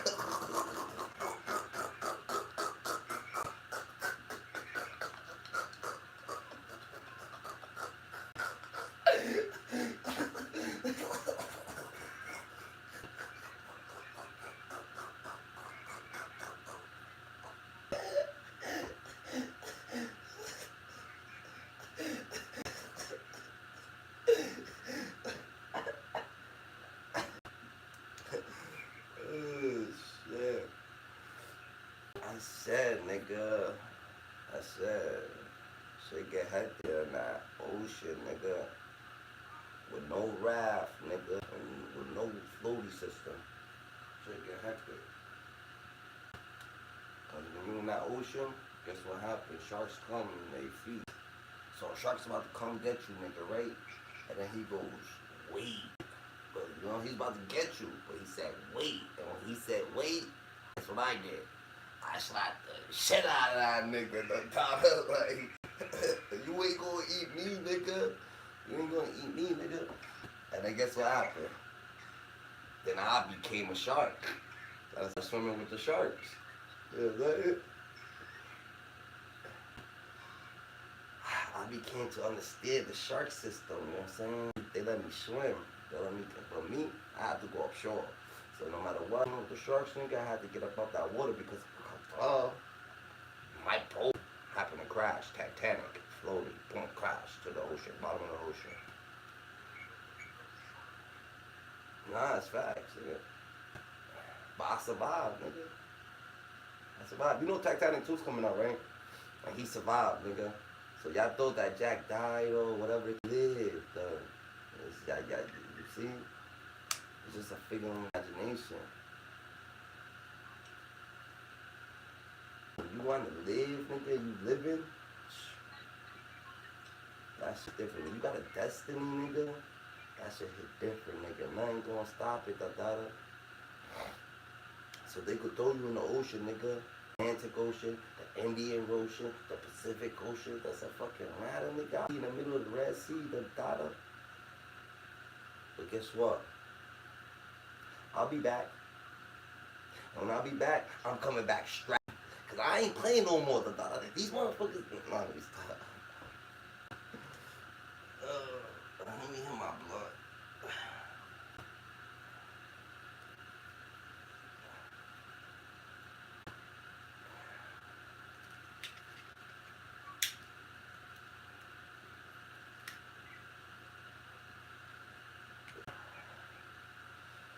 You know what I'm saying, them daughters?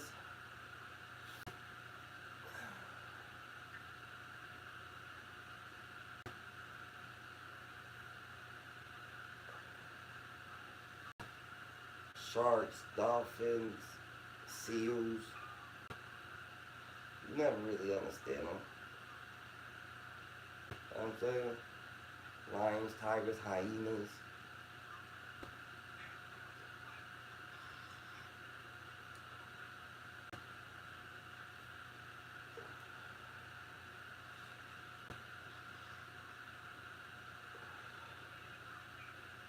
Killer's hungry, nigga. He was laughing too much. Killer wanna make something to eat. Oh, I don't know. Nigga, that was a fart, bro. Yeah, I'm just telling you, you're hearing wrong things. I want you to understand what you're hearing before you, you know what I'm saying? You over here making fart noises that you heard. You thinking that it's noises. It's really fart noises. So, now that you know it's a fart, what did you hear?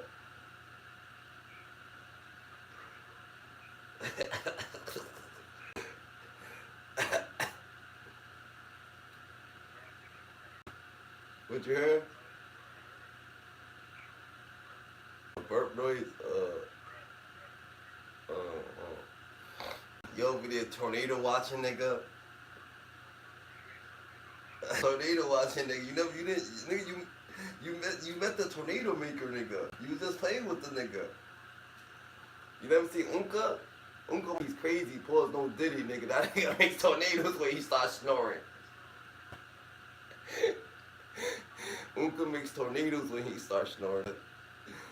She'll make a fucking category 5 tornado, nigga. Those shit's hit different, nigga. A category 5, Unka's category 5 tornadoes come. Yo, Unka's tornado 5 category, when that shit comes, it don't come in the inner city. That shit comes in the swamps, nigga. That's swamp air, nigga. Gator air, nigga. You ever smell a fucking gator lake, nigga?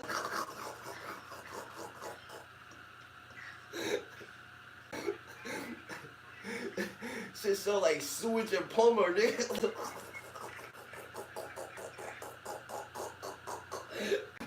That nigga breathes in one hard time, nigga. When that nigga gets mad, nigga, oh my god, Cannabis is coming, nigga. Let that nigga start swearing this shit, nigga. What the fuck? I start swearing like, you do, nigga? It's a rap.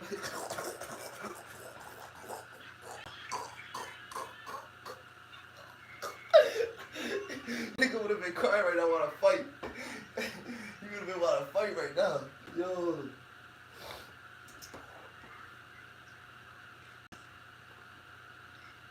Unka? Yeah, Unka get mad quick because he ain't got no jokes. He's not too smart to make jokes back, so he get right to fighting the nigga.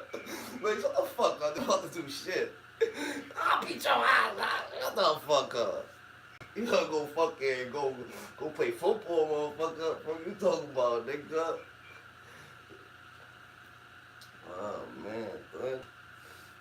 You never seen a category 7 tornado. Like, we seen category 7s, nigga. Them shits only come once in like every 10 years, nigga.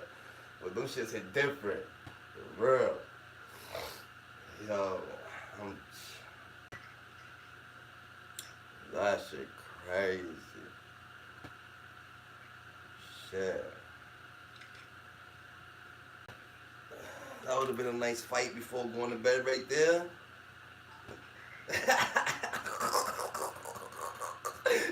Nice little tee off. Had to tee off on this nigga before bedtime. Like, you know what I'm saying? Nice little, you know what I'm saying? Hell yeah. Hell yeah. Nigga, you would have dreamed of Mike Tyson being pulled out, nigga, that night, nigga. Mike Tyson actually beat this nigga's ass, nigga.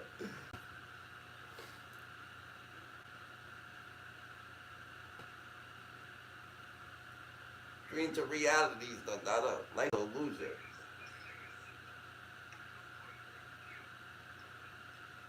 Nah, you won't even understand, nigga. You think you're going upstairs, you might end up at, you think you're going to bed woman, then you end up at 7-Eleven, nigga, for cookies, nigga, pajamas, nigga, with no money. Like, what the fuck you doing, nigga? Like,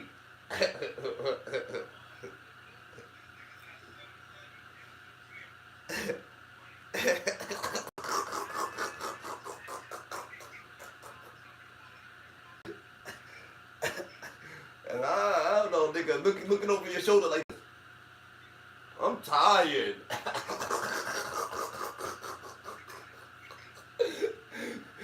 Oh shit, nigga. Look at, as soon as you say you tired, nigga, an old dog gonna look away from you. They gonna be like, yo, this little kid's tired. He's in pajamas. Why would I even look at this kid? You know what I'm saying? So you gonna look away from him.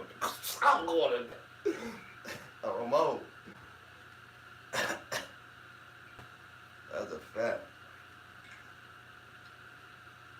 See, Killer's greedy, so Killer grab a fucking big pack of cookies or something like that. So I had to get much, nigga. You know what I'm saying? We can just share. We can share what the fuck you get, nigga.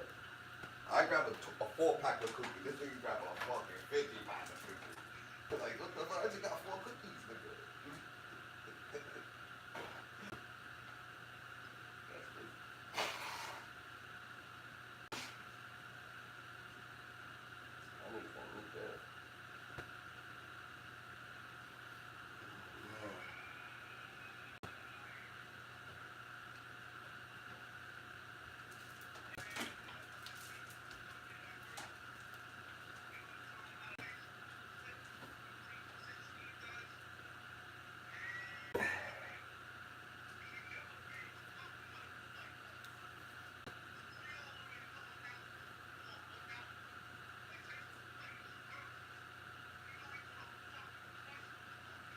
He was getting, I mean, he was holding himself back. Because while you're fighting, you might lose it. You never know, so I might try.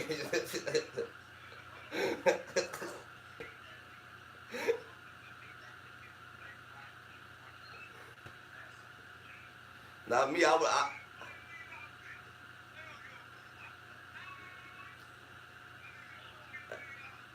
would have been broke, nigga, because I would have knocked the nigga out by mistake. And hopped on him. And bit his ear. Nigga, I would have went Rairu, nigga. Fuck you talking about, nigga? That's for even trying to make me look like that week, nigga.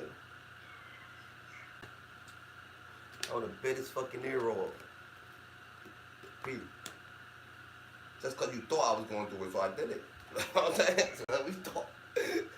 It's like you put it into the imagination. If someone says, yo, I think this nigga's gonna punch me, punch him. You want me to punch you, nigga. You thought I was gonna punch you, so I gotta punch you, and I knew it was gonna go clear because you thought I punched you. You ain't say what you was gonna do back, so I already knew that this is a clear shot to the face. You know what I'm saying?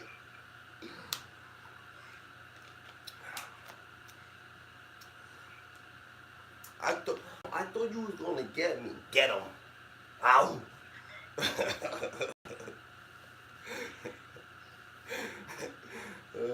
Nigga, what the fuck? What the fuck? I wasn't even thinking that. Thanks. That's a good thinking right there, girl. You a smart motherfucker. Like, yo, where the fuck? You give me ideas that, like, yo, you a smart individual. Like, I didn't even think to do it. Like, yeah, that's what's up. Let's do it, though. Like, what? What the fuck? I'm coming around just trying to dap niggas up. Nah, I thought you was gonna slap me. What the fuck? Smack. Damn it.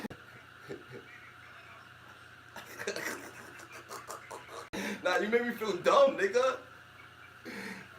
Yeah. Oh, yeah. Yeah. Oh, they hit me. Oh, shit.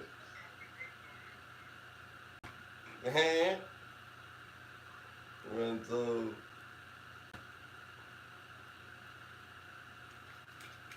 Renzi. Hey, Renzi.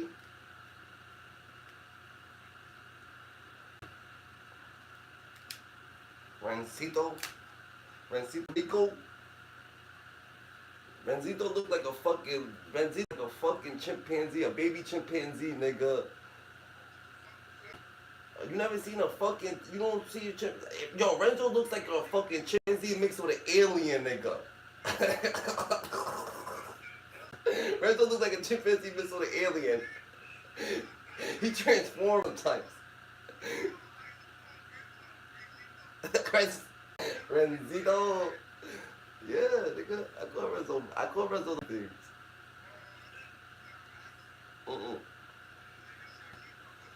I call that nigga master. Y'all understand, niggas slept in my house for years on end, so there's a lot of times like this. Late night conversations get real brutal while I rock. But Renzo, he be laughing his ass off, yo.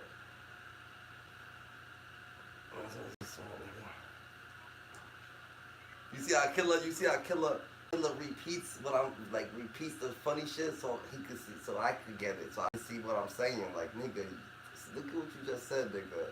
I'm like, oh shit, that shit is funny.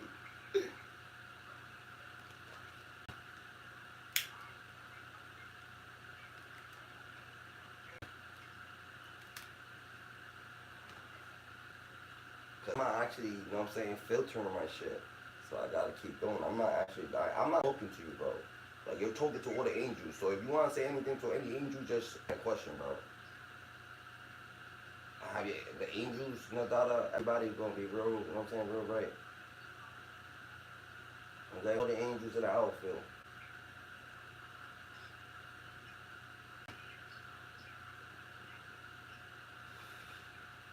He ain't got no questions, you know what I'm saying? He lets me make up the questions. Like, what would I say to the angels? I was just talk to the angels, dog. You just want to listen. You know what I'm saying? If you want to talk to the angels, just let me know, because they, you know what I'm saying, it can happen.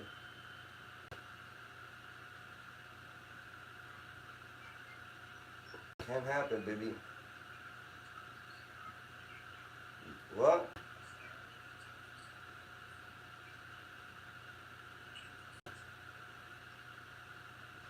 Alright. I can't actually introduce you, nigga. You gotta believe first. When you believe, it's just the introduction's already there. A lot of the savings already there. They already there. You wouldn't know. They hang around me, nigga. Would you be around me, nigga? They there, nigga. Believe me. They just gotta hear the ah-ooh. Ah-ooh. Ah-ooh. Fuck Killer went to the shower. What you laying down, nigga?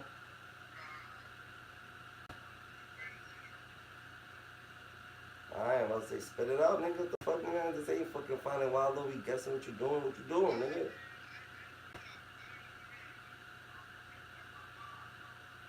Now he don't want to listen. You hear this fucking ignorant bastard? Now he want to just listen to it. He's just ignoring us. I don't hear him. You just fucking for no reason, nigga.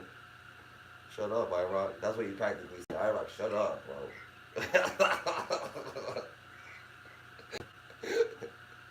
You don't hear us? You gonna feel us, nigga. Lucky you ain't in front of me. I would slap the shit out of you right there, nigga. You don't hear? Hold on, nigga. I talk sign language. Come here. I'm saying? I talk sign language too, nigga. A slap in every country means same shit, nigga. You know what I'm saying? That's a fact, nigga. Every country a slap gonna be the same shit. You ain't never gonna.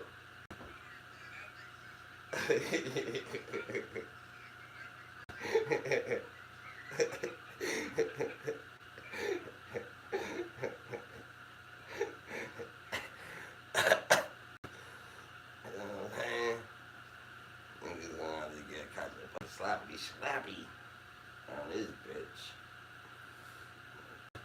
Nice what you make it. I'll make it slaps. You ever created a slap moment, nigga? We know you did. You know you set yourself up with the alley slaps. The alley slaps is crazy. The alley slaps is crazy. That's walking by a nigga and saying, oh yeah, I can slap him, victim. Then turn around with your crew and seeing the same nigga and slapping him. Don't victimize that person, killer. That's your little, you alley slapped that nigga. You know he alley slapped. You know what I'm saying? Put some baby powder in that here. Smackety smack.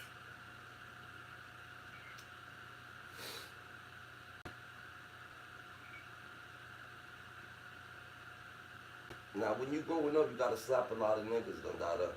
Honestly, Dada. Like, just slap a lot of. That's like slap boxing was kind of cool growing up, Dada. Because you actually slapping a nigga. Like, when you slap him, you actually slapping a nigga.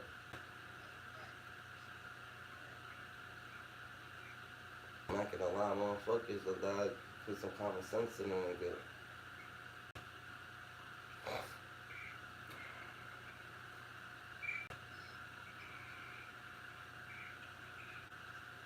Niggas slap box so much, nigga. Niggas just slap box so long, nigga. Like, slap box so nigga, and the cold, and the thing's so fucking long. You don't even understand, bro. You don't even understand.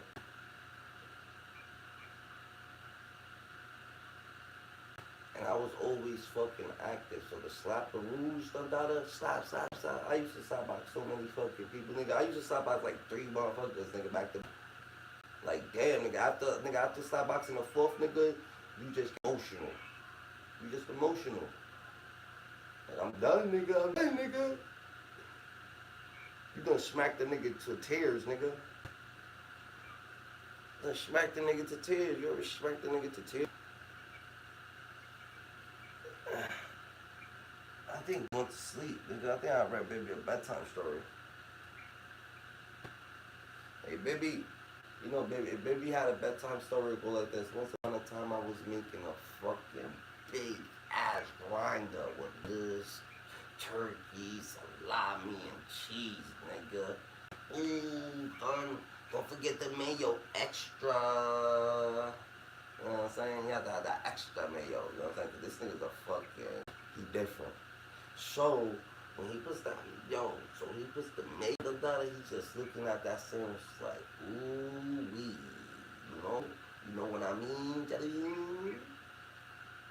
Yo, big hoe. Honestly. Fucking, you look like Santa. You a Santa hoe. Baby, you fucking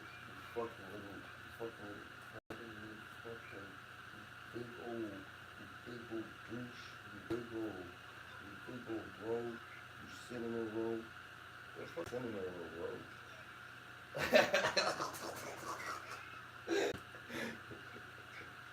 You a fucking Popeye's apple pie, nigga. You ever had a Popeye's apple pie, nigga? Like, that nigga. They put those shits in the fryer, nigga. All you.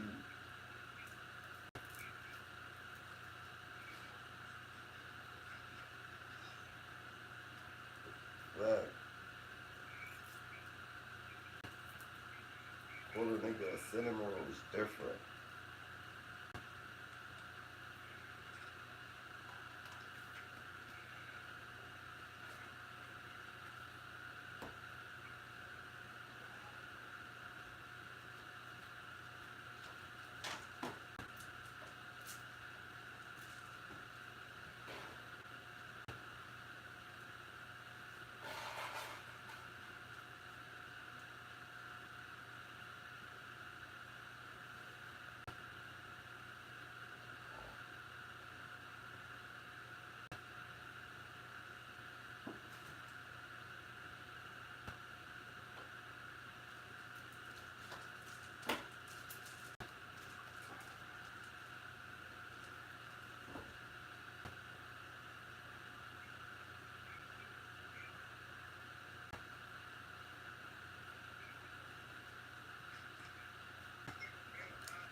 I don't know, he's dead.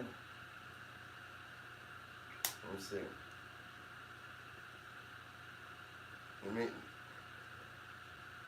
Let me hear how that wind's blowing. Nah, he ain't dead. That nigga's trying to act. He's too quiet, bro. He's acting. He's too quiet. That nigga snores too, nigga. He ain't fucking singing. What the fuck, nigga? You don't see that stomach, nigga?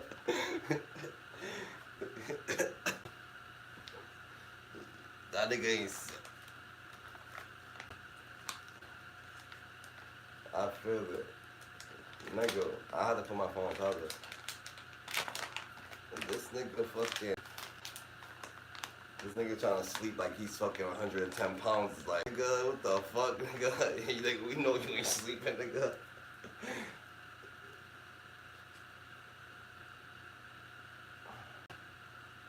They probably about to go to bed, though.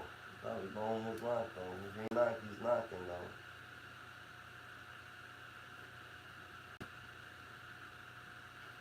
Knocking on lonely. He's just a lonely, you know what I'm saying, individual right now.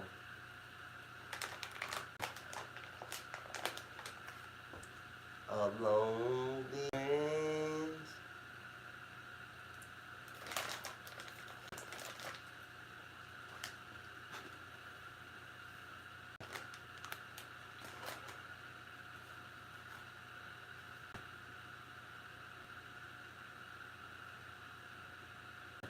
You actually gotta listen. You actually listen to music till you go to. I mean, till you sleep.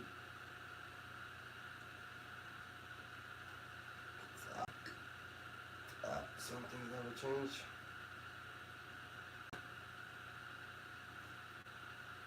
Some things just never change, huh? That's why your mind. That's why your mind's all fucked up, nigga. Yeah, that's why your mind's all fucked up.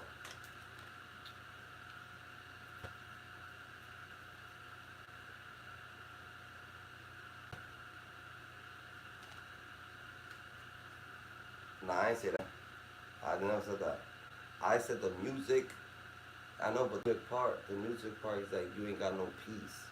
It's never no peace. And the music, like you're not, like the music ain't like you're putting good frequencies into your brain, nigga, with the music, nigga. The music's demonic, nigga. Any music that's on radio or anything, that's just like demonic, nigga. A lot of music is because they gotta go through. I understand, but you're gonna have to listen to some of these shit. Listen to it. Like you usually listen to country music, probably give it a vibe. It's like a little more soothing.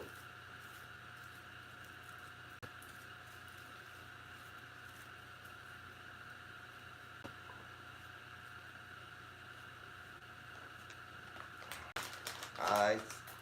If he went to bed, then when I catch him, I'm gonna hurt him. Disrespecting me. He trying to just go to sleep, trying to say I'm boring, nigga. He trying to say I'm boring? He fell asleep on me? Like, talking, nigga? Nah, that's all I got from that. Like, he saying I'm boring, nigga.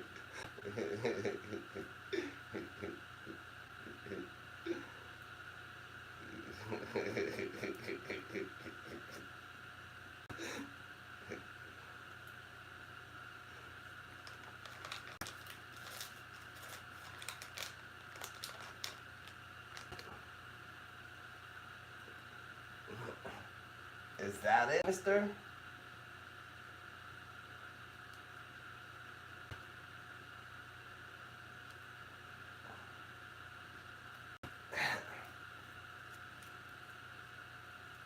So it's rolling for me.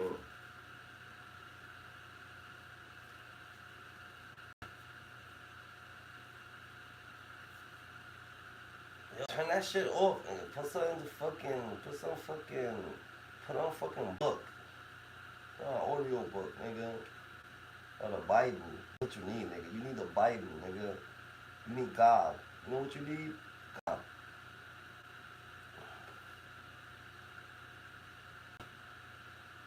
Only God can help you, doesn't matter.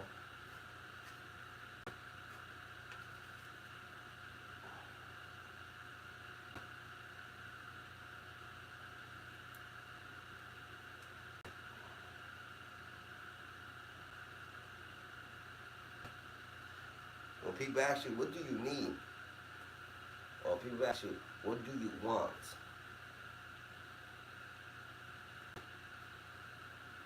I want what I need and I need what I want.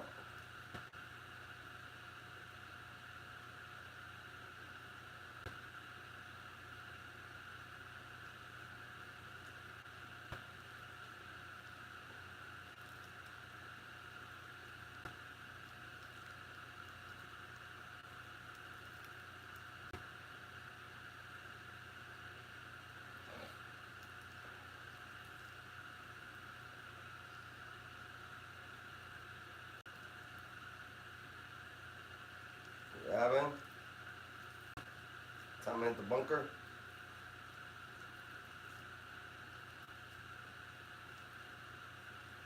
That nigga's holding his breath.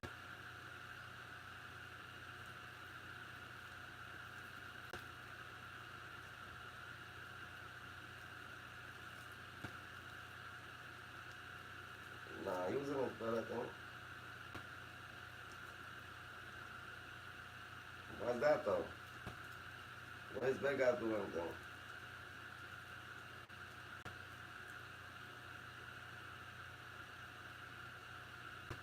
That's what I do. I'm healed. Nah,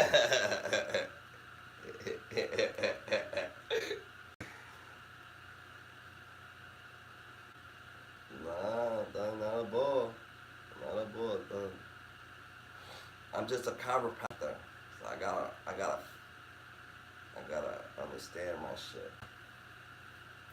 If I could do it to myself, then I could definitely do it to others, dog. Now, you need help, bro. You actually need help. I got you, bro.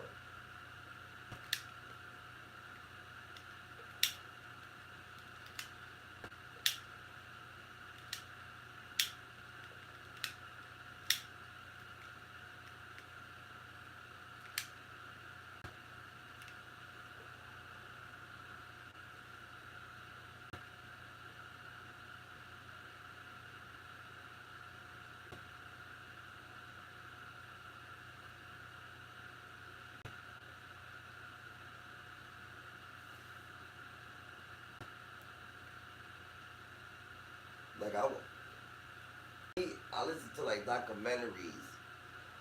I listen to like documentaries. Yeah, a lot of documentaries about Earth, everything, solar system.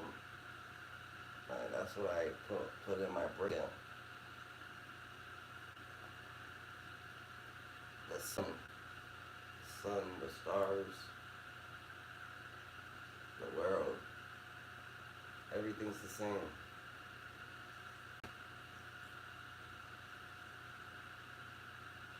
That's just crazy. Because the earth was made in space. It was made on the earth. So everything that was made from the earth is made from the things that space provides.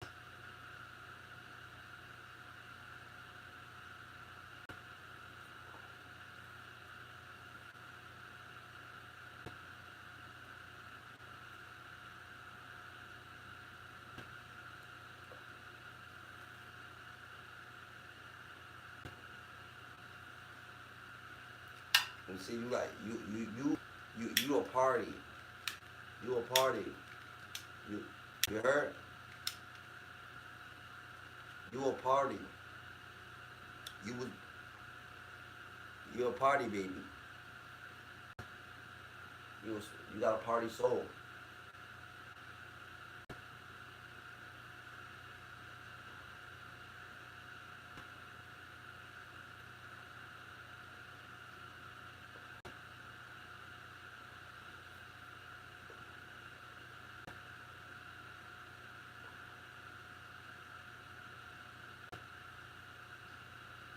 There you go. I hear Fat Boy. I hear Fat Boy. I hear that nigga. Sounding like an electric scooter.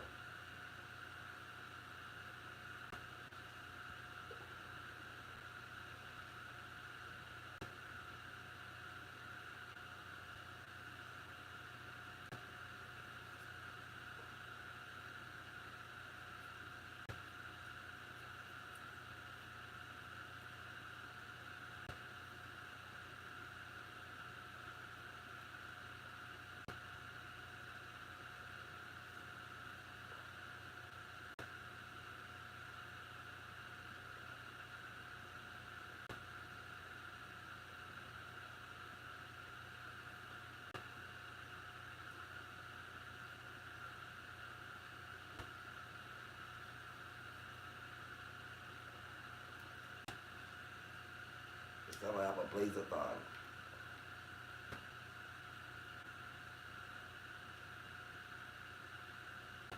The scientists was real trapped in a time loop. The James Webb Telescope, an astounding piece of equipment built to outperform the Hubble Space Telescope, has been We all trapped in a time loop. That's how we not.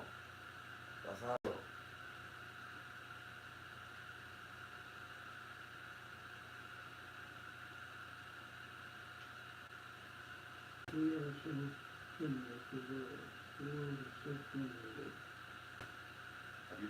We're not human beings having a spiritual experience. You know what I'm saying? We're beings having a human experience.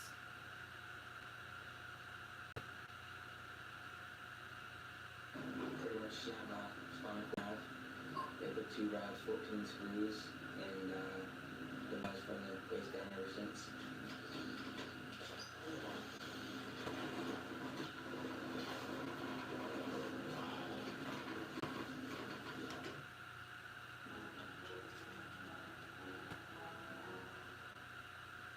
Holidays.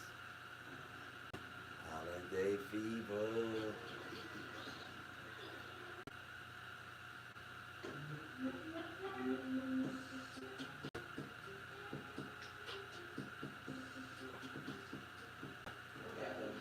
So I was in an ATV accident, October 20.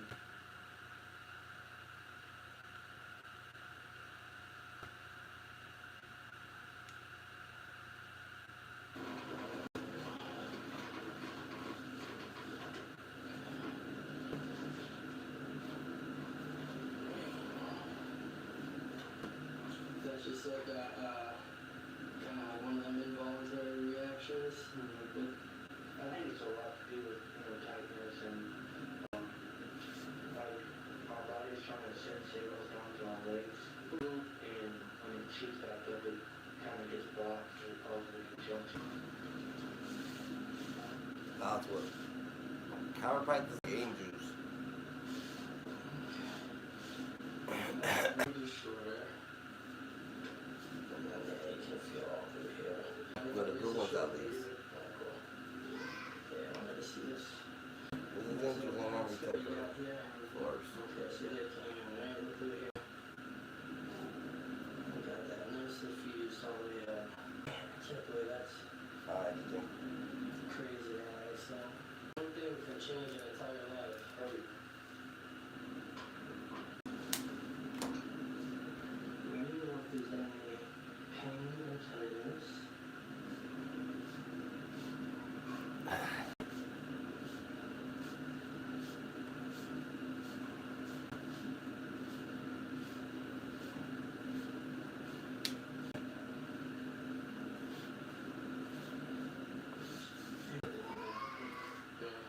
Now, question. Any feeling that, every once in a while, like, I have some sensation, like, I'm getting a lot of sensation back from, just over the top of feeling. But, like, it's very light sensation down right to, roughly where my knees are, but, I still can't feel there's no, the causing those kind of feeling. Okay. Any, like, when I'm like this, right now I'm squeezing the calf, but any, feel it like in my hips. Do you? Okay. Now if I'm in the thigh, yeah. See? Okay. So that triggered that involuntary response with that. Okay. Now up top, obviously, so cervical spine has gone down, nerve function to the arms, and then you got thoracic spine that's hitting more of the internal organ. Where, like, do you still have sensation? Okay. Where does it stop? Or do you feel, I feel it right now.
it down like that, and it's like, it was just an accident. It's an accident. Yeah, of course.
Sensation going down to my whole body. Good. Really weird. Good. Chest on everybody who's gonna watch this and think, oh my gosh, why is so with that? You know, with that one diffusion itself, that thing, it is strong. Yeah, it is strong. That's where I'm not even pulling hard with you on that one. But what I'm gonna do, though, I'm gonna take this out.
was the last time you were adjusted?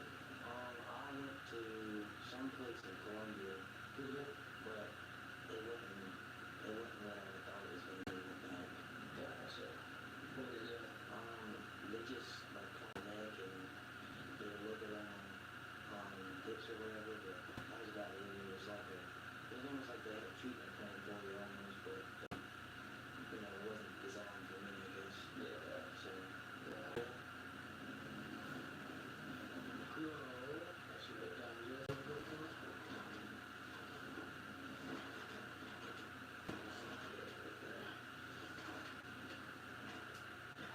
okay. Your shirt is adjusted. I can imagine how you know, you're gonna be using it all right now, so.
glimpse of a deeper, more profound reality hidden beneath the surface?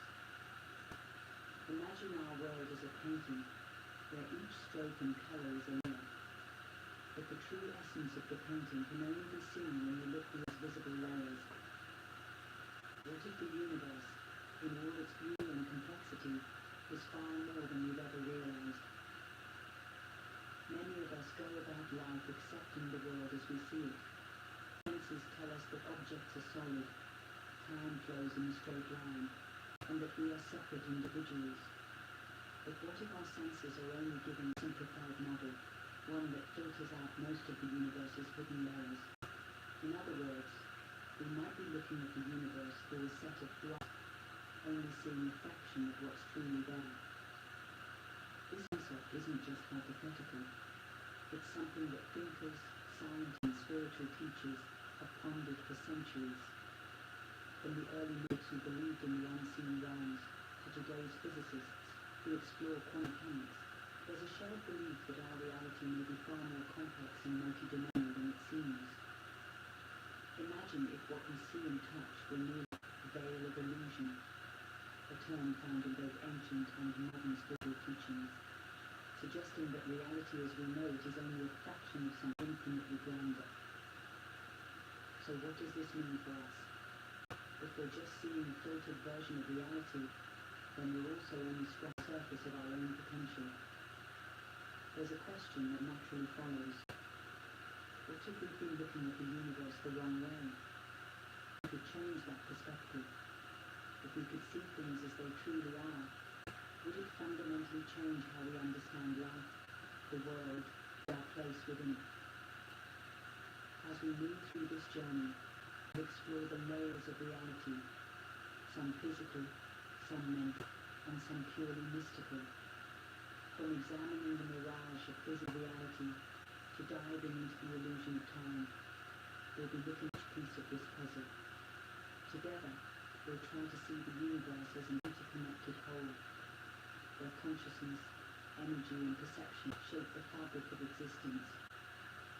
This path, however, isn't about shattering our beliefs in one swoop. Instead, it's about gently peeling back the layers of what we think we know, to reveal something richer and more profound lying underneath. Our first step is to question what we accept as real, and to consider that our senses are showing us only a piece of the puzzle.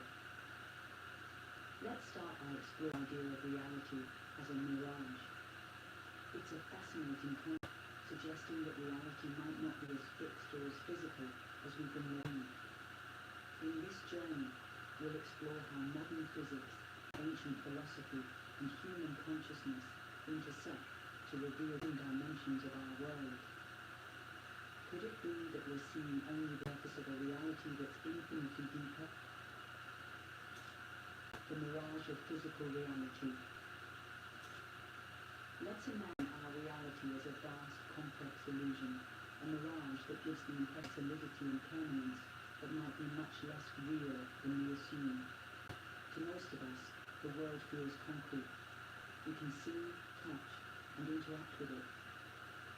But what if the physical reality we experience is merely a projection, a simplified model constructed by our minds? Metaphysical philosophy has long suggested that reality is layered, and what we perceive is only a sliver of the full picture. Ancient thinkers, as well as modern philosophers like Thomas Nagel, have pointed out that our subjective experiences, how we see, feel, interpret, may limit our understanding of what's actually out there. Nagel famously argued that consciousness, the subjective way we experience the world, is a mystery that science has barely scratched the surface of. Our own minds could be forming a limited model, which we then interpret as the whole truth. Essentially, the reality might be just one layer of a much richer hidden dimension. Quantum physics brings an even stranger twist to this idea. When scientists examine the world on a subatomic level, they find particles that don't behave in fixed, predictable ways. These particles exist as probabilities, existing in multiple places and states until the world. This phenomenon is known as superposition, challenges the notion of physical reality as a definite, unchanging structure. According to this quantum view, objects only seem real in the way we understand them when we observe them.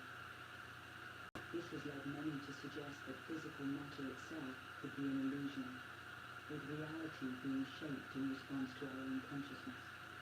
The idea of reality as a mirage is beautifully illustrated in Helene de Beauvoir's summary book, The Enigma of Reality. In her work, de Beauvoir explores how perception and existence interact, so that reality may be more like a fluid reflection rather than a fixed state. In essence, we may be creating our perception of the world as we go, constructing it from our limited senses and experiences. Our minds piece together these signals to form what we call reality, but much of what lies beyond remains unseen and untouched, an enigma that slips through the fingers of perception. So, why does this matter? If reality is indeed a mirage, then we're living in a world shaped by our minds, meaning we might have much more power in shaping our experience than we realize. Could it be that by changing our perception, we could alter the very fabric of the world we live in? This perspective challenges us to look beyond the surface of our physical reality, to see if there's a more expansive truth hidden underneath. It suggests that our daily experience is like the tip of an iceberg, vast hidden layers waiting to be uncovered. And so, as we step deeper into these ideas, we're invited to explore how conscience itself might hold the key to understanding this elusive thing called reality, the prism of consciousness. If reality itself is a mirage, then what is creating it? Here, we come to the idea that consciousness, our awareness, thoughts, and perceptions, might be the real architect of what we experience. Imagine consciousness as a prism through which reality is filtered. Every thought, every sensory experience, every belief we hold serves as a lens, shaping the universe. Without consciousness, reality would be like a black canvas, existing in potential but without form. The mind is a powerful creator, forming mental representations that help us navigate and interpret our surroundings. Daniel Dennett, a Canadian philosopher, speaks of the intentional stance, a concept suggesting that we interpret reality by assigning intention and meaning to things around us. We make sense of what we see by projecting patterns, which can create a sense of meaning, but it can also limit us. Our interpretations, shaped by culture, language, and personal beliefs, can obscure a fuller understanding of reality. In spiritual practices, this concept of consciousness as a creator is well understood. Take, for example, chakra healing and energy work. Chakras, or energy centers in the body, are believed to be gateways that us to interact with larger fields of consciousness. When these cells are open, they help us perceive and respond to the energy flowing within us and around us. By aligning our inner energy, we can connect more fully with the world, suggesting that our individual consciousness is intimately linked to a universal field of awareness. This idea of consciousness shaping reality is further explored in the infinite by Ainsley Travers. Travers proposes that consciousness is just a byproduct of the brain, but is a fundamental aspect of all existence. The mind is not merely interpreting a fixed world, rather it's a filter, translating the infinite field of possibility into coherent experience. According to Travers, perception is limited to what we tune into, like a radio selecting frequencies while leaving others unheard. This suggests that our reality might be much richer than what we typically experience, filled with layers of energy and awareness that we are only beginning to access. If we start to view reality through this prism of consciousness, it opens up profound possibilities. It suggests that our thoughts, beliefs, and even emotions might be shaping the world around us in ways we rarely recognize. consciousness is the filter, then by in our awareness, we might also expand what we perceive as real. In a sense, we are both participants and observers in this cosmic game, creating reality by the very act of perceiving it. And if we could truly use the power of consciousness, it's possible that we could see beyond the ordinary, tapping into a realm of infinite possibilities. The illusion of time.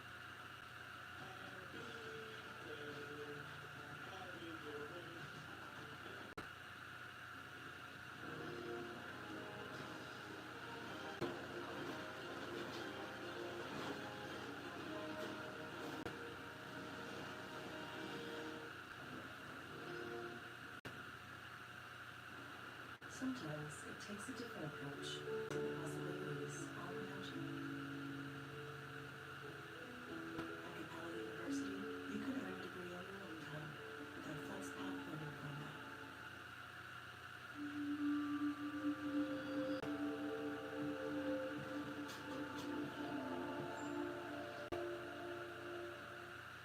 Home heating safety is a top concern for homes, although many overlook the most important part. The chimney. Most people get their furnace cleaned and inspected on a regular basis, but they often miss the chimney. A common misconception is the furnace company handles that for you. Not true. In reality, their responsibility ends with the furnace. Everything from there up is handled by your chimney company. In order for your heating system to function safely, your chimney must be cleaned and inspected annually. Damaged, deteriorated areas can cause problems like puff backs, fires, and carbon monoxide poisoning. For only $99.95, we'll send a crew of highly trained experts to perform a detailed fire and safety inspection. They'll notify safety issues and discuss options for repair in a way you can understand. Most importantly, you'll receive peace of mind you and your loved ones to sleep safely and soundly year after year. The experts at Certified Chimney keep New England's homes safe for over 20 years. Working with household names like Gem Plumbing and Heating, Mass Safe, and Rods.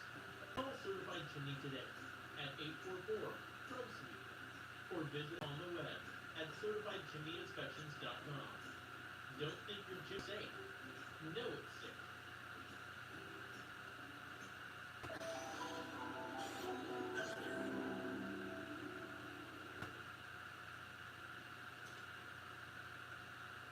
Now let's explore time, a concept that feels concrete, linear, and essential everything we know.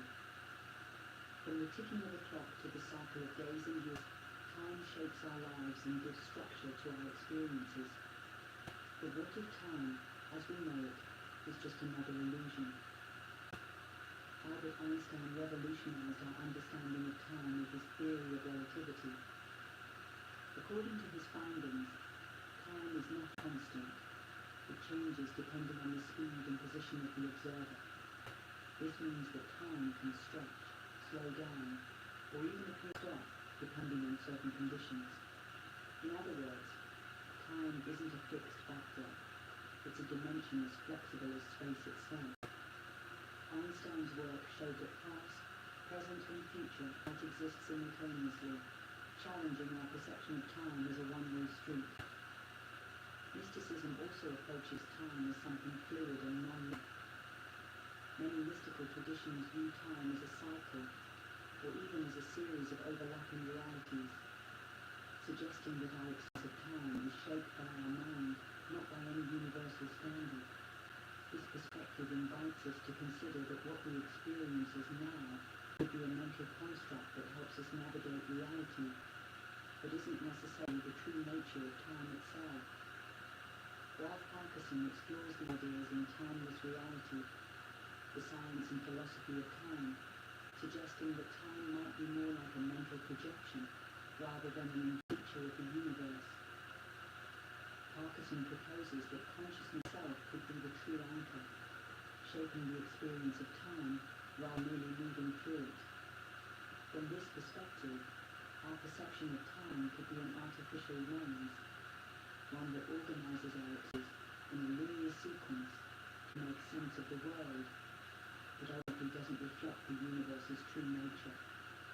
So, The thing is an illusion. What does this mean for us? It suggests that the limitations we place on ourselves, based on age, deadlines, memories, might be self-imposed boundaries. If we could release the mental constructs, could we begin to experience life in a timeless way, free from the constraints of past and future? In this view, every moment becomes part of an eternal present, a space where infinite abilities await. By shifting our awareness from a strict timeline to a fluid perception of time, we might be able to glimpse a reality that transcends the ordinary flow of past, present, and future. This idea challenges us to live more fully in the now, and see each moment as a part of an interconnected whole, where time is less of a line and more of a boundless expanse. Could it be that by moving beyond our attachment to time, we unlock a greater understanding of ourselves and the universe? The simulation habits. Now let's consider an idea that might seem straight out of science fiction. The concept that reality itself could be a kind of simulation. What if everything we experience is a highly sophisticated illusion, like a computer program running in the background? This is part of the simulation hypothesis, a theory that's gained traction in modern philosophy and science alike. Philosopher Nick Bost famously proposed the simulation argument, suggesting that if advanced civilization is capable of creating complex virtual worlds, there's a strong possibility that our universe could be one of those simulations. The warning is startling. If civilizations reach a point where they can simulate conscious beings, it's possible that simulations far outnumber real worlds. If that's the case, what are the odds that we're in real reality rather than one of these simulations? In this view, our entire existence, our experience, relationships, even our memories, could be part of a grand design created by a far more advanced intelligence. Interestingly, the notion that our reality is an illusion is not new. Esoteric Christianity, for instance, refers to the veil of illusion, a metaphor for the way human perception is often clouded by worldly distractions and limited understanding. The idea here is that there is a reality, a truth that lies beyond what our senses and minds perceive. According to these teachings, seeing beyond illusion requires an inner awakening. A shift in consciousness allows us to pierce through the veils of perception. In The Celestial Game by Lydia Forsyth, this concept is explored in a unique way. Forsyth uses the metaphor of life as a cosmic game, where our consciousness plays the role of a character navigating through those challenges, like levels in a video game. Each experience choice moves us further along in this journey, but it's only by recognizing the dark nature of reality that we can begin to master it. It suggests that we might be players in a cosmic simulation, where our purpose is to grow, learn, and ultimately transcend the game itself. This concept is also reflected in postmodernism, which challenges the notion of objective truth. In a sense, postmodernists argue that our reality is constructed, a patchwork of beliefs, symbols, and interpretations, rather than a fixed, unchanging. This aligns with the simulation hypothesis by proposing what we perceive is heavily filtered, shaped by cultural, psychological, and even technological influences. If reality is a kind of constructed experience, then our individual and collective beliefs may be the code that drives this simulation. What does all this mean for us?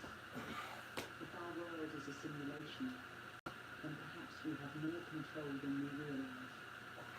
By becoming aware of the illusory nature of reality, we might be able to change our code, to rewrite the parameters that shape our experience.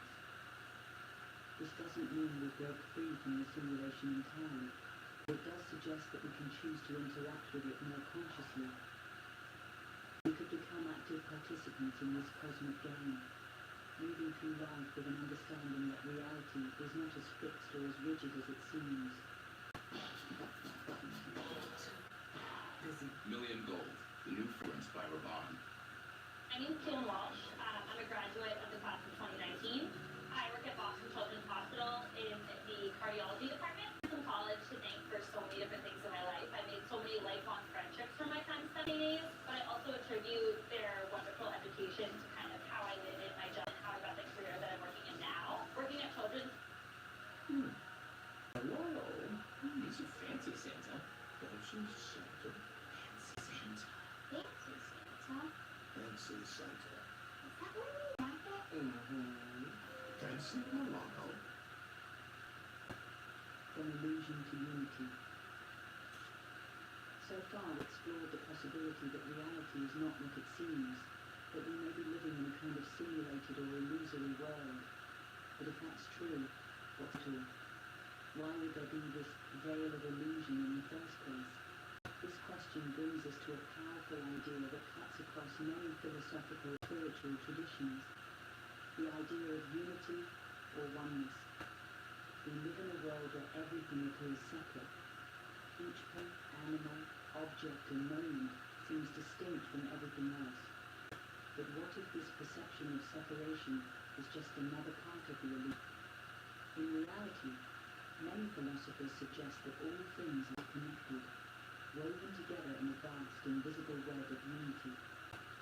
Comparative philosophy, which examines insights from various traditions, has long emphasized this idea.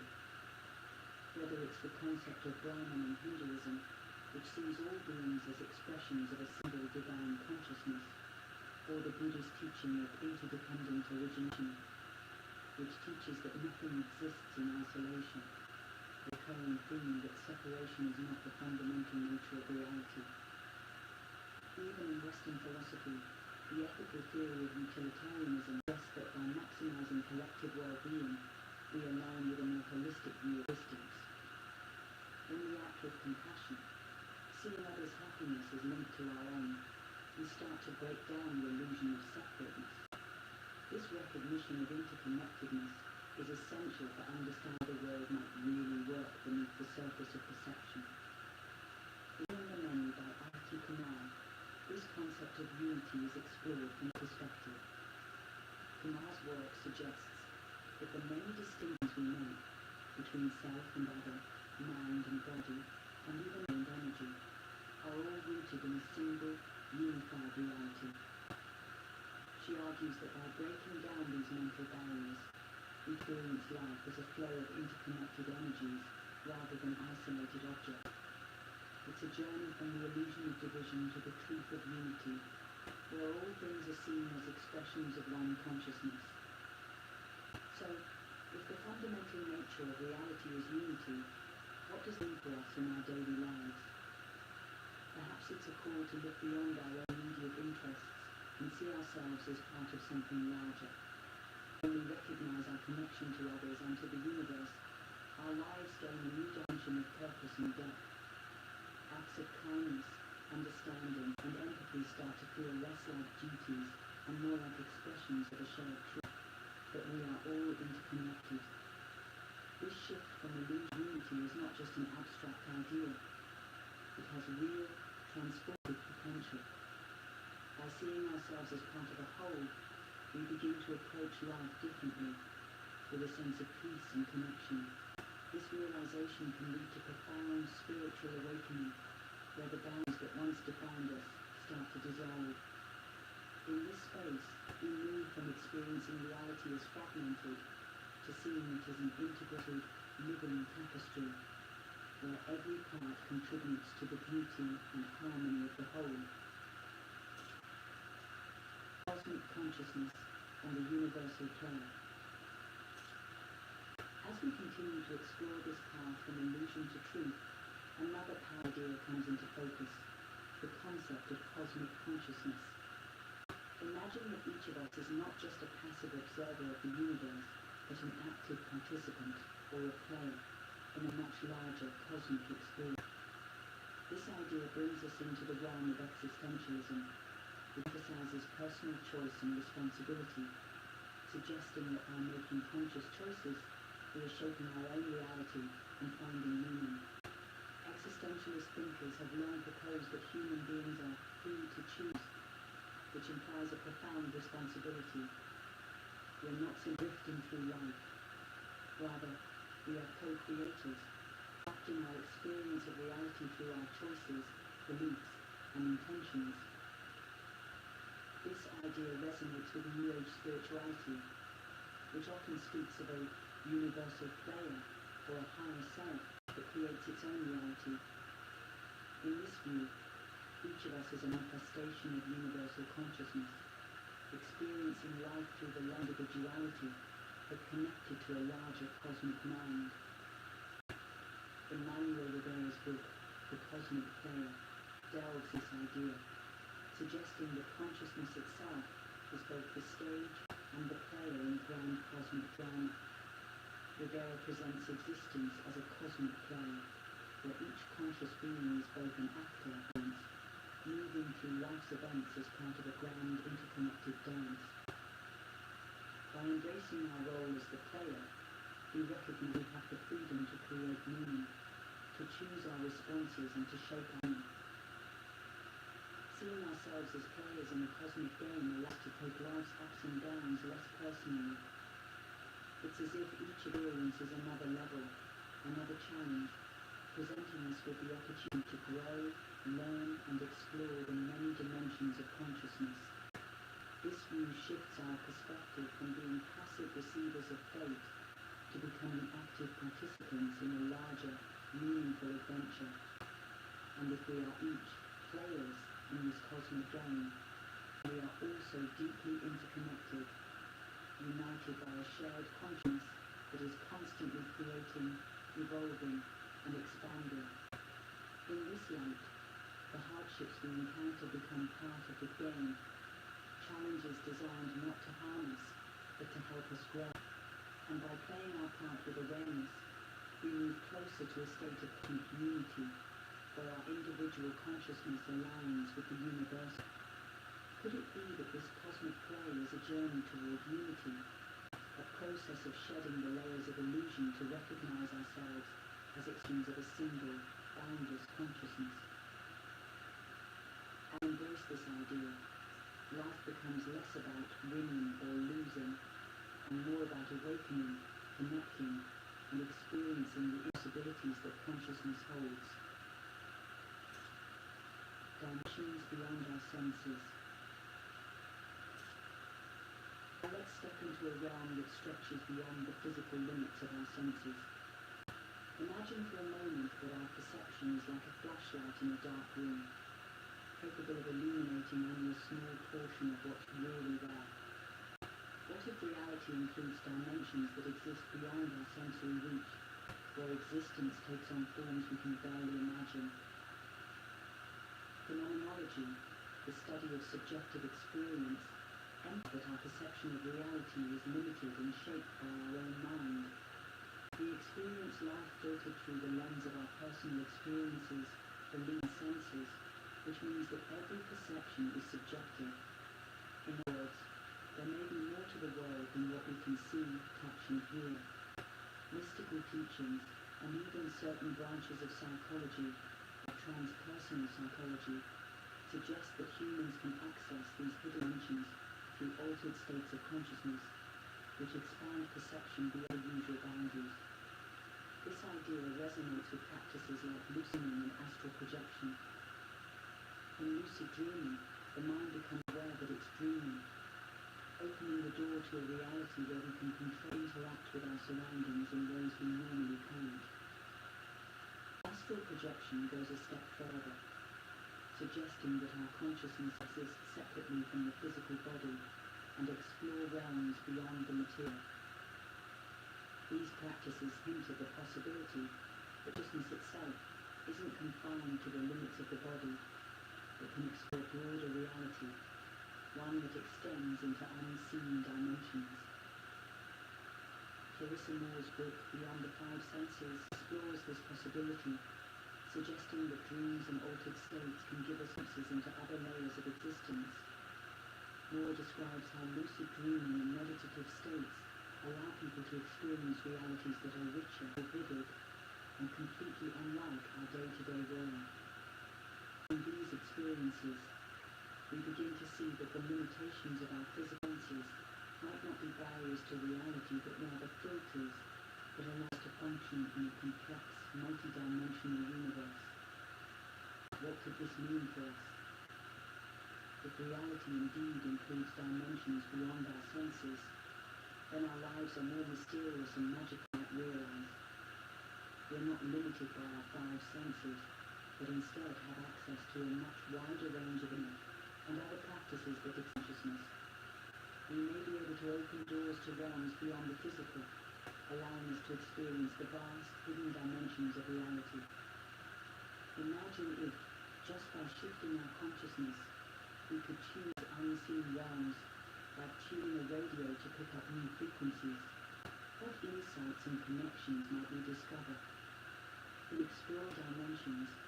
We move beyond a fixed sense of self, beyond everyday limits of our bodies, into a space where consciousness flows freely across boundaries. And in that space, we might realize this is not only wider than we thought, but also infinitely more profound. Energy and the holographic universe. Sometimes it takes a different approach to see the possibilities on the web. At Capella University, you'll learn the advanced need to face the nursing challenges of today and tomorrow. Talk to the patch Fits. Many patch pimple patches reveal clear-looking skin overnight. Pimple your mighty patch. Did you get the Duracell batteries? What's the matter? Batteries are all the same. Correct. All Duracell is built different with Power Boost ingredients inside. Power Boost ingredients are a unique blend of nickel and lithium. No other batteries have them. Power. What are they doing? We've devised a thought to assassinate the field. And ready to meet my destiny.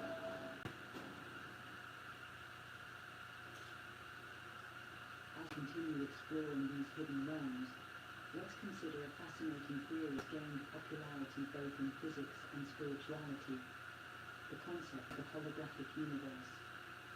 This idea suggests that our universe is much like a hologram, where every part reflects the whole, and each fragment of reality contains the blueprint of the entire cosmos. In quantum physics, there is evidence that particles can be entangled, and the state of one particle can instantly affect another, even if they're light years apart.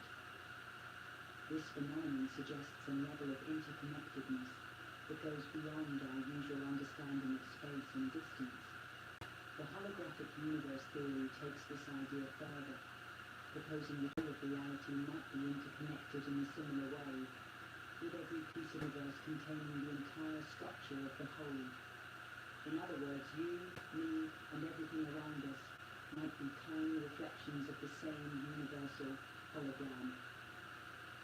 Shamanistic traditions have long embraced this view, teaching that reality is not a collection of separate, isolated parts, but rather a unified field of energy. In shamanism, practitioners speak of energy as the foundation of everything, and often describe reality as a projection or a form of inner consciousness. Indigenous healers and shamans cultures view each person, animal, and element of nature as connected by an invisible web of energy, suggesting that to heal one part is to affect the whole. Myra Voss calls this concept in The Energetic Blueprint, a book that combines indigenous wisdom with modern scientific theories. Voss describes how each being, object, and even thought exists as an expression of energy within a holographic field. By understanding this, we can start to see that changes in one area of life can resonate across the entire field, suggesting that our lives and actions are part of an interconnected dance of co-energy. This perspective reshapes how we think about healing, growth, and personal transformation, showing us that any shift we make with ourselves has a ripple effect across the greater whole. If we are indeed living in a holographic universe, It changes how we see ourselves and us in the cosmos. Suddenly we're not isolated individuals in a vast, indifferent universe. We are vital parts of an interconnected whole with the power to influence the world around us. This view suggests that by tuning into our own energy and aligning it with universalness, we can begin to see reality as a unified field rather than a fragmented collection of parts. Our thoughts, feelings and actions matter, not just to us, but to the universe as a whole. This concept of the holographic universe invites us to explore life as a vast, interconnected dialogue and consciousness, where every experience, every choice, and every action resonates throughout the entire field. And if we learn to see reality in this way, who knows what new dimensions we might discover. The role of belief in shaping reality. Now let's examine the powerful role of belief in our perception of reality. Our beliefs are like lenses that colour the way of the world, and they can transform ordinary experiences into something new, inspiring, or even limiting. But what beliefs are not just perceptions, but active forces that help create the reality we experience. In philosophy, the debate on rationalism and empiricism has long discussed the question of whether knowledge is built on reason or sensory experience. Rationalists see that our minds play an active role in shaping what we experience, suggesting that beliefs can shape how we perceive the world. Empiricists, on the other hand, claim that experience is the foundation of all knowledge. However, this debate raises an intriguing possibility. What if both are true, and our beliefs work in tandem with our senses to construct reality itself? David Hume, influential philosopher, was skeptical about our assumptions of cause and effect.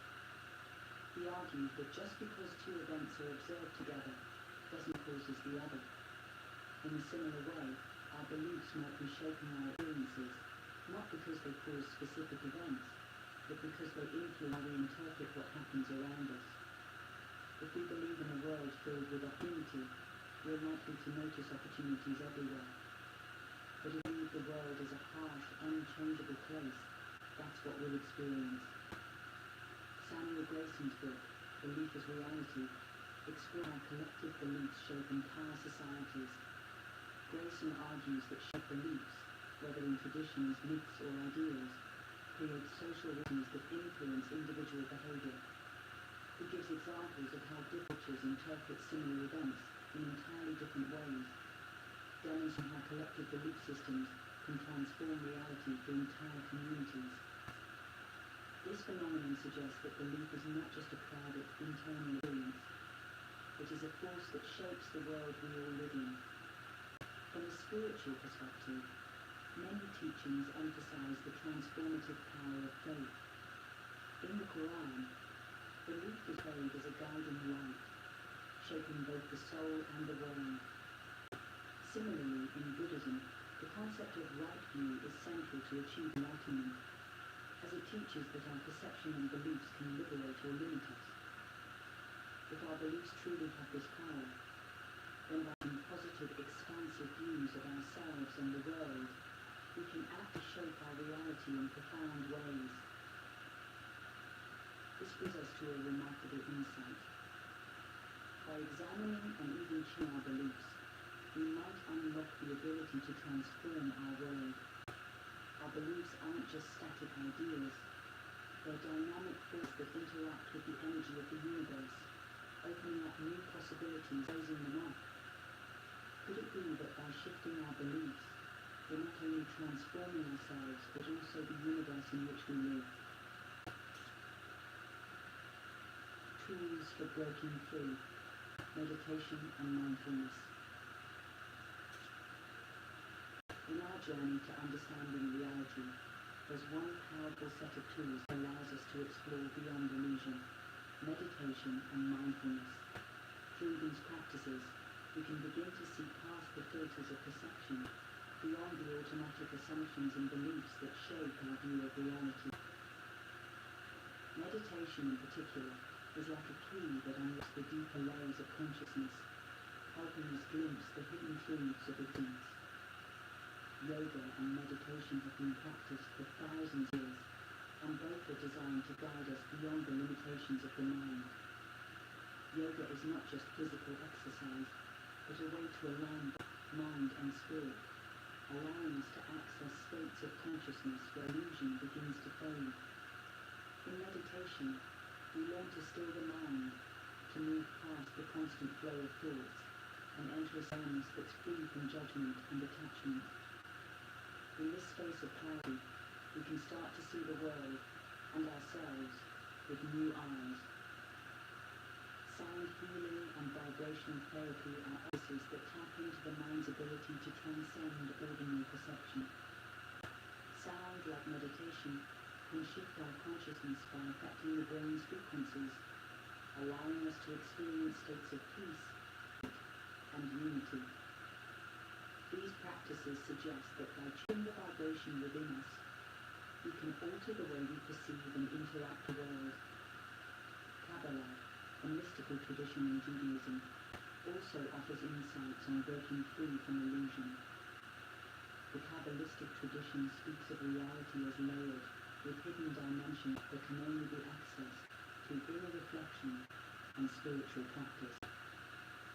Kabbalists believe that meditation and focused intention can open pathways to these higher realms, allowing us to experience reality in a more unified way,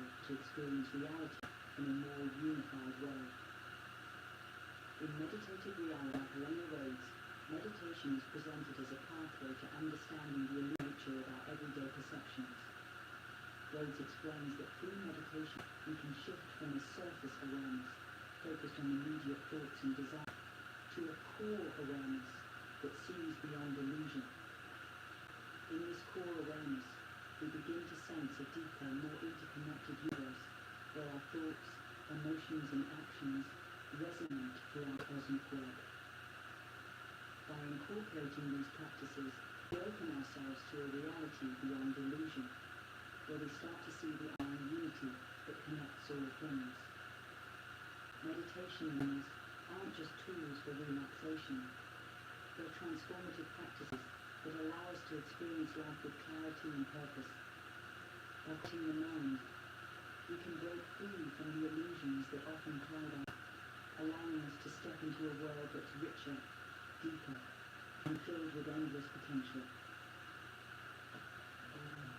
It's a good day to start something new. To brush your way in 5 easy minutes. To put yourself out there and always put your face forward. Just for men, mustache and beard.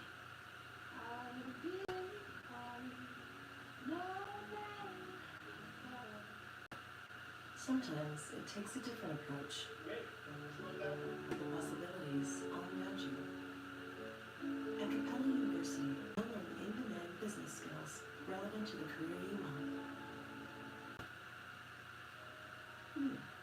Hello, rich dark chocolate in between delicate cookies. Wow, these are fancy. What did you say? Fancy? Fancy. Fancy. Oh, fancy. With digital and mobile banking from Bank Newport, you can manage your financial life from home, for work, or anywhere else. Our convenient-to-use platform delivers secure access to all your accounts, alongside powerful tools to help you save money and reach your goals. Monitor your credit report, view all your accounts, build your mobile wallet, send funds to family and friends, and so much more. Ready to go digital with Bank Newport? Visit banknewport.com/digital to learn more. The inner possibility of reality. We've jumped through the idea of illusion, explored consciousness as the creator of reality, and looked into practices that help us see beyond the ordinary. Now, we come to a final thought, a realization that while our everyday world may be filled with layers of illusion, reality itself is a field of infinite possibility. Throughout history, mystics and philosophers have urged us to look beyond the veil, seek the truth that lies beyond appearances. They've taught that breaking from the illusion of separation and recognizing the universe's interconnectedness is a path to self-realization, a journey that can transform the way we live. The key to understanding reality might lie not in trying to own it fully, but in accepting its mystery, its depth, and its potential. By understanding that consciousness is primary, that our awareness shapes our experience, we step into a space of immense freedom. Here, we can explore the universe not as passive observers, but as active creators, capable of altering our perception, expanding our awareness, and connecting to a vast universal consciousness. And so, we end with a thought to carry with you. If the reality you see is just a small window into an infinite universe, what do you think awaits when you choose to look beyond it? Could it be that by opening our minds, embracing the mystery, and choosing to see life as interconnected, we begin to uncover a new, more vibrant, meaningful, and limitless than we ever imagined? The journey is yours to explore, and the possibilities as vast as the cosmos itself await.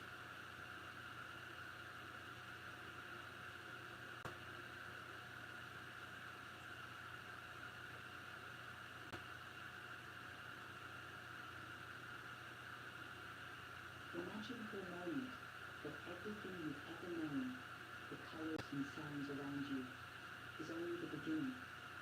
What if our ordinary senses, which we trust to guide us, are just giving us a glimpse of a more profound reality hidden beneath the surface? Imagine our world as a painting, where each stroke and colour is there, but the true essence of the painting can only be seen when we look beyond these visible layers. What if the universe, in beauty and complexity, is far more than we've ever realized? Many of us go about life accepting the world as we see it. Our senses tell us that objects are solid, time flows in a straight line, and that we are separate individuals. But what if our senses are only given a simplified model, one that filters out most of the universe's hidden layers? In other words, we might be looking at the universe through a set of glass, only seeing a fraction of what's truly there. The concept isn't just hypothetical. It's something that thinkers, science and spiritual teachers have pondered for centuries. From the Gnostics who believed in the unseen realms to today's physicists who explore the mechanics, there's a shared belief that our reality may be far more complex and multidimensional than it seems. Imagine if what we see and touch were merely a veil of illusion, a term found in both ancient and modern spiritual teachings, suggesting that reality as we know it is only a fraction of some infinitely grander. So what does this mean for us? If we're just seeing a filtered version of reality, then we're also only scratching the surface of our own potential. There's a question that naturally follows. What if we've been looking at the universe the wrong way? If we could change that perspective, if we could see things as they truly are, would it fundamentally change how we understand life, the world, and our place within it? As we move through this journey, we'll explore the layers of reality, some physical, some mental, and some purely mystical. From examining the mirage of real reality to diving into the illusion of time, we'll be looking at each piece of this puzzle. Together, we'll try to see the universe as an interconnected whole, where consciousness, energy, and perception shape the fabric of existence. This path, however, isn't about shattering our beliefs in one swoop. Instead, it's about gently peeling back the layers of what we think we know, to reveal something richer and more profound lying underneath. Our first step is to question what we accept as real, and to consider that our senses are showing us only a piece of the puzzle. Let's start by exploring the idea of reality as a mirage. It's a fascinating concept, suggesting that reality might not be as fixed or as physical as we've been learning. In this journey, we'll explore how modern physics, ancient philosophy, and human consciousness intersect to reveal the hidden dimensions of our world. Could Could it be that we're seeing only the surface of a reality that's infinitely deeper? The mirage of physical reality. Let's imagine our reality as a vast, complex illusion, a mirage that gives the impression of solidity and permanence that might be much less real than we assume. To most of us, the world feels concrete. We can see, touch, and interact with it. But what if the physical reality we experience today is merely a projection, a simplified model constructed by our minds? Metaphysical philosophy has long suggested that reality is layered, and what we perceive is only a sliver of the full picture. Ancient thinkers, as well as modern philosophers like Thomas Nagel, have pointed out that our subjective experiences, how we see, feel, and interpret, may limit our understanding of what's actually out there. Nagel famously argued that consciousness, the subjective way we experience the world, is a mystery that science has barely scratched the surface. Our own minds could be forming a limited model we then interpret as the whole truth. Essentially, what we call reality might be just one layer of a much richer hidden dimension. Quantum physics brings an even stranger twist to this idea. When scientists examine the world on a subatomic level, they find particles that don't behave in fixed, predictable ways. These particles exist as probabilities, existing in multiple places and states until they are observed. This phenomenon is known as superposition, and it challenges the notion of physical reality as a definite, unchanging. According to this quantum view, objects only seem to be real in the way we understand them when we observe them. This has led many to suggest that physical matter itself could be an illusion, with reality being shaped in response to our own consciousness. The idea of reality as a mirage is beautifully illustrated in Helene de Beauvoir's lesson named it The Enigma of Reality. In her work, de Beauvoir explores how perception and existence interact, suggesting reality may be more like a fluid reflection rather than a fixed state.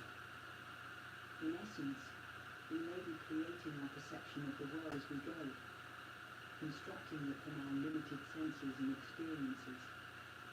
Our minds piece together these signals to form what we call them, but much of what lies beyond remains unseen and untouched, an enigma that slips through the fingers of perception. So, why does this matter? If reality is indeed a mirage, then we're living in a world shaped by our minds, meaning we might have much more power in shaping our experience than we realize. Could it be that by changing our perception, we could alter the very fabric of the world we live in? This perspective challenges us to look beyond the surface of our physical reality, to see if there's a more expansive truth hidden underneath. It suggests that our daily experience is like the tip of an iceberg, the vast hidden layers waiting to be uncovered. And so, as we step deeper into these ideas, we're invited to explore how consciousness itself might hold the key to understanding this elusive thing called reality. The prison of consciousness.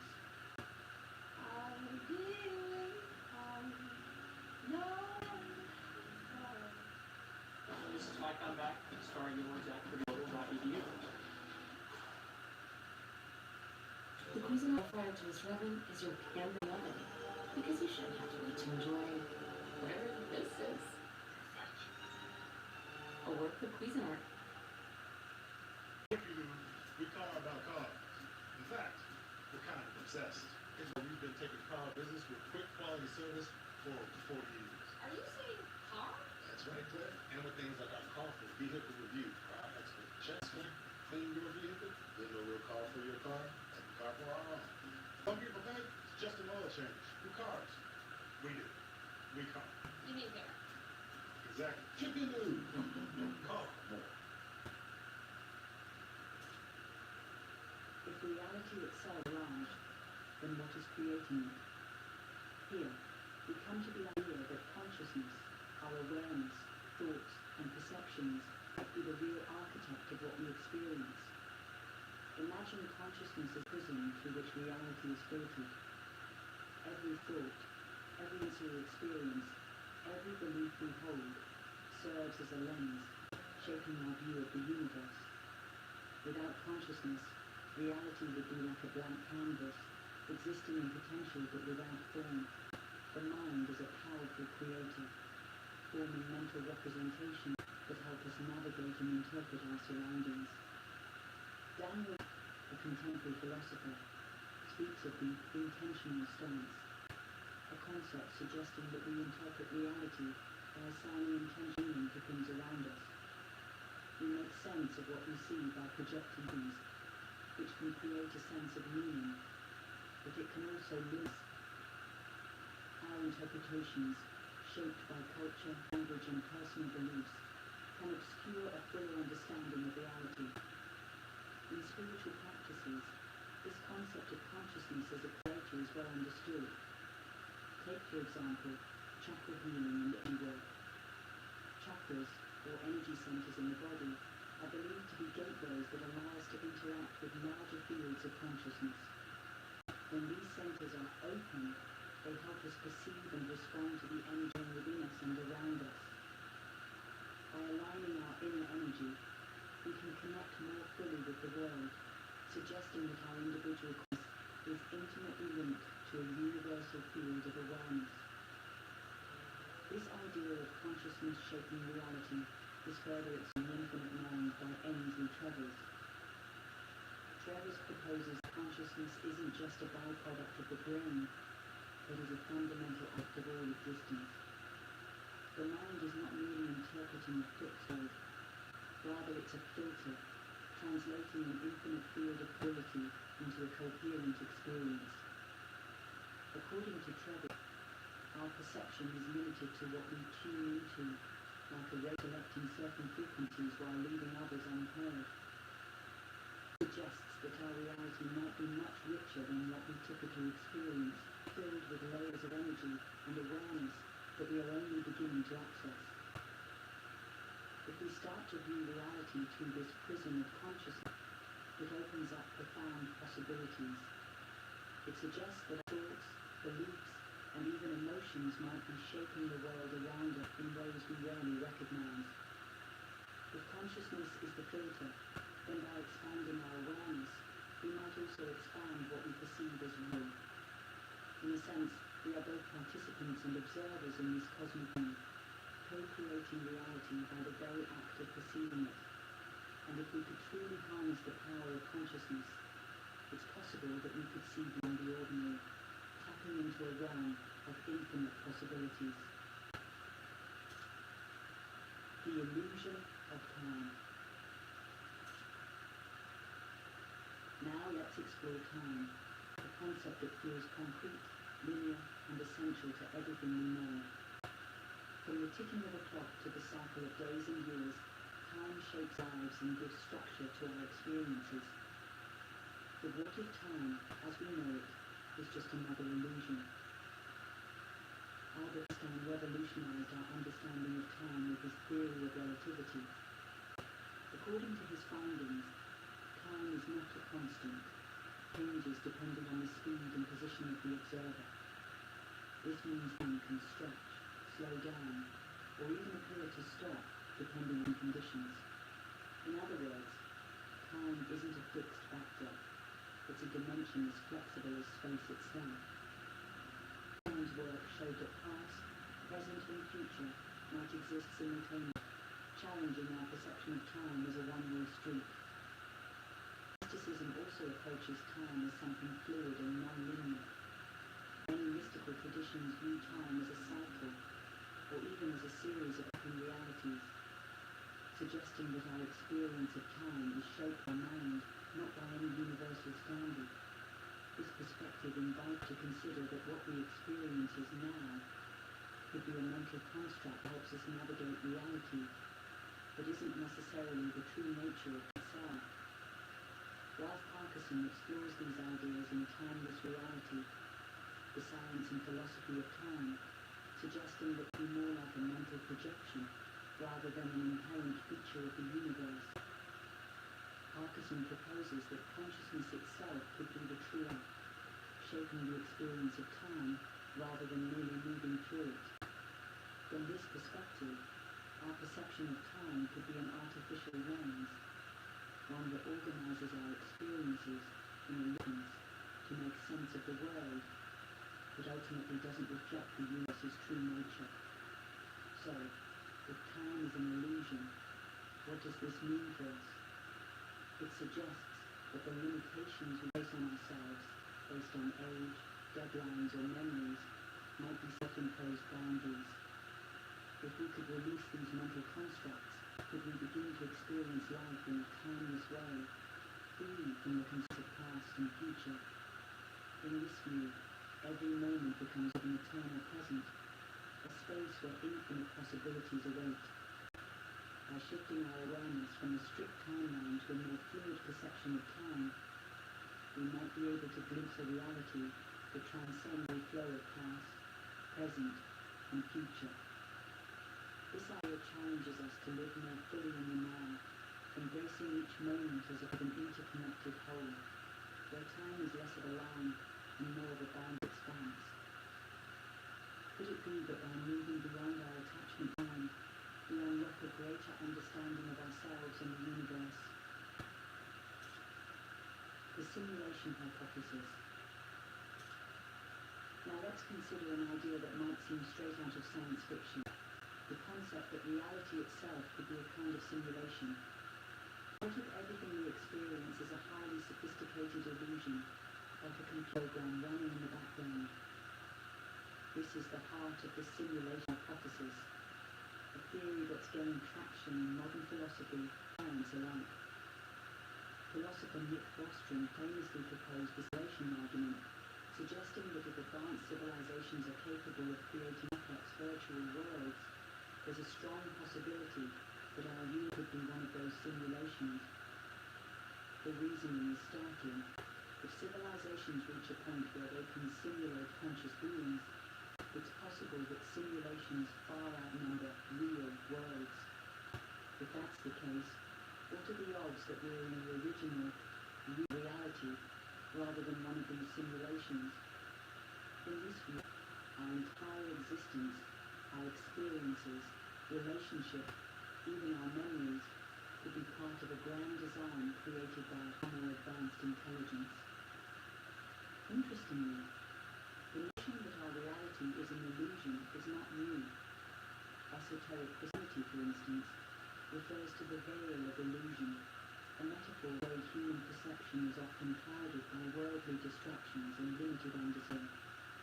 The idea here is that there is a hidden reality, truth, that lies beyond what our senses and minds can perceive. According to these teachings, seeing beyond this illusion requires an inner awakening, a shift in consciousness that allows us to pierce through layers of perception. In The Celestial End by Lydia Forsyth, this concept is explored in a unique way. Forsyth uses the metaphor of life as a cosmic game. Our consciousness plays the role of a character navigating through various challenges, levels in a video game. Each experience and choice moves us further on this journey, but it's only by recognizing the game-like nature of reality that we can begin to master it. Forsyth suggests that we might live in a cosmic simulation where our purpose is to grow, learn, and ultimately transcend the game itself. This concept is also reflected in postmodernism, which challenges the notion of objective truth. In a sense, postmodern thinkers argue that our reality is constructed, a patchwork of beliefs, symbols, and interpretations, rather than a fixed, unchanging truth. This aligns with the simulation hypothesis by proposing that what we perceive is filtered, shaped by cultural, psychological, and even technological influences. If reality is a kind of construction, then our individual and collective beliefs may be the code that drives this simulation. Last word. Delicious.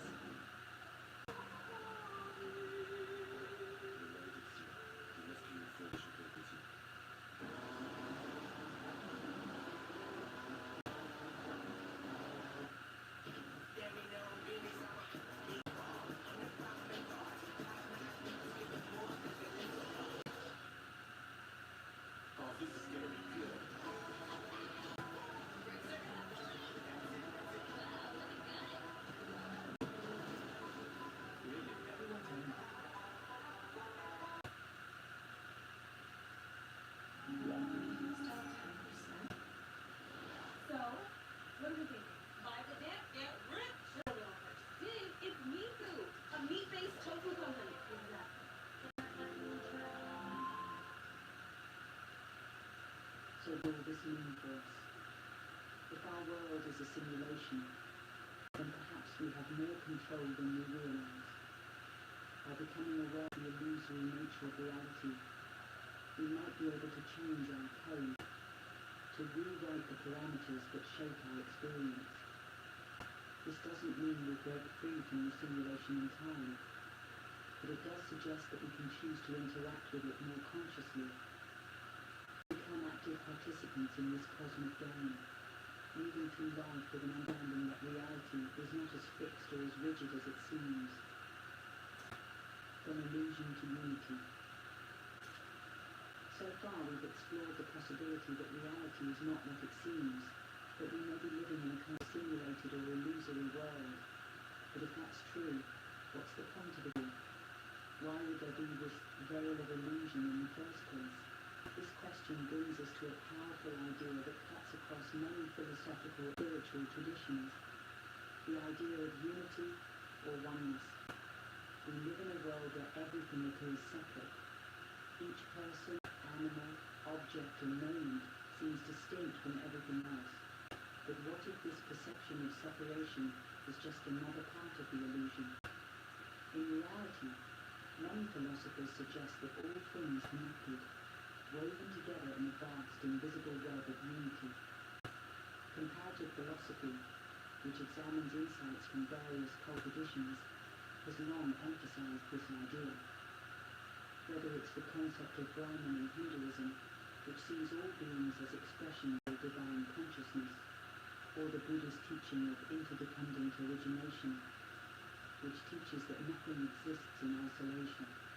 There's a recurring theme that separation is not the fundamental nature of reality.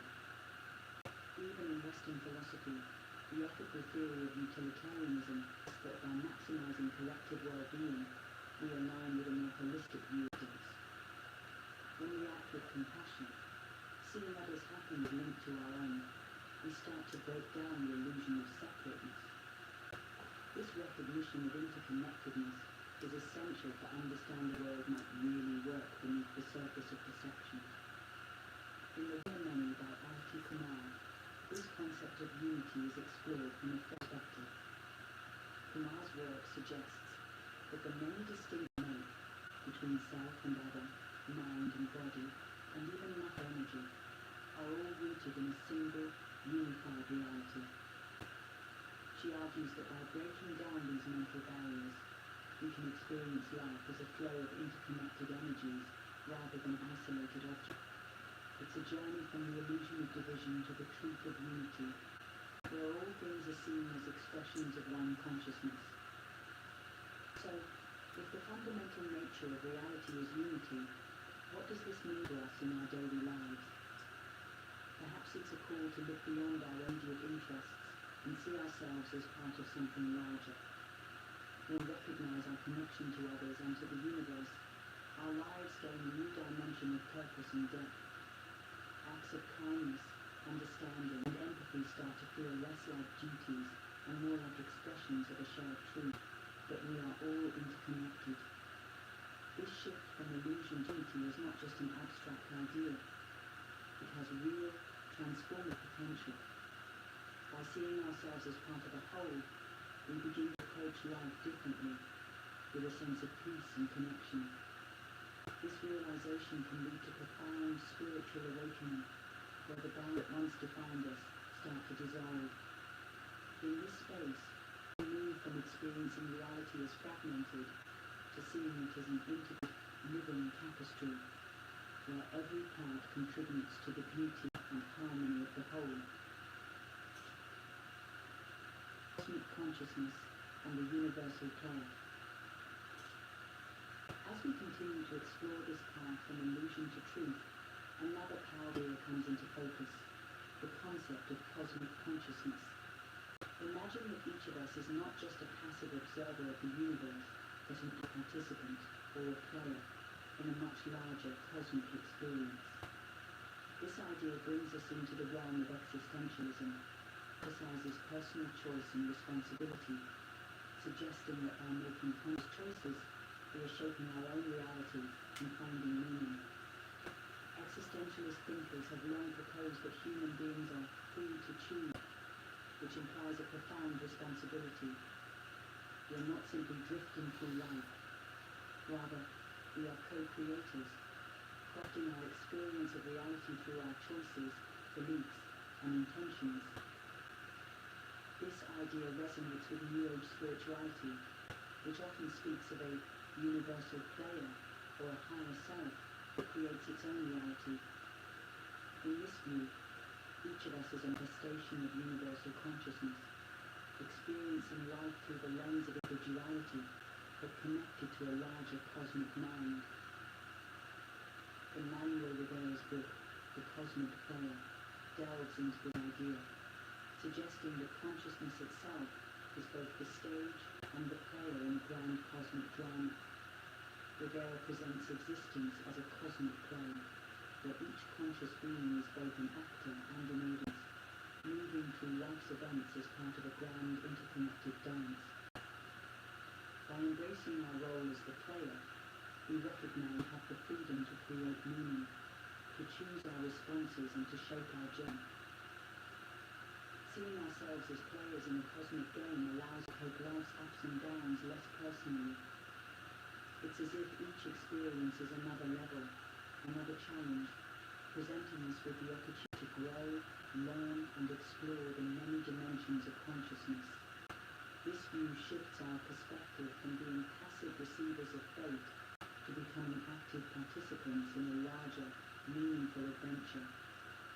And if we are each players in this cosmic game, we are also deeply interconnected, united by a shared consciousness that is constantly creating, evolving, and expanding. In this light, the hardships we encounter become part of the game, challenges designed not to harm us, but to help us grow. And by playing our part with awareness, we move closer to a state of cosmic unity, where our individual consciousness aligns with the universal. Could it be that this cosmic play is a journey toward unity, a process of shedding the layers of illusion to recognize ourselves as expressions of a single, boundless consciousness? As we embrace this idea, life becomes less about winning or losing, and more about awakening, connecting, and experiencing the infinite possibilities that consciousness holds. Sunday scary sneak in, and squashing up the second. Got me feeling TGI Sunday. Sometimes it takes a different approach. The possibilities all around you. At Capella University, you'll learn the advanced skills you need to face the nursing challenges of today and tomorrow. It's a good day to start something. To brush your 8 gray and 5 easy. To put yourself out there and always put your best face forward. Just for men, mustache and beard. Wrangler Rigs Work. Made with heavyweight fabrics. Room to move through. Stretch technology. And triple stitched for more durability. Wrangler Rigs Work.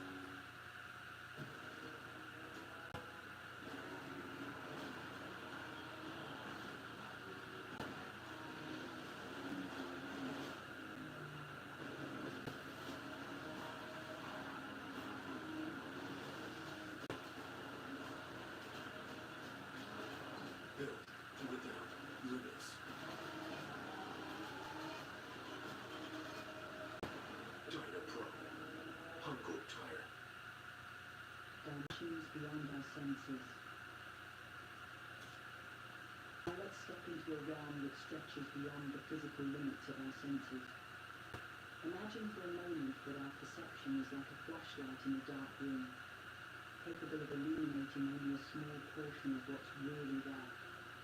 What if reality includes dimensions that exist beyond our sensory reach, where existence takes on forms we can barely imagine? Phenomenology, the study of subjective experience, emphasizes that our perception of reality is limited and shaped by our own mind.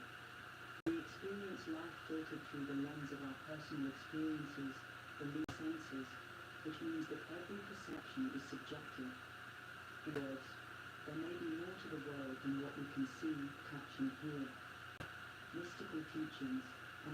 Certain branches of psychology, like transpersonal psychology, suggest that humans can access these hidden dimensions through altered states of consciousness, which expand perception beyond the usual boundaries.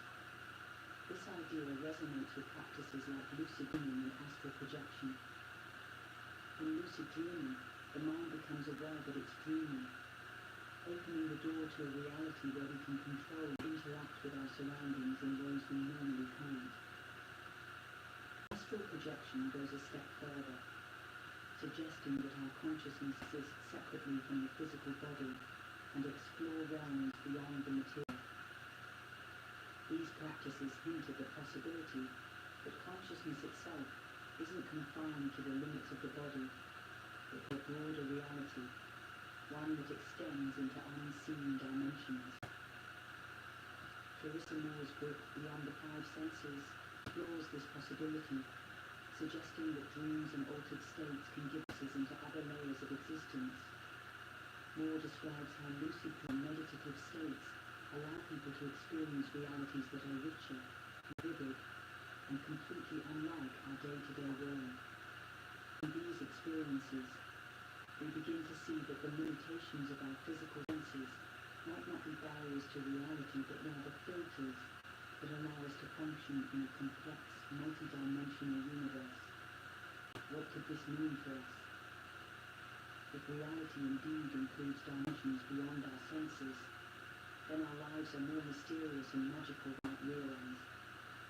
We're not limited by our five senses, but instead have access to a much wider range of experiences that are just waiting to flow. It suggests that there's more to see simply opening our eyes and looking at the world around us. By exploring meditation, dreaming, and other practices that expand consciousness, we may be able to open doors to realms beyond the physical, allowing us to experience the vast, hidden dimensions of reality. Imagine, just by shifting our consciousness, we could tune into these unseen realms, like tuning a radio to pick up new frequencies. What hits and connections might we discover? In exploring these dimensions, we move beyond a fixed sense of self, beyond the everyday limits of our bodies, into a space where consciousness flows freely across boundaries. And in that space, we might realize that the universe is not only bigger than we thought, but also infinitely more profound. Energy and the holographic universe. To continue exploring these hidden realms, let's consider a fascinating theory that gained popularity both in physics and spirituality, the concept of holographic universe. This idea suggests that our universe operates much like a hologram, where every part reflects the whole, and each fragment of reality contains the blueprint of the entire cosmos. In the world of quantum physics, there is evidence that particles can be entangled, meaning the state of one particle can instantly affect another, even if their light years apart. This phenomenon suggests a level of interconnectedness that goes beyond our usual understanding of space and distance. The holographic universe theory takes this idea further, that all of reality might be interconnected in a similar way, with every piece of the universe containing the entire structure of the whole. In other words, you, me, and everything around us might be tiny reflections of the same universal hologram. Shamanistic traditions have long embraced this view, teaching that reality is not a collection of separate, parts, but rather a unified field of energy. In shamanism, practitioners speak of energy as the foundation of everything, and often describe reality as a projection or reflection of inner consciousness. Indigenous healers and shamans across cultures view each person, animal, and element of it as connected by an invisible web of energy, suggesting that to heal one part is to affect the whole. Nara Voss explores this concept in The Energetic Blueprint, a book that combines wisdom with modern scientific theories. Voss describes how each being, object, and even thought exists as an expression of energy with a holographic field, By understanding this, we can start to see that changes in one area of life can resonate across the entire field, suggesting that our lives and actions are part of an interconnected dance of energy.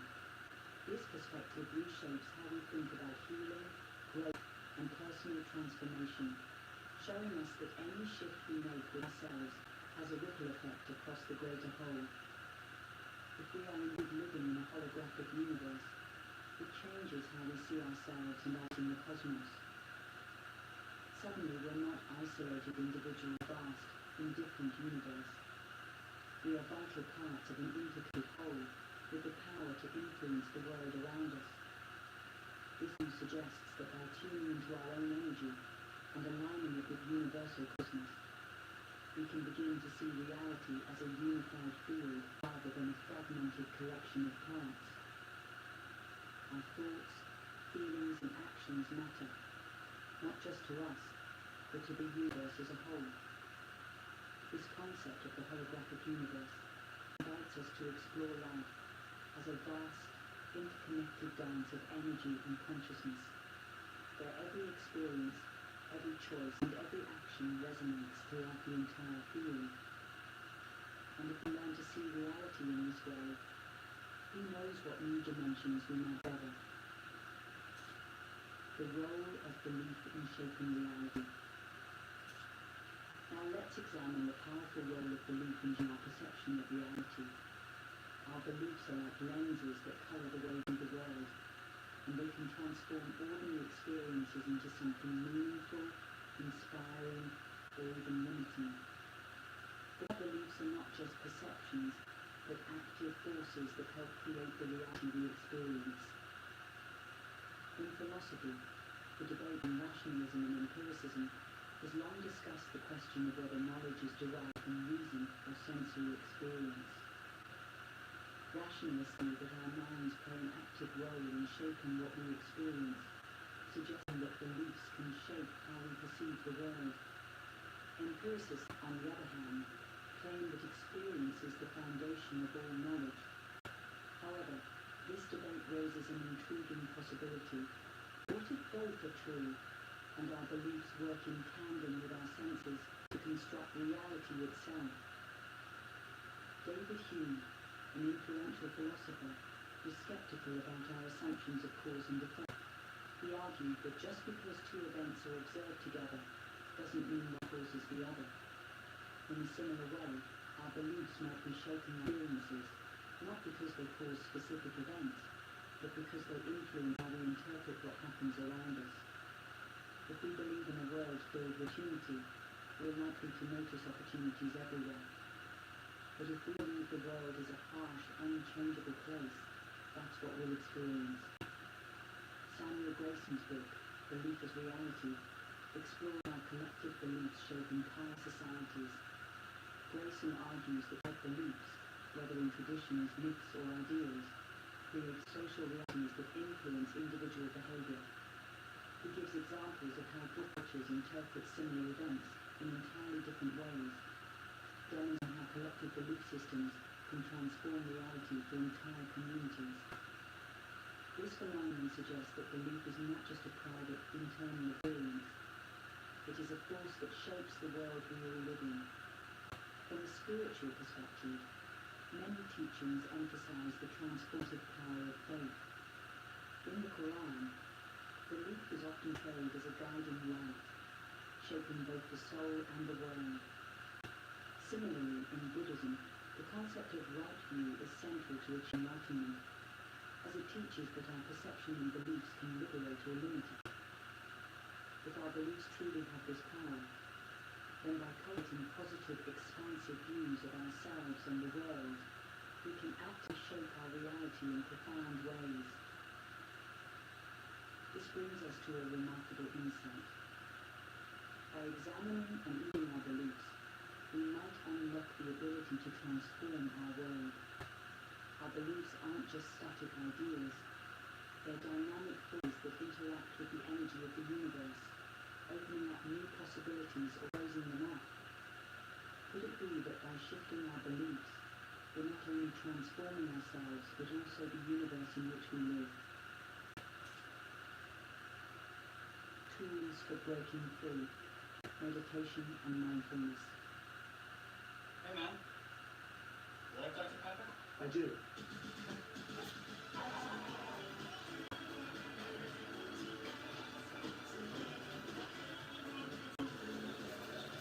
It's a pepper thing.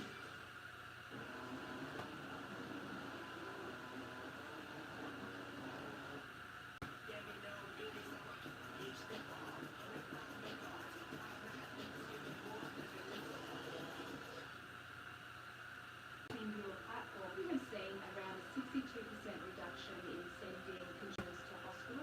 We created a great ecosystem now, just producing some amazing results.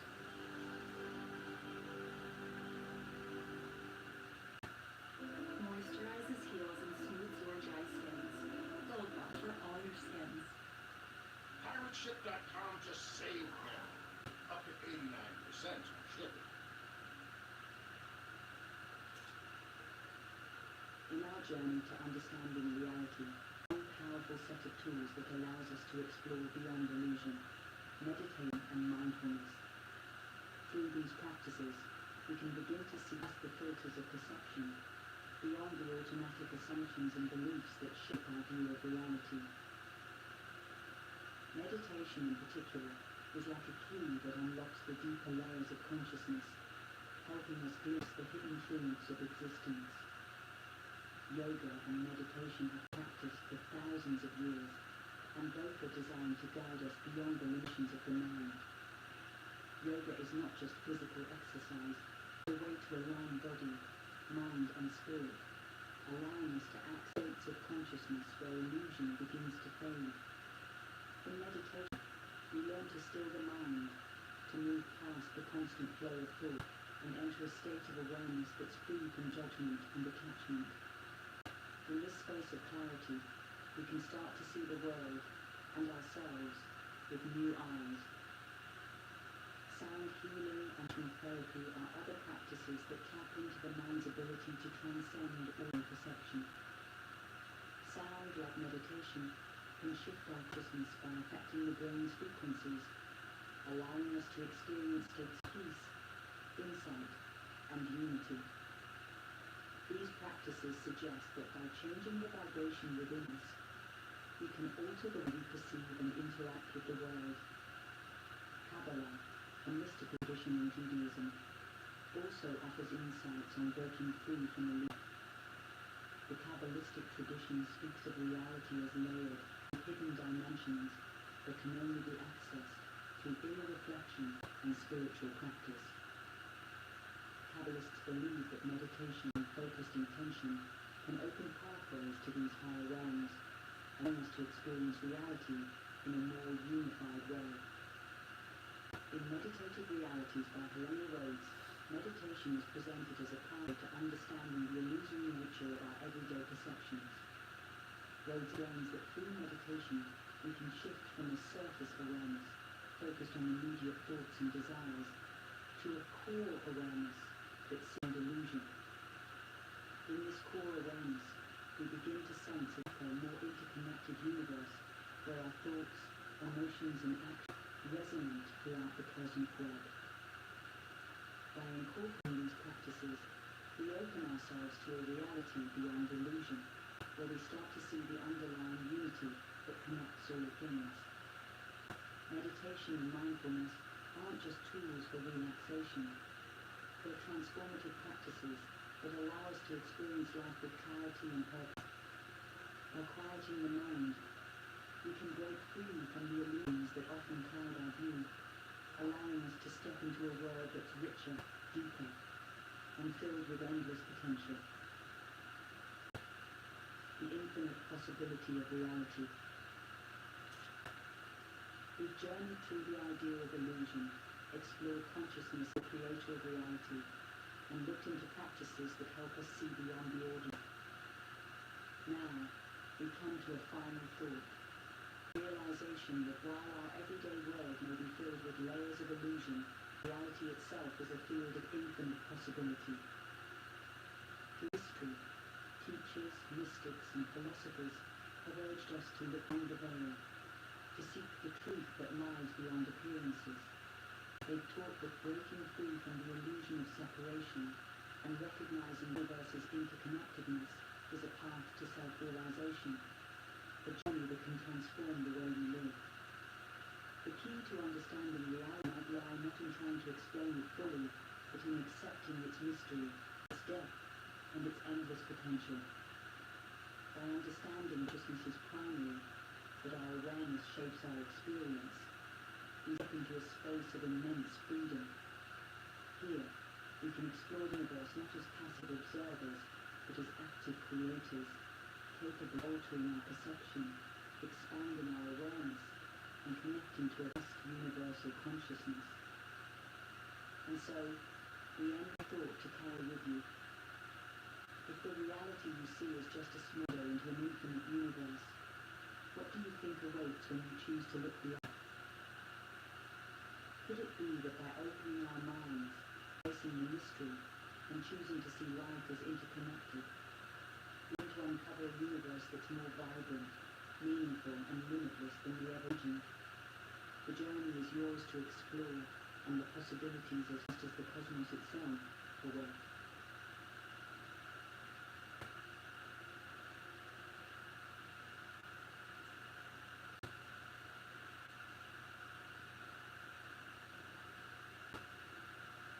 Imagine for a moment that everything you've ever known, the colors, shapes, and sounds around you, is only the beginning. What if our ordinary senses, which we trust to guide us, are just giving us a glimpse of a deeper, more profound reality hidden beneath the surface? Imagine our world as a painting. Each stroke and colour is a layer. But the true essence of the painting can be seen when you look beyond these visible layers. What if the universe, in all its beauty and complexity, is far more than we've ever lived? Many of us go about life accepting the world as we see it. Our senses tell us that objects are solid, timed in a straight line, and that we are separate individuals. But what if our senses are only giving us a simplified model, one that filters out most of the universe's hidden layers? In other words, we might be looking at us through a set of blinders, only seeing a fraction of what's truly there. This concept isn't just hypothetical. It's something that thinkers, scientists, and spiritual teachers have pondered for centuries. From the early mystics who believed in the unseen realms to today's physicists who explore quantum mechanics, there's a shared belief that our reality may be far more complex and multidimensional than it seems. Imagine if what we see and touch were merely a veil of illusion, a term found in ancient and modern spiritual teachings, suggesting that reality as we know it is only a fraction of something infinitely grander. What does this mean for us? If we're just seeing a filtered version of reality, then we're also only scratching the surface of our own potential. The question that naturally follows: what if we've been looking at the universe the wrong way? And if we could change that perspective, if we could see things as they truly are, would it fundamentally change how we understand life, the world, and our place within it? As we move through this journey, we'll explore the layers of reality, some physical, some mental, and some purely mystical, examining the mirage of physical reality to dive into the illusion of time. We'll be looking at each piece of this puzzle. Together,